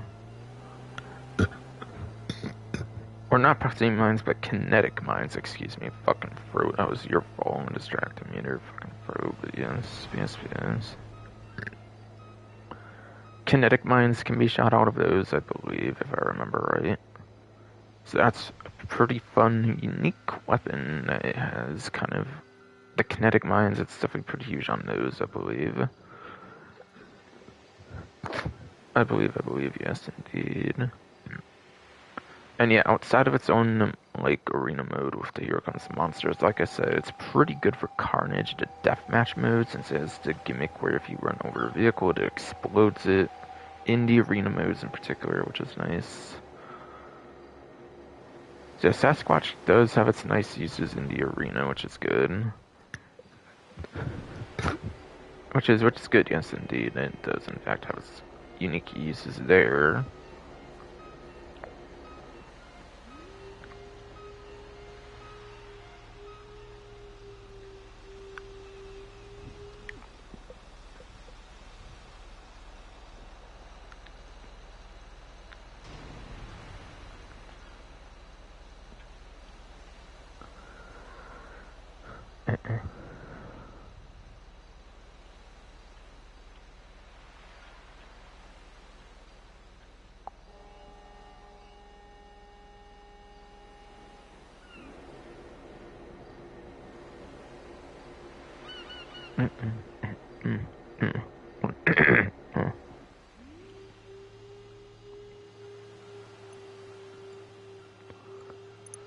Yeah, I think it's a pretty good one for sure. That's definitely one I would definitely recommend picking up. The Glendale one is the Bruiser, basically. It just one's known as the Bruiser. Pretty big vehicle. Not too maneuverable, so it's not that great in the arena, unfortunately. It's not really too great in the arena, unfortunately. It does not get it does not have an exclusive mode, sadly, like the Sasquatch does at least make up for some of the lack of stuff. So honestly,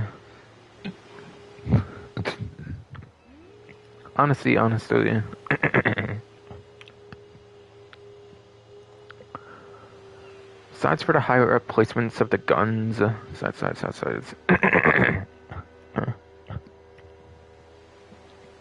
Yes. Besides for the higher up placements of the guns that you can see with the gun up here, that might make it easier to do like a headhunter EAP work and just shoot the characters right in the car and whatnot. Aside for that, I don't really see any advantage to this vehicle over any other arena vehicles. For like free mode money making arena or otherwise, whatever. Yeah, this one's just not that amazing to be honest. It was slow, bulky. Slow and bulky and whatnot, probably, yes, indeed. So if you don't care to collect each arena vehicle, this one's probably worth skipping since it's not going to do much for you, most likely. Most likely, yes. Yeah. The arena slam van.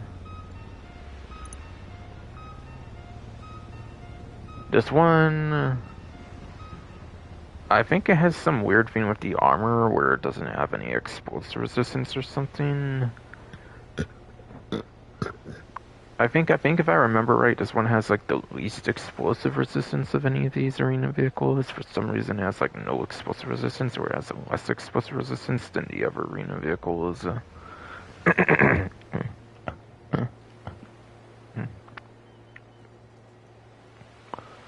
So in that sense, it's kind of worst in terms of free mode, since it won't have that much good protection, and the weaponry sure will not make up for it. Otherwise, it's certainly more maneuverable than the Glendale, at least. Otherwise, more maneuverable than the Glendale, at least, I imagine, yes, indeed.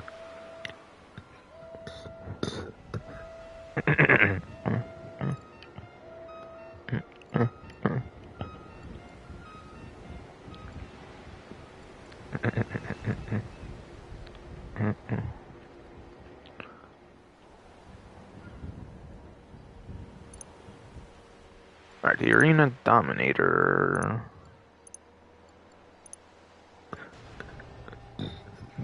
Arena Dominator is a pretty average one, I would say. It's pretty maneuverable, not as bad as the Slam Van in terms of explosive resistance, as far as I recall, at least anyways. As far as I recall, anyways, yes indeed.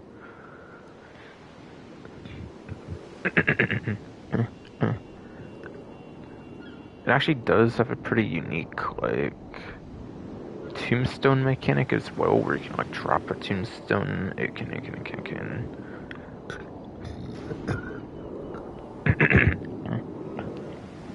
very much does also have a tombstone mechanic where you can like drop the tombstone on the back. At least the Apocalypse version. I'm not sure about any other version, but at least the Apocalypse version you can do it with that,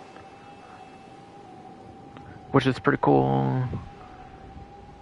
So that could maybe be an obstacle you could put in the way with the tombstone, which could be interesting. Probably won't do much, but it's something at least. Probably won't do much, but something at least. Yes, indeed.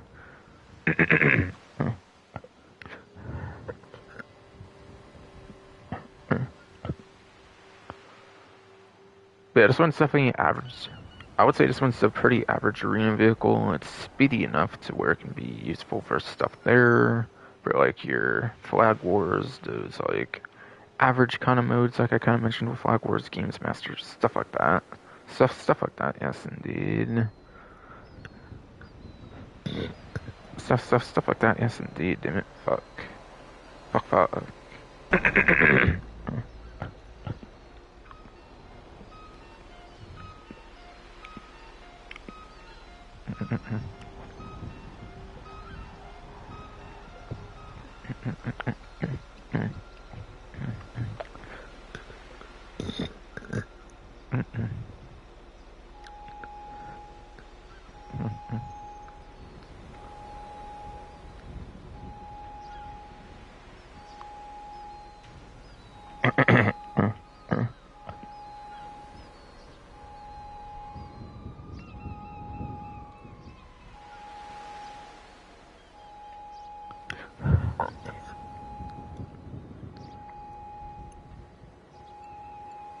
The Impaler, again, I feel this is a pretty average one, like the Dominator, where it's able to be speedy enough.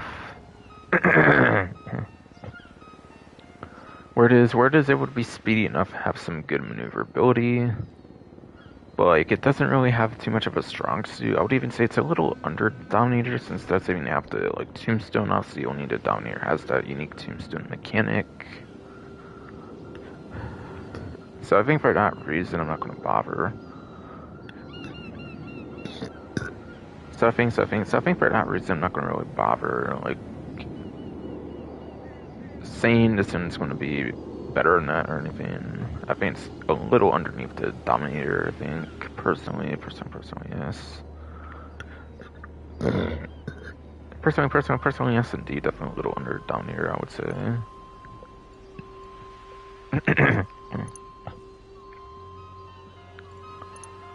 The Izzy Classic Arena variant has the guns on top, which is pretty interesting. Makes him more centered, which could be nice. Makes him more centered, which could be an advantage in certain cases, perhaps. Maybe more for free mode than the actual arena, but still. I feel this one's pretty average as well. It doesn't seem like it's all big and clunky or anything, obviously, so I think this one's pretty average at least. This one also has its own mode with the Sasquatch as well, called Here Comes the Monsters, so it is more useful in that regard too. So I think this one's more useful than the Impaler, at least having an exclusive mode.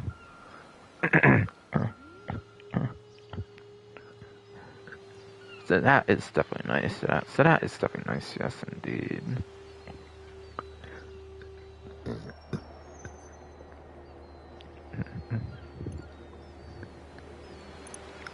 And then the Gargoyle. Believe it or not, this one's actually one of the better options. Believe it or not, the Death Fight here is actually one of the better options for the arena. Again, I think, like I said, the only way you really die that well on this one is if you get hit by like a mine or something. If you get hit by like a mine or something, it's the only real way.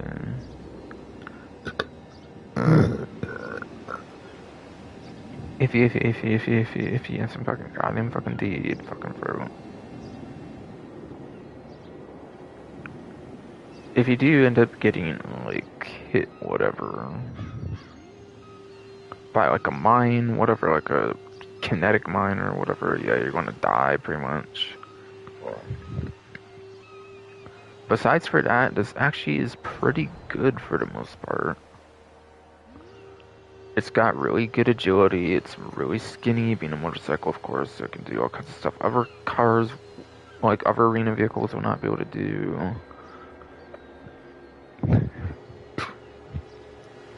Again, it's a lot more, it's a lot less like spacious on the road or whatever. So you can probably do all kinds of maneuvers and stuff that other vehicles will not be able to do. A bunch of that kind of stuff is wide, this would be super good.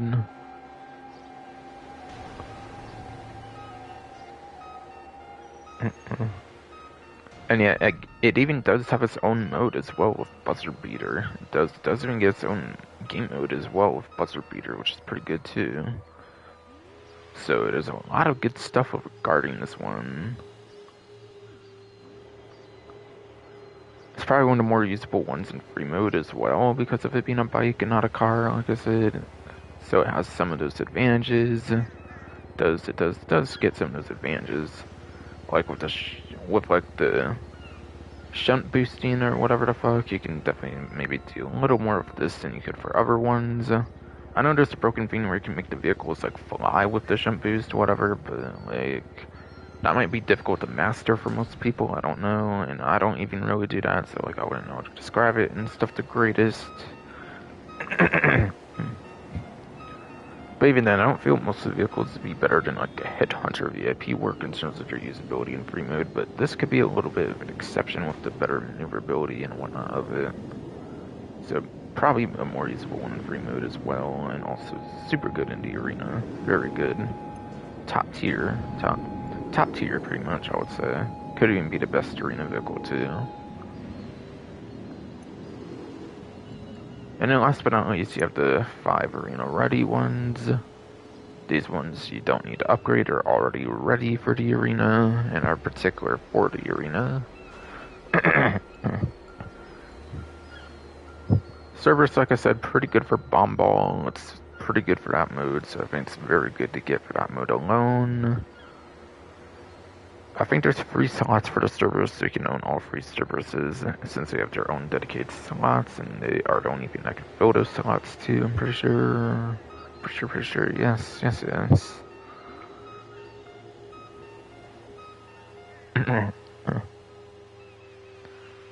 a flamethrower on it, which is pretty unique. Has a flamethrower on it, which is pretty unique.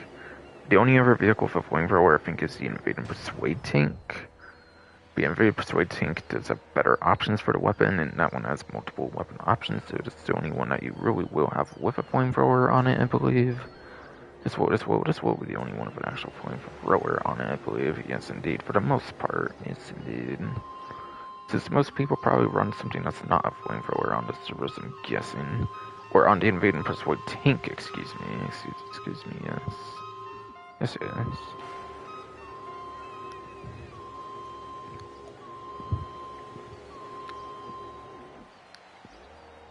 Onto the Apocalypse, or not really Apocalypse, I'm talking like in general for these ones especially. These ones especially, yes indeed. Yeah, the Brutus, more on the slower end. Main gimmick would be the like machine gun placements would actually probably be pretty good on this one, being a taller vehicle, of course, yes. So it could be that little bit better on like a Headhunter VIP work. So could be a little bit better on those like Headhunter VIP works in like free mode, for example, maybe with the higher gun placements. Besides for that, not really too amazing, I would say. It's only 2-seater, there's no putting people in the back of it or anything like that. There's no back to the van, unfortunately, like, whatever the hell.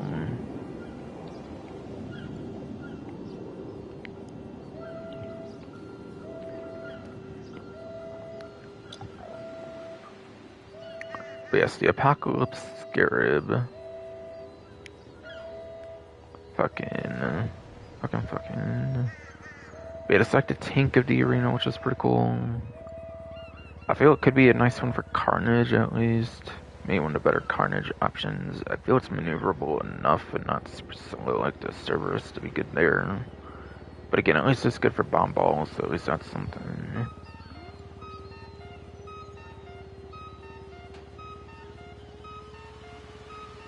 This one could probably be more interesting with the shunt boosting, whatever, compared to some of the other ones too, or something. I feel this one's pretty nice. I feel this one can be nice in certain regards of like carnage and whatnot, for example. Kind of depends on the mood, really. Really, yeah. Apocalypse Imperator, I kind of mentioned this one with like the Impaler and whatnot. I say it's a pretty average vehicle. Really, again, I'm talking about all of them. I'm just saying Apocalypse because I'm kind of just on the top of the page here. Of course, yes. Of course, yes, indeed.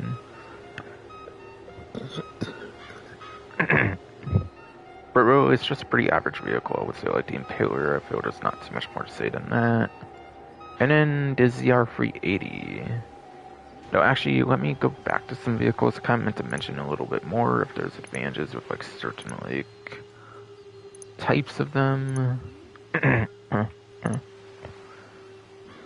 Future Shock in particular, I know there's like a Ram or something that has like an electrifying capabilities on the Future Shock variant. I don't think any other variant would have that. So yeah, there's like a Ram or something that has like electric capabilities or something that would stun other players or something that could have an advantage in like free mode or something. Probably wouldn't do much, but still, it's something I figure I would mention. I don't really feel there's too much exclusive to any certain variant of the Glendale.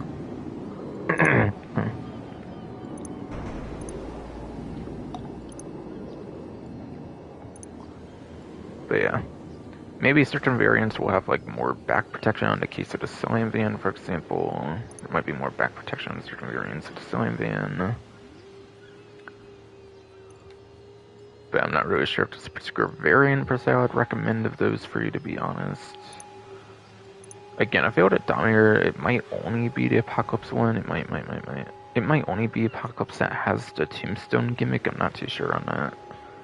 I'm not sure if Future Shock and Nightmare allow you to do the same thing or whatever. I feel Future Shock looks like it's like stuck to the vehicle, but I'm not sure about Nightmare. But yeah, at least Apocalypse allows for you to do it again with the Tombstone. I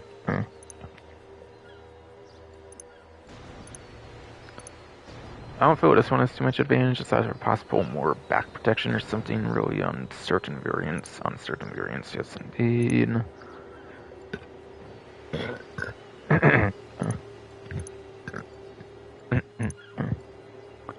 Yeah, like look at Future Shock for example. Look at Future Shock for example. It has more front protection, it looks like, for example, compared to Apocalypse and Nightmare. So stuff like that can maybe be a determination for which one you choose. Stuff like that can maybe be a determination for which one you choose to.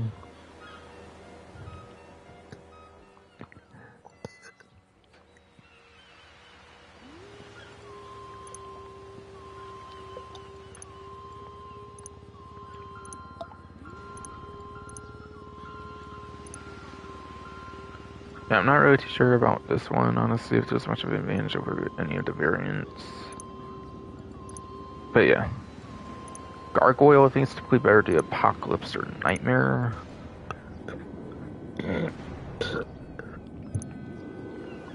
Gargoyle, I do think it's typically better to do the Apocalypse or Nightmare for the bigger shield. But yeah, the Future Shock has a small ass shield on it.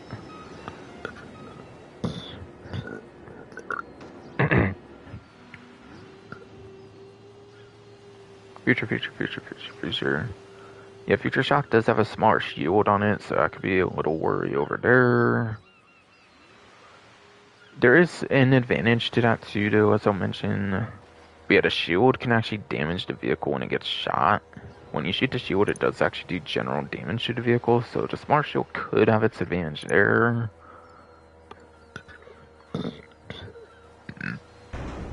But generally, I don't feel somebody would shoot the shield for that long for it to matter most times. So, like, I feel Apocalypse and Nightmare having a bigger shield is the one I would prioritize for those two. Future Shock I would only get if you don't want the shield damaging the vehicle, like, as easily. If it gets, like, shot by another player, if it gets, like, shot by another player or something, yes, indeed.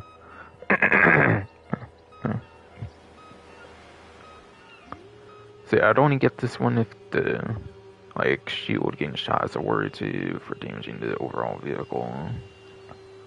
Which I don't really think should be the case. I think Apocalypse and Nightmare are easily better options. I think those are easily going to be the better two.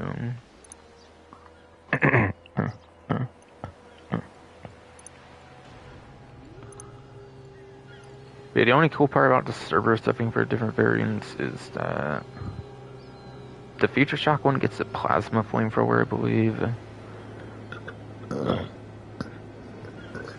The Future Shock gets like a plasma flamethrower on it, I believe, which is pretty cool.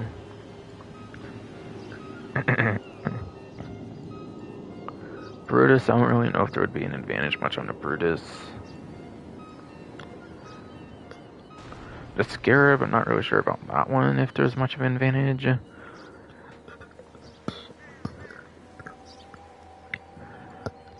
On that one. Yeah, on that one I'm not really sure if there's much of an advantage on the Scarab, yes indeed.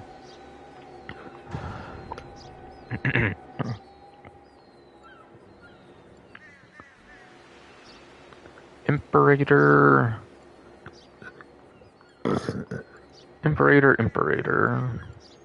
I don't really feel there's an advantage to the Imperator. I don't.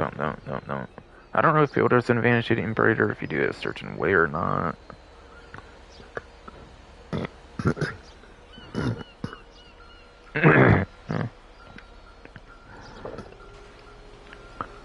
Oh my fucking motherfucking ass, God, you fucking throat, stop.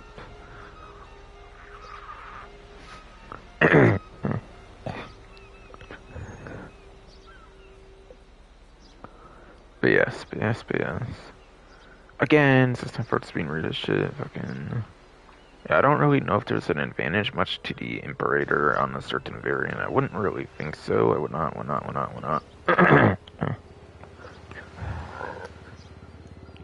I would not really think so, yes indeed.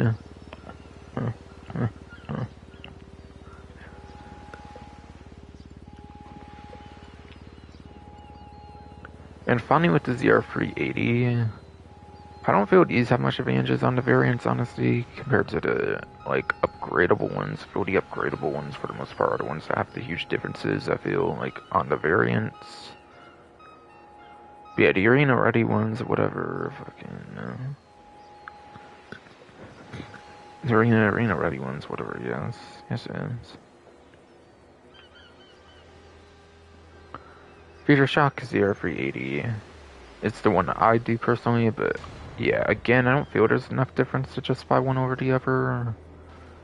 But anyways, I don't think I talked about this one. And this one is super quick. I didn't talk about it on the website in particular, but yeah, it's super quick on the ZR380. Yeah, it's one of the quicker options if you're not using like the death bike, so I think this one's definitely a very good one as well. I think this one's pretty top tier. I think this one's honestly a pretty top tier option along with the death bike. Because of sheer speed reasons, just like the death bike, because of sheer speed reasons, like with the death bike, yes indeed.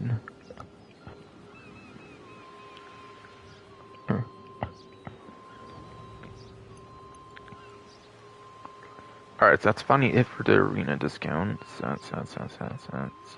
That's funny it for the arena discounts, yes indeed.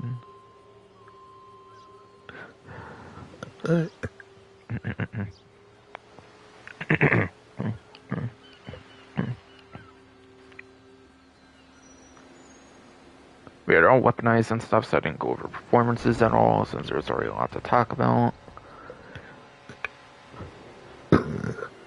I did not.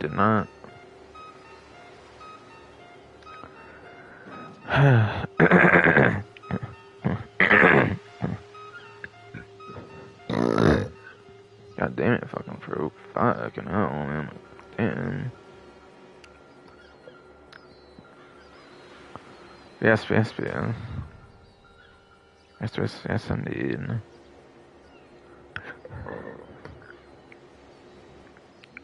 They also said with weapons and stuff, so I did not talk about performance, since obviously the weapons I felt was enough to speak about on those personally. Personally, yes indeed. Personally, yes, I'm fucking goddamn fucking indeed, yes. Oh my god, bro, come on. Yeah, all those had weapons and stuff on them, so yeah. I don't feel there's much more worth talking about on those in particular, for sure, yes indeed.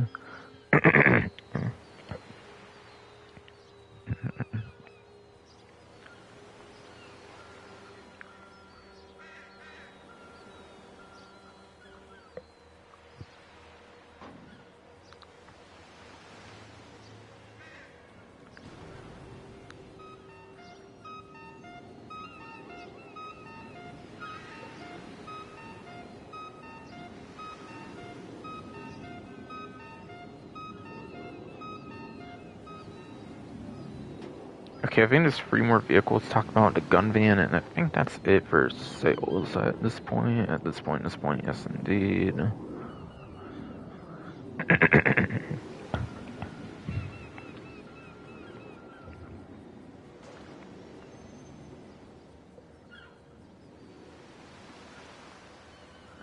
Okay, I think 1's a legendary and 2 were stock, I think.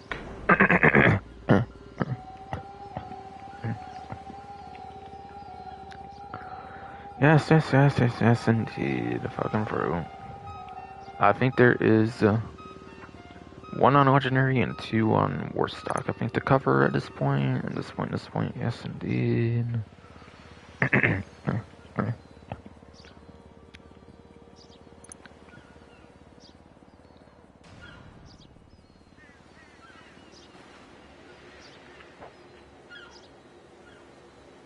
The legendary one, I think I accidentally scrolled down to. Legendary one, I think I accidentally scrolled down to it. Now it's going over to Schlagen GT back on the podium from the casino. Yeah, the Vapid GB200. Yes, the Vapid GB200, yes indeed.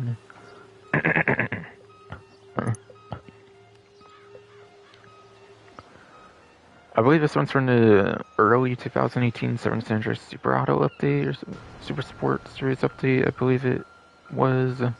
It was on the site, to be fair. I wasn't paying much attention, but still, I think it was from that.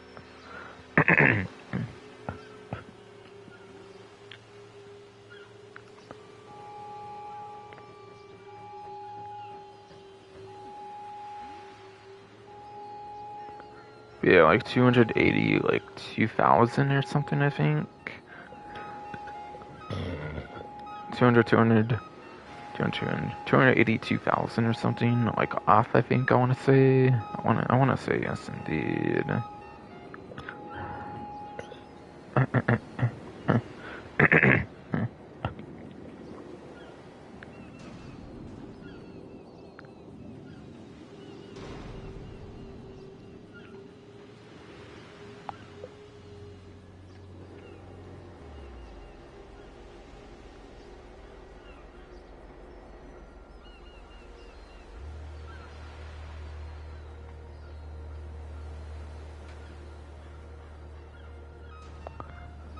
Alright, but yeah, so when you go back to Perfect 142's vehicle spreadsheet file, probably been a while since I've done that, of course, yes, indeed.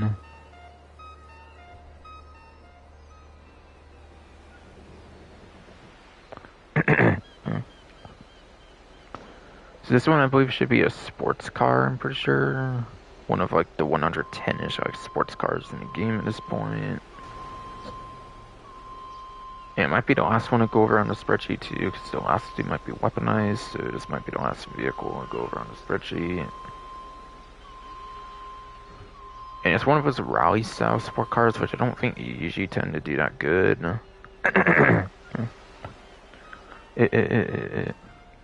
Yes, indeed, fucking true. It's one of those rally sports cars I don't think tend to be that good in general performance, since obviously it's the actual true, like, sports cars are more on top.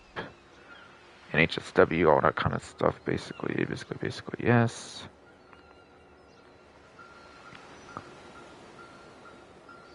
Fucking.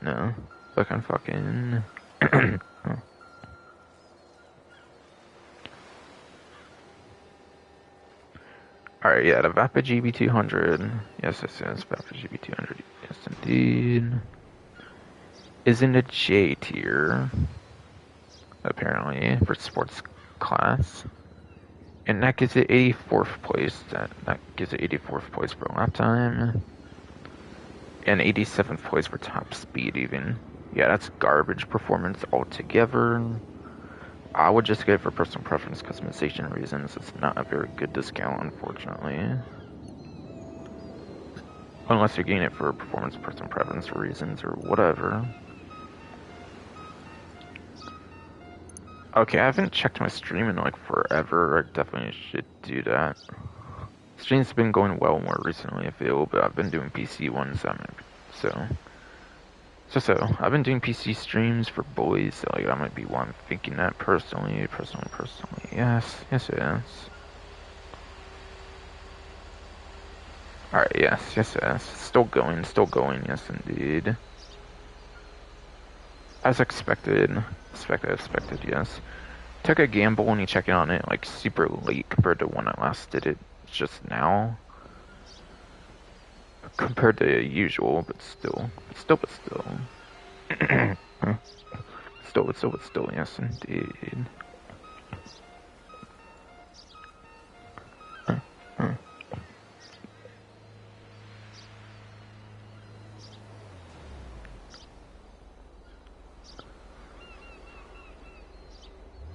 So yes, the JB700W is on a discount. Looks to be at 50% too, which is pretty good. Wow, that's crazy. That's crazy good. Sale amount there.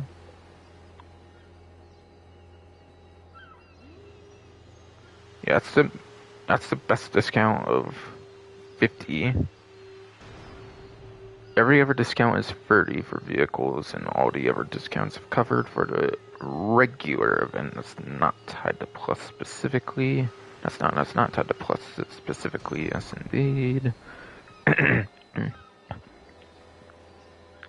and not and not counting the free bodysuits.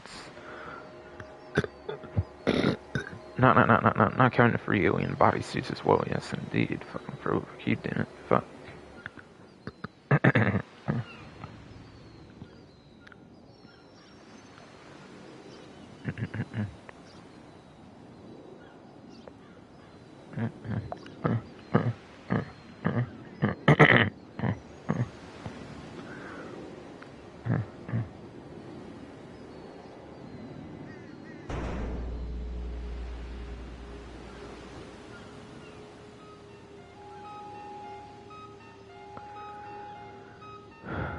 But yes.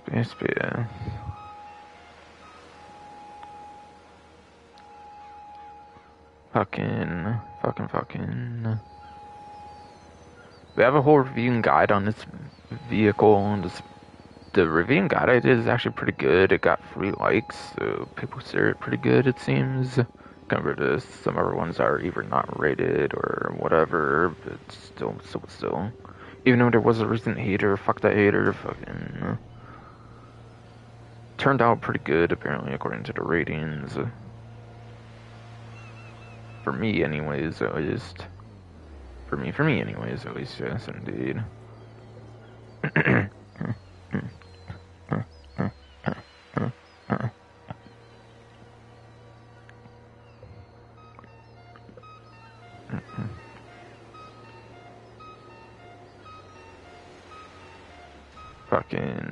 Fucking.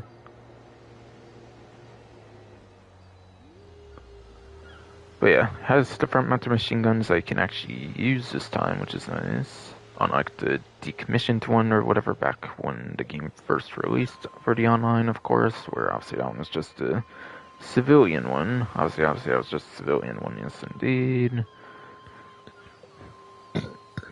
When Damasceno Heist DLC rolled around, they finally gave a different weaponized version to use for that, for the online component, which is cool.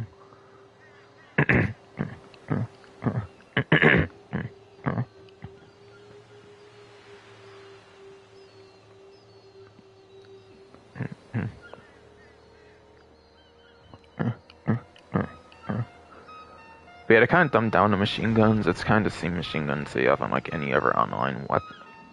They did. Yes, indeed, fucking fruit. They did dumb down the guns on it. So it's more like the typical guns you have on any other vehicle. It's not the unique kind of machine guns that the decommissioned, or not the decommissioned, but the commissioned one has in the single player, is what I'm saying. So it doesn't have the more unique, like, gun usage that it does in the single player, where it's like actually a pretty unique projectile kind of thing, or whatever. Or whatever. Yes.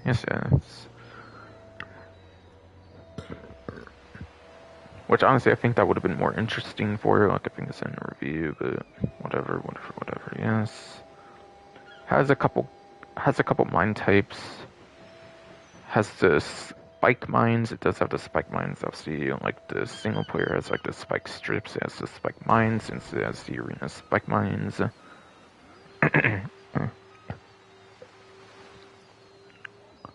The mines do actually cause damage over time. So even though the vehicle is like, even, yes indeed, fucking bro, even though fucking,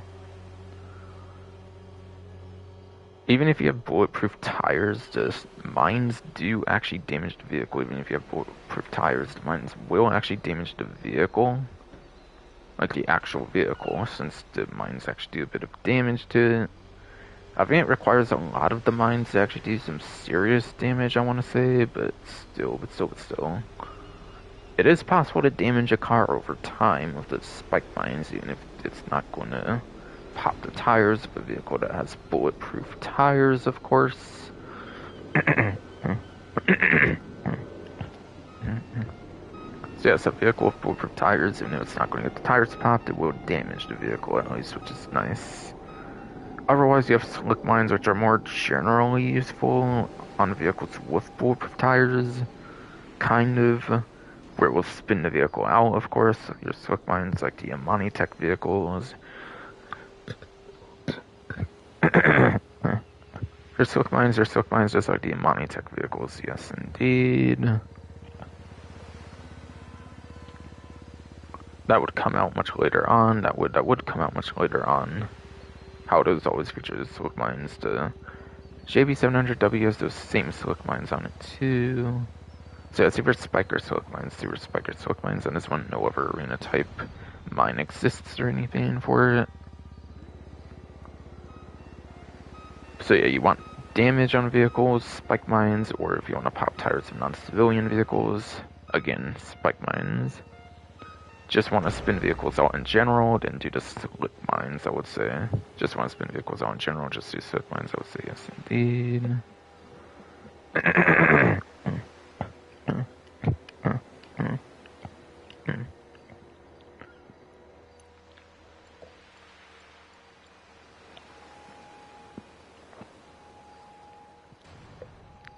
And then last but not least, the Kara. When it says Kara, I didn't say. I remember not seeing Kara 4x4 or whatever. Yeah, regular Kara, that's the weaponized one, of course, on the Warstock website.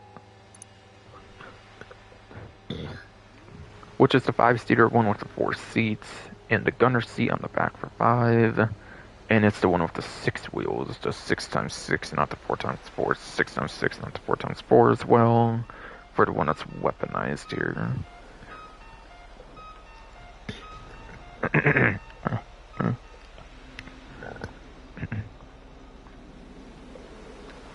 But yes, this one is a 30% off. This one's 30% off. Yes, indeed.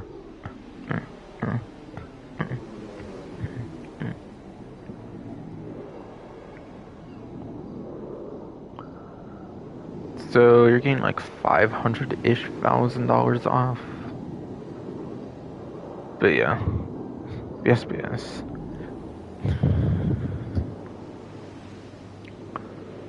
Fucking, this vehicle has the machine gun on the back of it. I think you can also turn it to like a minigun as well.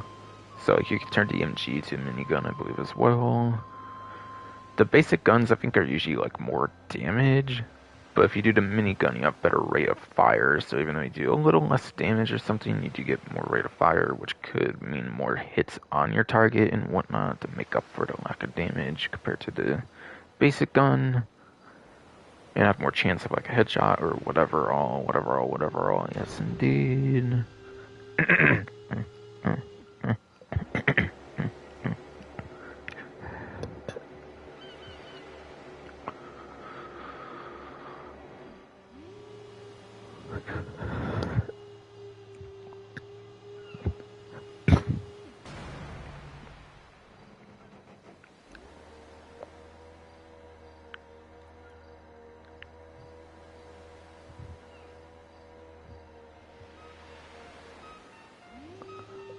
But yes.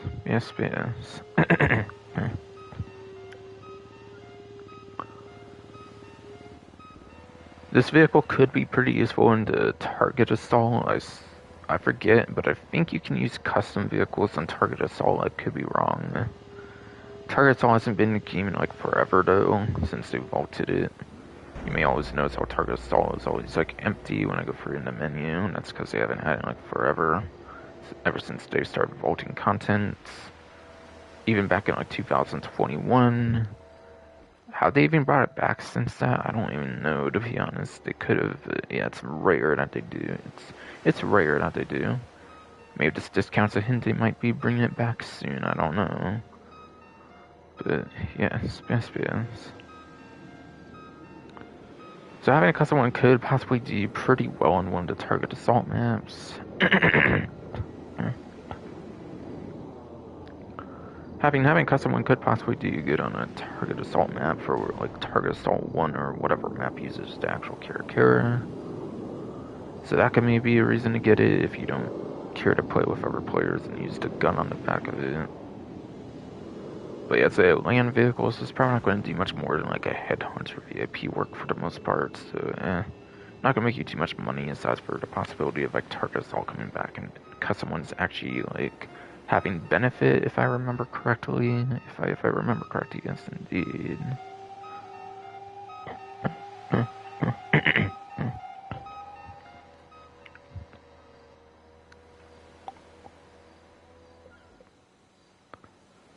So, it's weaponized. I think it could be pretty worthwhile to get it, just like the JB Center W. I think I would definitely pick those two up for sure, and a lot of those arena vehicles, if you can afford them, of course, too. But yeah, if you could afford arena vehicles or any of these weaponized ones here, I would definitely pick them up. It's a very good event for discounts, I would say, with all the crazy weaponized stuff on discount. That's pretty good. Can never go wrong with vehicles that can actually have an actual benefit.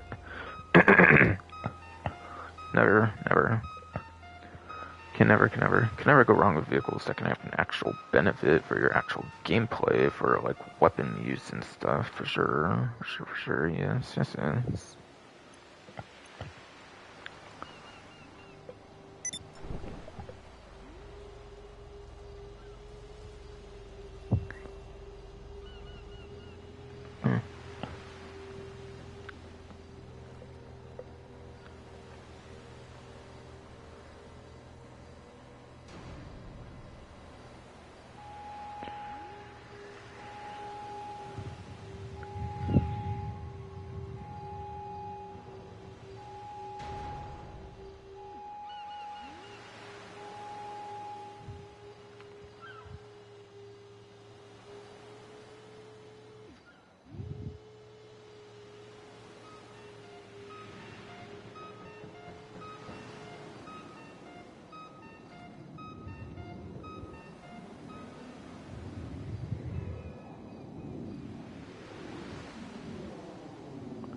So yes. Gun van is what's left basically to cover for discounts and the event in general, and the event in general. Yes, indeed.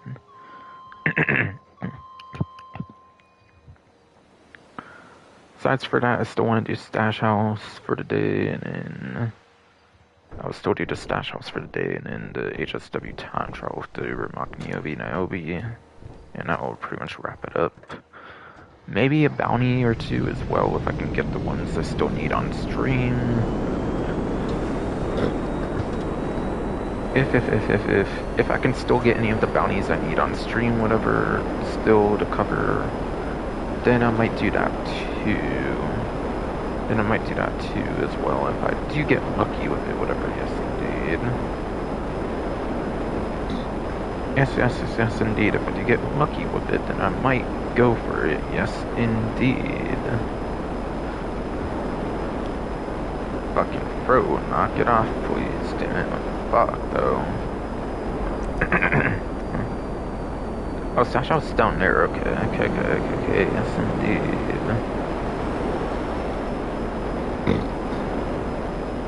KK, yes, I'm fucking goddamn fucking indeed. It's down there. Yes, indeed.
Drop the weapon!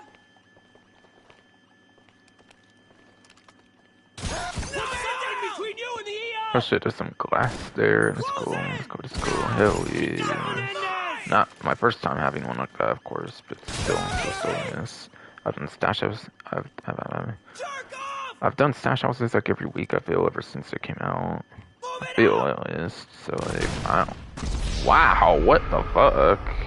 I wasn't expecting that. I didn't think you would be able to shoot me like the other direction of the pole there. My bad. I blame you though, you fucking fruit. That's right, your fucking fault, actually. Get it! Fuck you, fucking dickhead. Boom. Down here, right? On those guys, I think. Yes.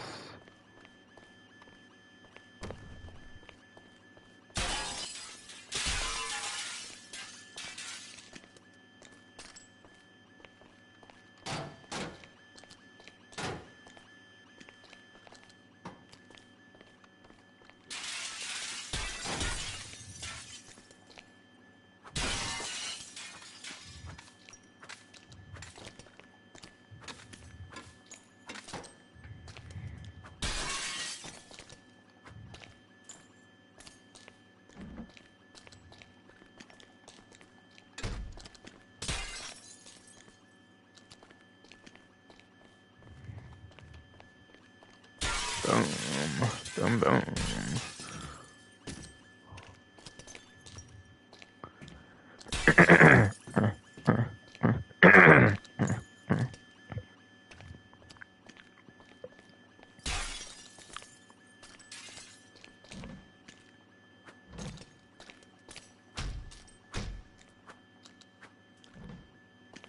Can't break any more of that shit for fun's sakes. I wanna know, yes indeed.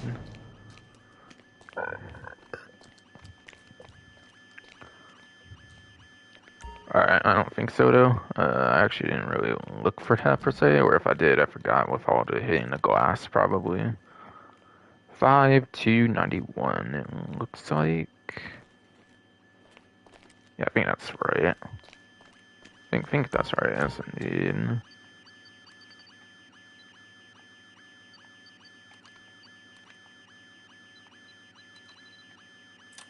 Alright, there.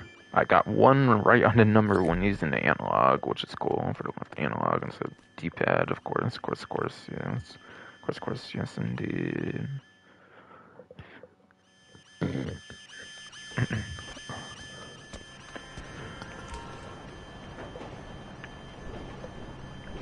Alright, so from here, I can head towards HSW time trial at this point.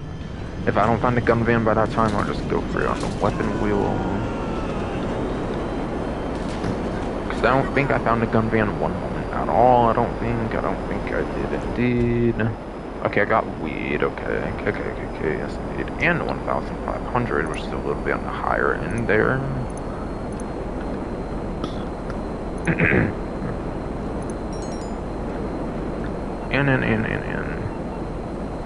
And 1,500, yes indeed, which means it's gonna be a little on the higher end than what I usually get.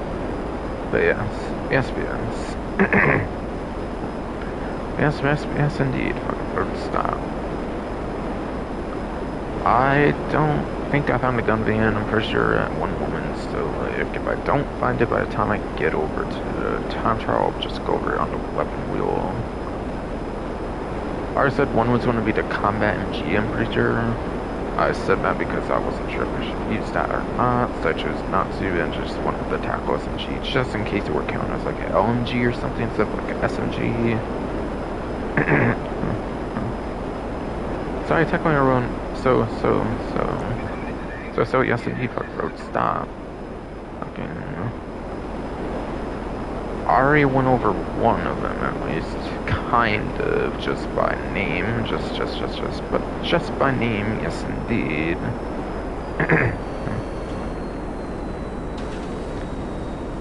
Alright, yeah, I'm pretty sure I did not find it, so I'll do it for the weapon wheel. Pretty sure I did not find it, yes, so I'll do it for the weapon wheel, yes indeed. Fucking road, stop.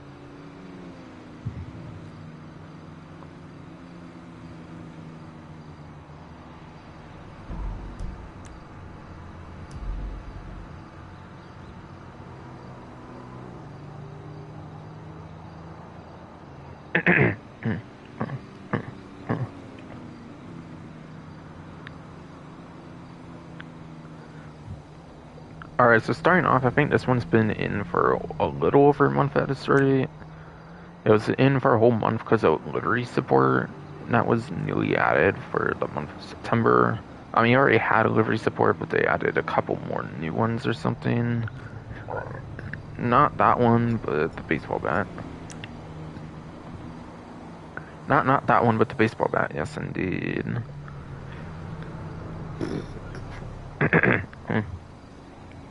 So for like what, the 5th week in a row at least, I think this is available at least for 5 weeks, like 6 or so in a row. Pretty crazy, yes. I don't feel like mentioning like anything besides for deliveries since it's been in for 5-6 weeks. So like, there you go.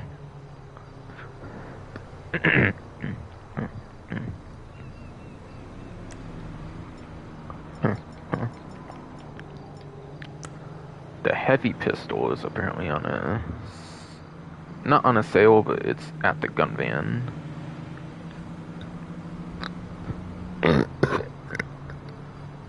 No. Not on a sale, yes indeed, but it's at the gun van at least. Has 36 ammo for a traditional pistol, which is actually pretty high for a traditional pistol. Might be the highest for a traditional pistol even too. Not counting the AP pistol, by the way. Yeah, not counting the AP pistol, that's the highest amount of ammo in a magazine. And again, it's not a traditional pistol. And again, it's not a traditional pistol, so...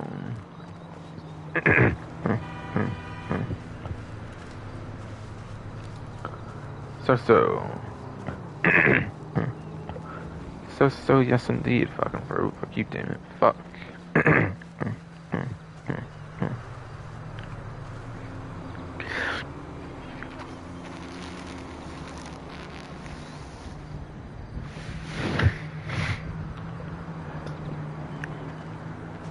God, Jesus fucking Christ, you sack of shit ass fucking idle hernia throat and everything, I swear, damn it. Fuck. But yes. Sorry about all that shit. It's fucking idle hernia throat just being a bitch, dude. Fucking hell, man. Like, fucking hell.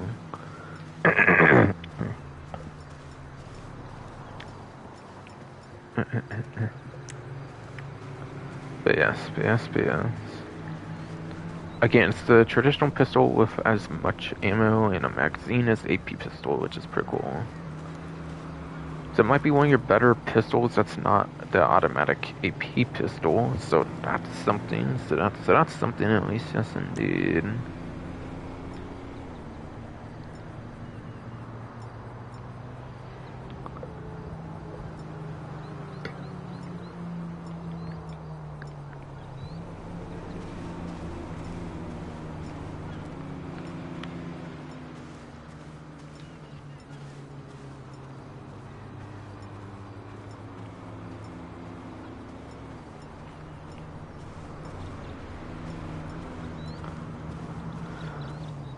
But yeah, I would say it's pretty average on the damage.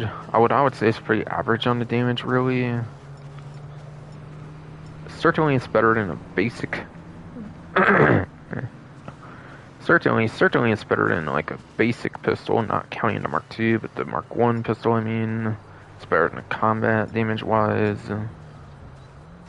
Probably better than the regular SNS, at least, yes. Not as good as the pistol .50. Not as good as the pistol .50 though, yes indeed, but still.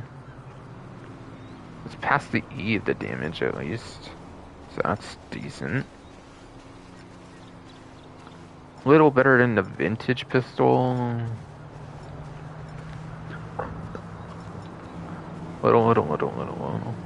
Little better than the vintage pistol, yes indeed. And the ceramic pistol. I feel it would be better than the James Bond one, or not James Bond one, not James Bond one, yes indeed, but the WM25 or whatever one with the Die Hard like free motive in, which I actually have in the gun locker, but I think it would probably be more damage than that. Even I want to guess, yes indeed. But X3 has 36 rounds. The damage is pretty good on it. It's pretty good. X3 has 36 ammo on it.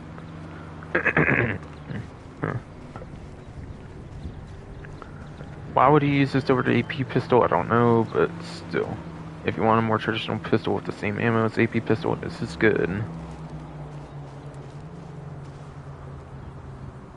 You probably won't use it much. It'll probably just sit in the weapon wheel, to be honest, but still.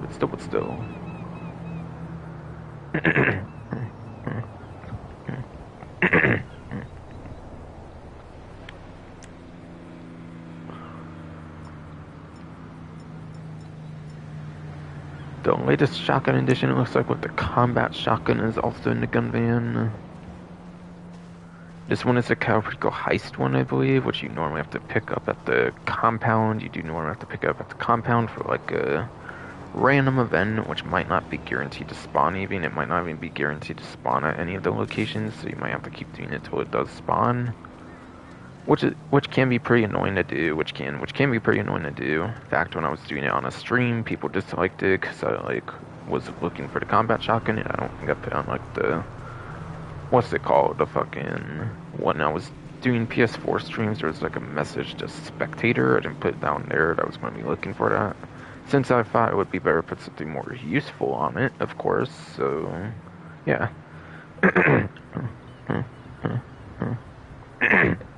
So yes, indeed, fucking fruit.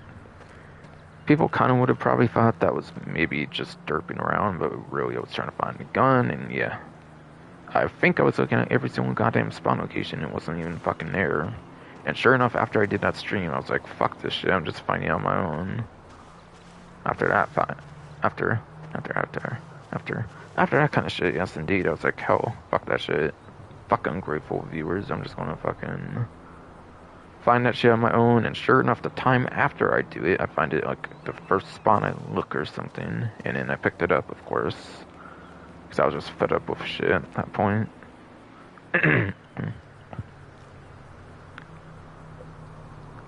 I think it was when like the weed was 2 times as well, so that's why people were like watching it pretty good and stuff too.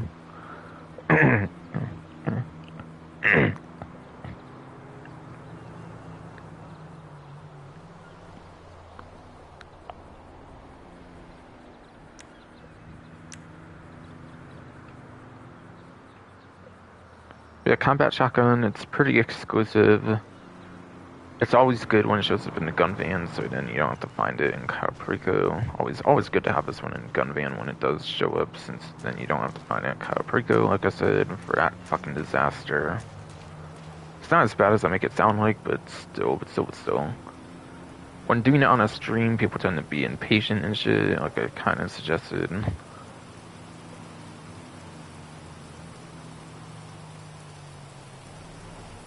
And then finally, the Combat MG has a Mark II version, so that makes it instantly worthwhile to get. And not just that, when you go into first person, apparently there's no recoil. Apparently. Yes, indeed, fucking fro. There is no recoil at all in this fucking guns on first person in first person mode, indeed, yes. So in first person, when you shoot with it, it will be like purely straight. There will be no recoil at all. Your shots will actually go where the like hit marker actually shows they will in first person. At least for the Mark 1, I'm not sure for the Mark 2. Probably the Mark 2 as well, to be honest. Probably for the Mark 2, I'll just assume it as well living. Yes.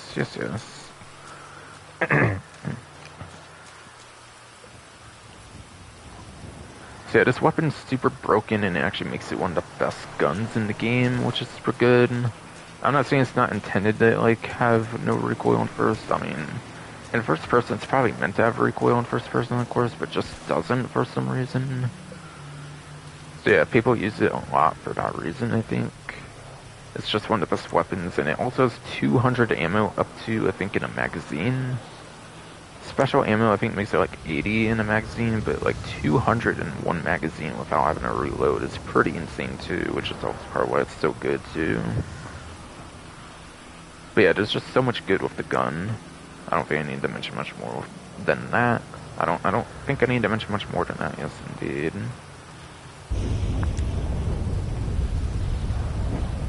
Preferables.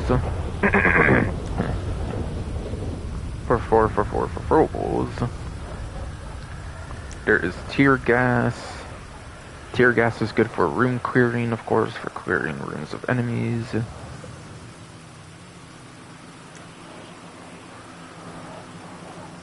My pipe bomb's glitched up, I think. And of course, it's one of them that's on the gun van.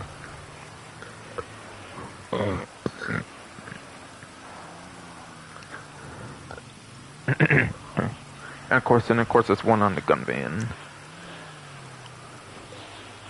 Alright, so pipe bombs. Pipe bombs are the ones from the Lost and Damned DLC, from the Bikers DLC back in Grand Theft Auto 4 for the Lost and Damned. It, of course, made a return in the Bikers DLC for GTA Online. And apparently those don't blow up in your hand, and apparently those do not blow up in your hand when you get shot, yes indeed, unlike a sticky bomb. So when you get shot in hand with that in your hand, it does not blow, unlike a sticky bomb, which would. And that means it could be pretty good for throwing out of a car as a drive-by explosive throwable, which is pretty good.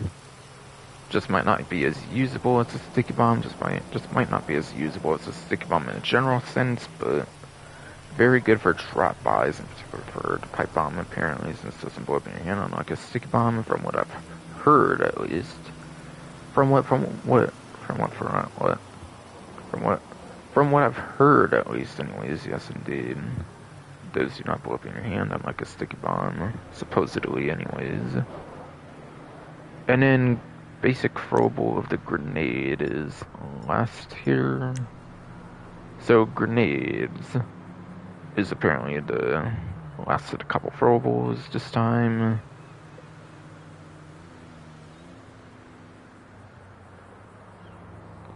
But yeah, it's just your basic explosive throwable, nothing really more to say on that for me. Nothing more for me to say, yes indeed. It's literally just your basic explosive throwable, nothing more, nothing less, really.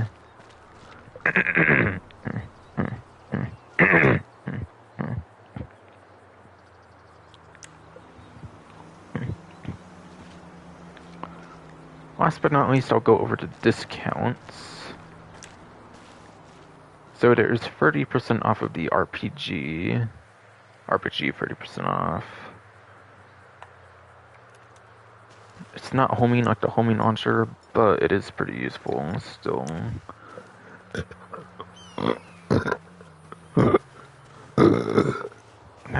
Bro, just stop, come on. Yes, and fucking goddamn fucking deed, fucking bro, fuck you, damn it, fuck.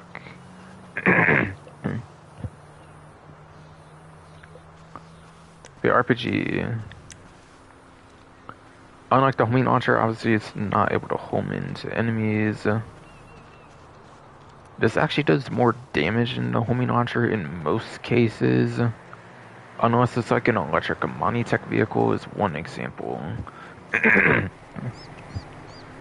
unless it's like an electric Monitech vehicle for one example, yes indeed. But yeah, in most instances, the rocket launcher, the RPG, will actually out-damage the homing launcher. As of course it's easier to hit with this, it makes sense to do less damage, technically speaking. Yes indeed. So RPG is good if you can actually get a good shot on an object, on a, like, vehicle, basically. If you can actually hit that shot, it's good. Over the homing launcher, since it will do more damage. In most cases, again, unless it's like electric Monitech, then it's just better to use the homing launcher instead in that kind of case.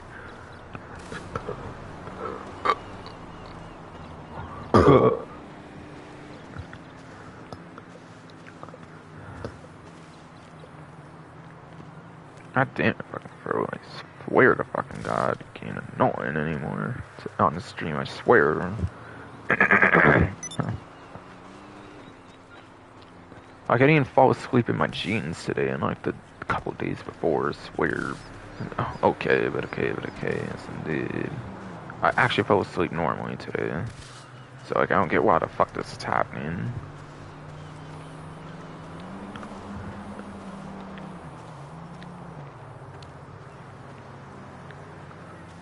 But yes.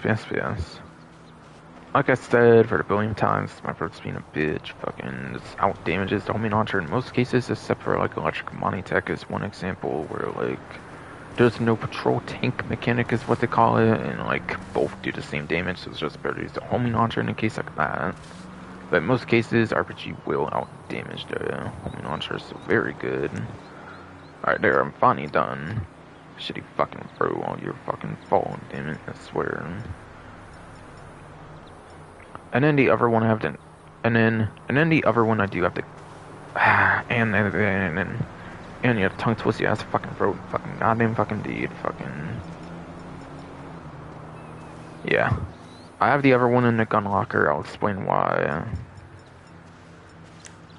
Fucking, so the grenade launcher. So the grenade launcher is a 30% off for Plus members only. RPGs for the general gun van sale. Grenade launchers just for the plus members for 30% off as well. Fucking.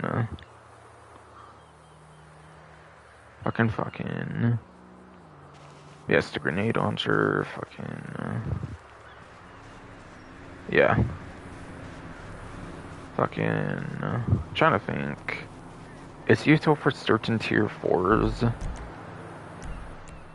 One that comes to mind, I think, is the lowrider one I've heard of. Is pretty good. Not business, but the initial contact mission section, right? Right.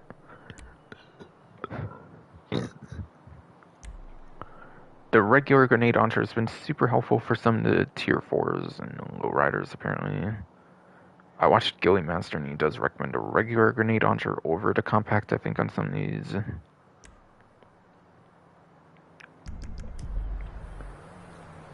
So yeah, pretty good for some tier 4s. I think that alone is the main reason to do it if you are on the PlayStation 5, Xbox Series X, as soon to be PC, possibly with the game file, like with the empty game folders suggesting that they're working on finally releasing it soon or something.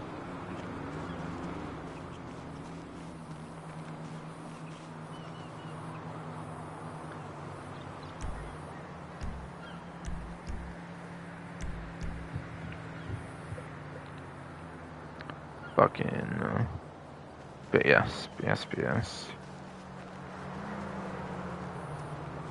Trying to think though. You might be able to do fast reload with it too or something, since it does have an ammo count. I mean, yeah. Fucking, or fast reload might be super useful on the grenade launcher compared to any other like heavy weapon, since it has like 10 per magazine. I don't even know if actually another heavy weapon has a magazine count for heavy weapons. This one technically, here at least, it does.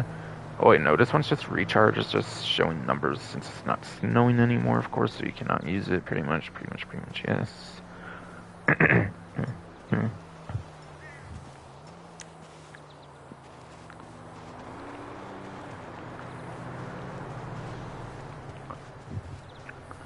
But yes.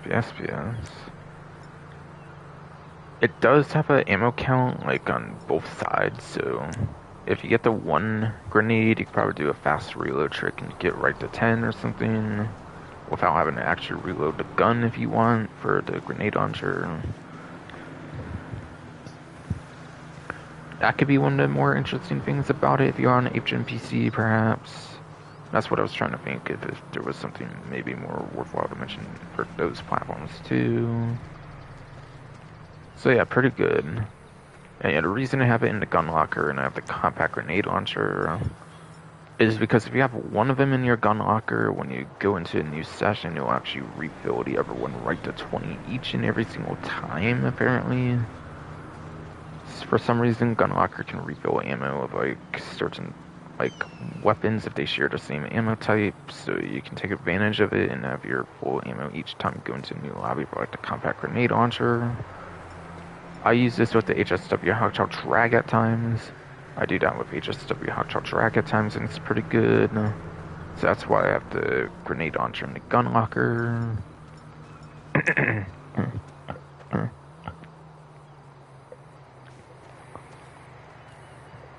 Okay, that finally does it for the discounts in full this time. Discounts are done. Same with gun van altogether. Oh, and yeah, I kind of forgot to mention. I kind of mentioned it though because it was on discount for Plus subscription, but yeah, body armor is obviously at the gun van like always though. Alright, there. Now I'm done with the gun van. And all the event details, discounts, and everything, yes. Everything else here will just be like things I'm finishing up on for the stream, such as HSW time trial here. What the Ubermock, Niobe, whatever, yes. Yes, indeed. You calling for some wheels? I'm Johnny on the spot. I'll hook you up. I'll get there as soon as I can.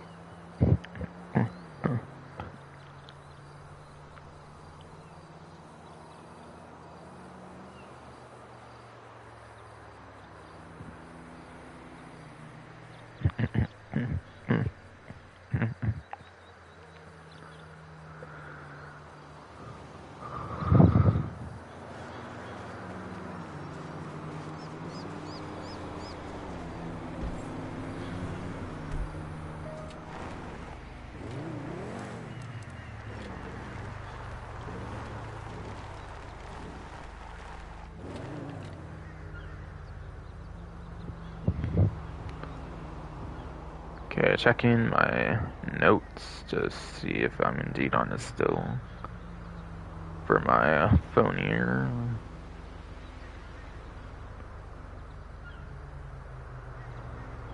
Alright. Yes, I am still in the OBS indeed. From there, I think I still have a couple more I'll be doing with it since I'm not doing it off of when it ends the, like, time trial set. It's been out of order for a bit now. It's been out of order for like almost a year now, I think, kind of. So I think I'm still doing like 3 more after this, I think, because they did like I think they did like the one here in the snow. They like pushed it early, I think, just to have it with the snow instead of like going in order at one point. So I think it's kind of out of order because of that. So yeah, I think I have a couple more to do on this before I go to the next vehicle. Before I go to the next vehicle, yes indeed. Which I don't know what I'm going to choose yet. I don't really know what I'm going to choose yet for next vehicle since I've already done the Euros Extra 2, which is the other one for the new DLC. I'll have to choose some kind of older one. Pretty much, I would say, yes indeed.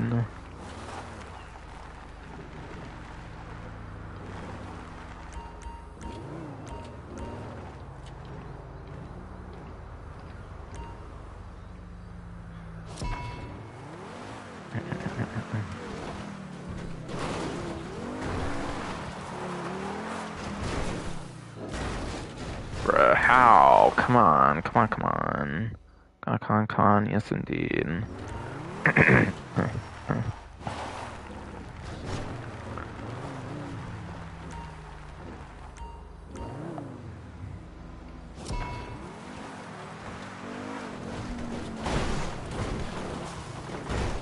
Dude, really? Come on.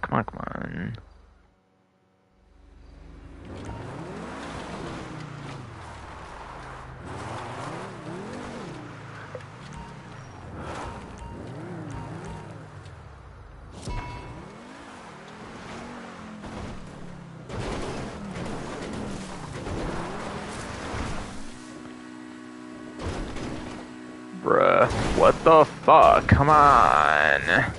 God damn it. Fucking game, what a prick. Damn it.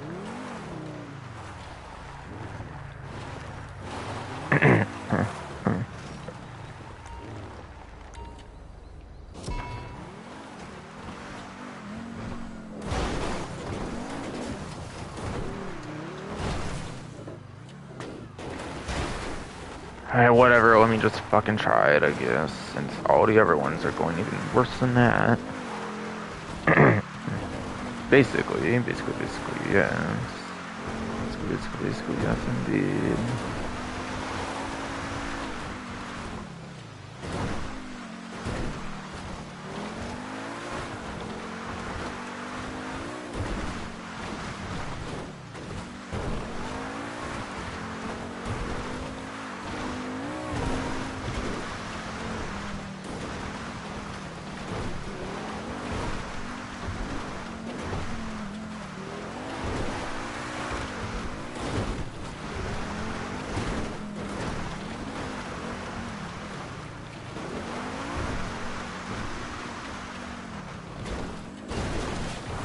Oh shit, I wasn't surprised I'm good there.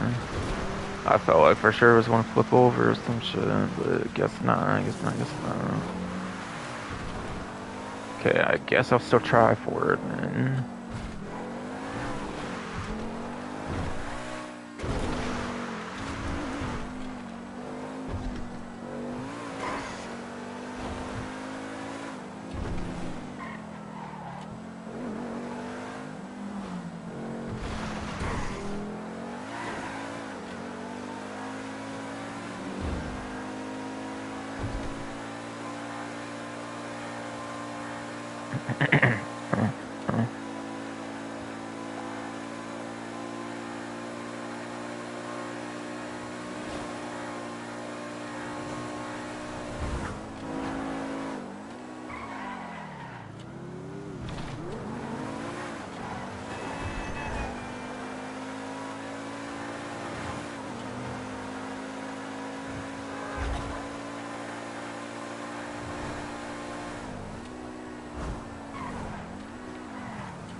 I think it's looking pretty good, not gonna lie, still. That's cool, that's cool, that's cool, yes indeed. Alright, still with like 30 seconds at this point, which seems especially good if you look at the other runs I've ever had on this course. I don't know. I don't know if it's that impressive compared to other runs I've done, but still. Alright, looking good. I can do it even before the red. That's crazy. Holy shit. Yeah, I don't know. That could have sounded one of the craziest I've ever done it. I swear, this one's just so fucking good. It just feels like it's sorry, it's so good. Top speed, second best of the sports class. It's amazing, really. It's it's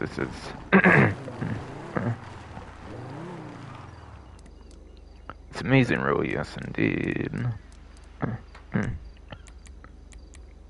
So, like I said, I wanted to check my bail office, see if I can get any of the couple of bounties I need left for live streaming sakes. For live streaming sakes, yes, indeed. If not, then I'll pretty much end the stream. If not, then I'll pretty much end the stream. Yes, indeed.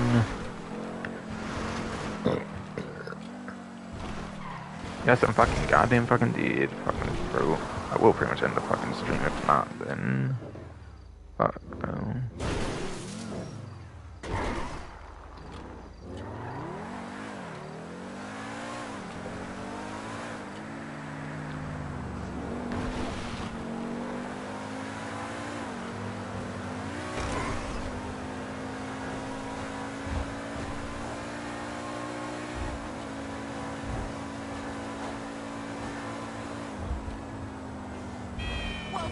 Oh, so I actually swerved through all that shit.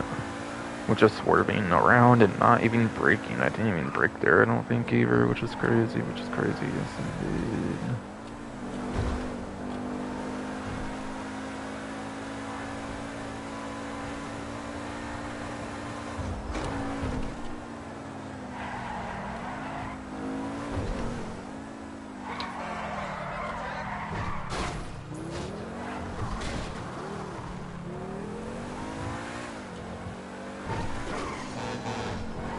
Ah, fuck yeah. You just jelly in my fucking rod, boy. In that fucking shitty ass industrial vehicle of yours. I don't know, man.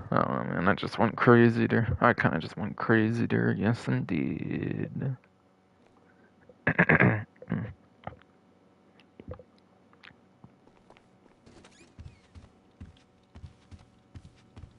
What do you need? Sure.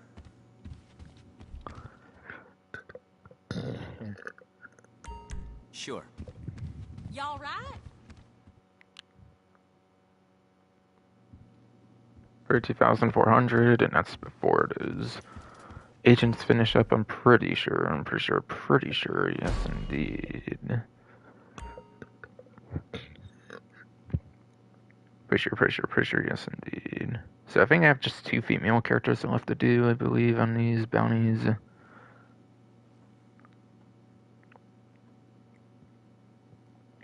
And that is Riley Rose and Bridget Foster. So if I have one of those, at least I'll do it. If not, then it'll pretty much be the end of the stream. Ooh, Riley Rose, okay. Perfect. This one? She's got 3 counts of robbery. Troubled member of a local biker gang. You know anything about biker gangs? Well, this ain't the cute cookout kind, more the run over your dog and shoot out your kneecaps kind. Yeah, you are actually kind of onto something. She's not cute compared to like Serenity Pierce or one of the other biker bitches I feel on this shit, but still. Not ugly by any extent, but okay. Definitely prettier than your fucking fat ass, that's for sure. Okay. Yes Riley indeed. Rose, 3 counts robbery with aggravated assault. You should see what she did to these clerks. She bosses around a bunch of leather-clad men, and not in a fun way, in a, criminal way.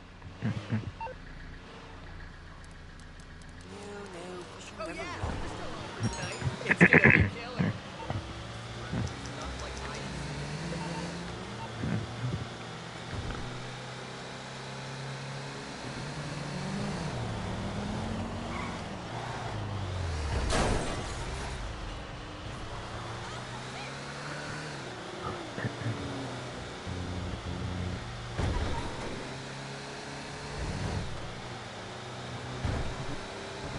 Good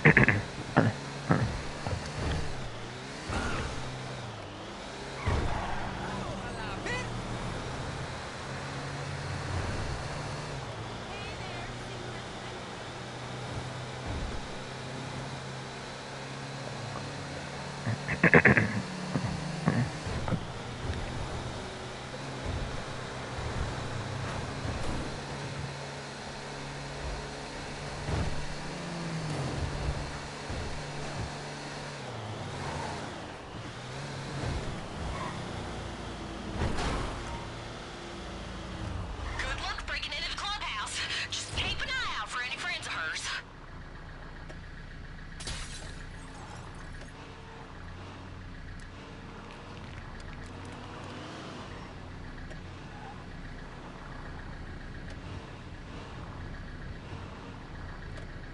So now I forget.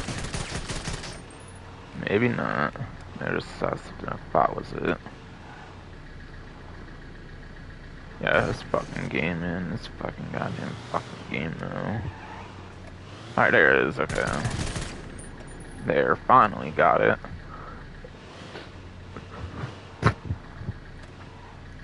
Finally got it, yes indeed. About fucking time.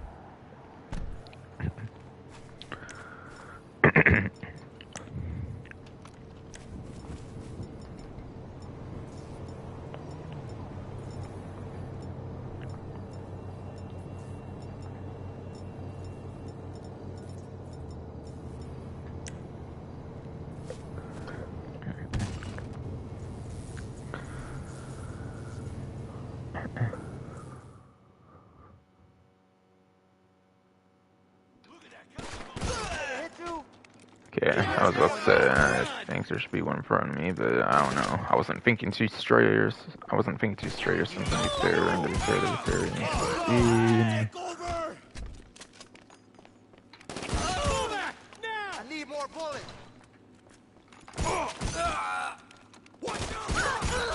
Not a fucking horde, bitch. Cheek box.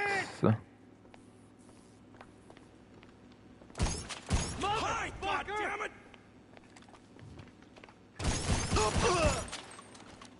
You're mine!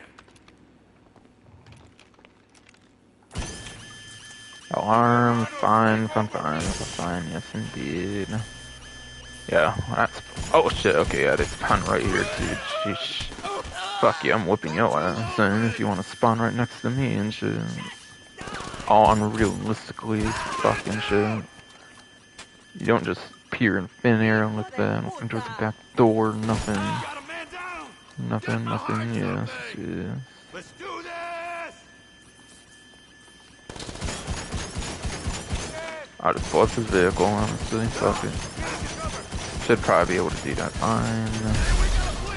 There, just get rid of the bastard, basically, yes. Whoa, wow, okay. I feel usually there's a vehicle on that side, though, but okay.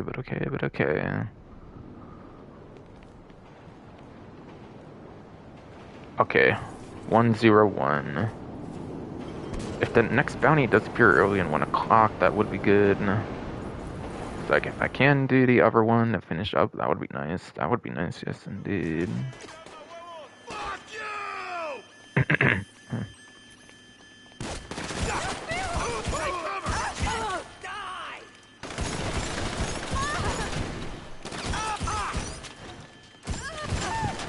Where? There. Yeah, not this time, you naughty ass fucking whore. Damn, I missed your titty, bitch. Yes indeed. And yes, so Kiev was trying to hit a titty with a stun gun.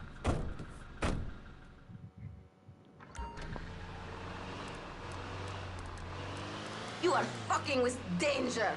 Once you down our woman, just bring her on back. I got the cell all ready for her.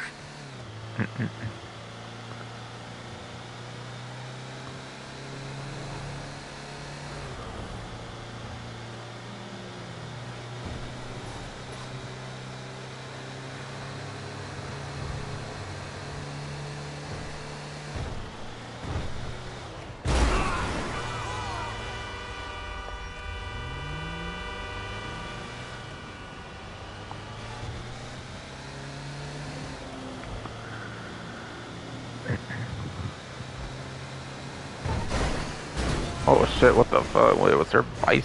Was there a bike or something? I'm so confused. What did I even hit? Actually. Or did I make an overly huge shortcut and there was like a bench or something? I forget. Yeah. Oh yeah, there's some benches I ran over, I guess. My bad. Damn it. Fucking just want to make a shortcut because there's all kind of fucking vehicles in the way though. Yes indeed. And with the massive side steps on this thing as well. Yes indeed.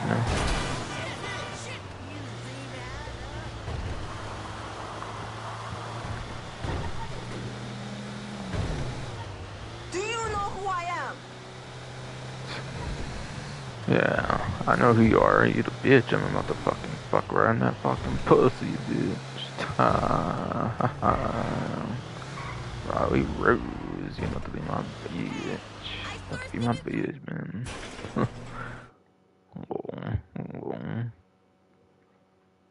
Yes, indeed.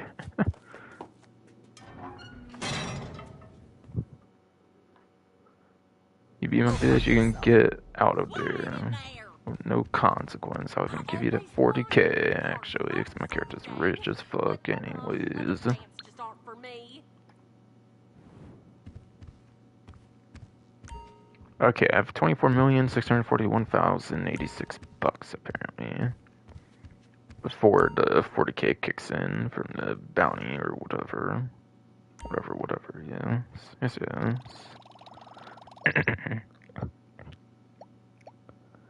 Might wait a little bit. Maybe. Or I might leave shortly after I fucking get the 40k year skin. I kind of mentioned I have to go somewhere and shit. Shit. Yes, indeed.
Alright, in a minute it's gonna be like 110. It's kind of where I kind of want to be getting going here.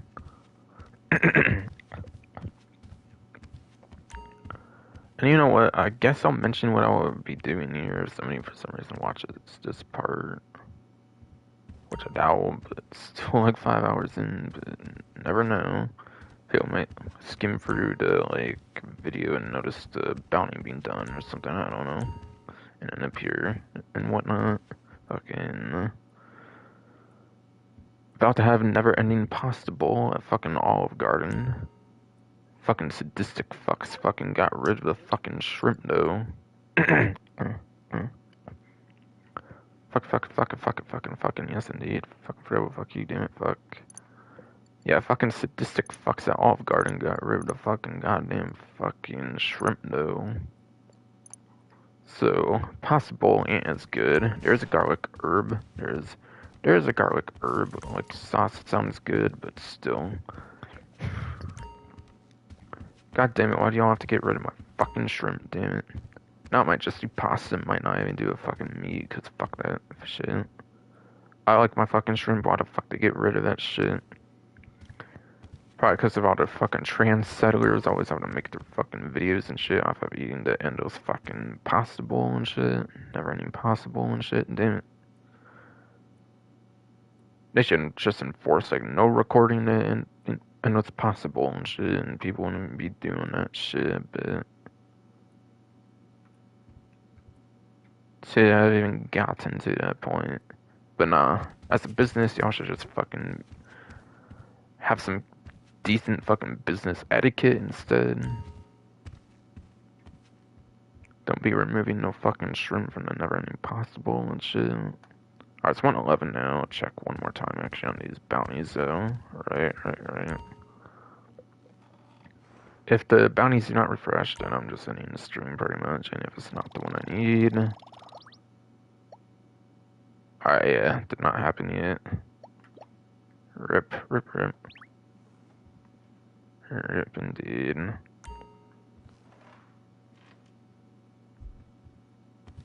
Okay, so that is definitely finally gonna be it for the stream though. Next stream should be back to Boys Scholarship Edition. Finishing up chapter 3, which I did not do as good on that stream as I thought I would. Like, I died on one mission, I didn't save for shit, so it's like, nope, I'm done. I'm just doing those off stream. I'm not fucking having people sit through a bunch of waiting, like, for timers, for the time to get to certain places and shit. So I was like, nope, I'm done. But still, fucking... I only have single-digit missions to do anyways in that part, so it's all good. It's all good anyways. Guess that will finally be it for the stream, I think, for sure, though. Hope you enjoyed.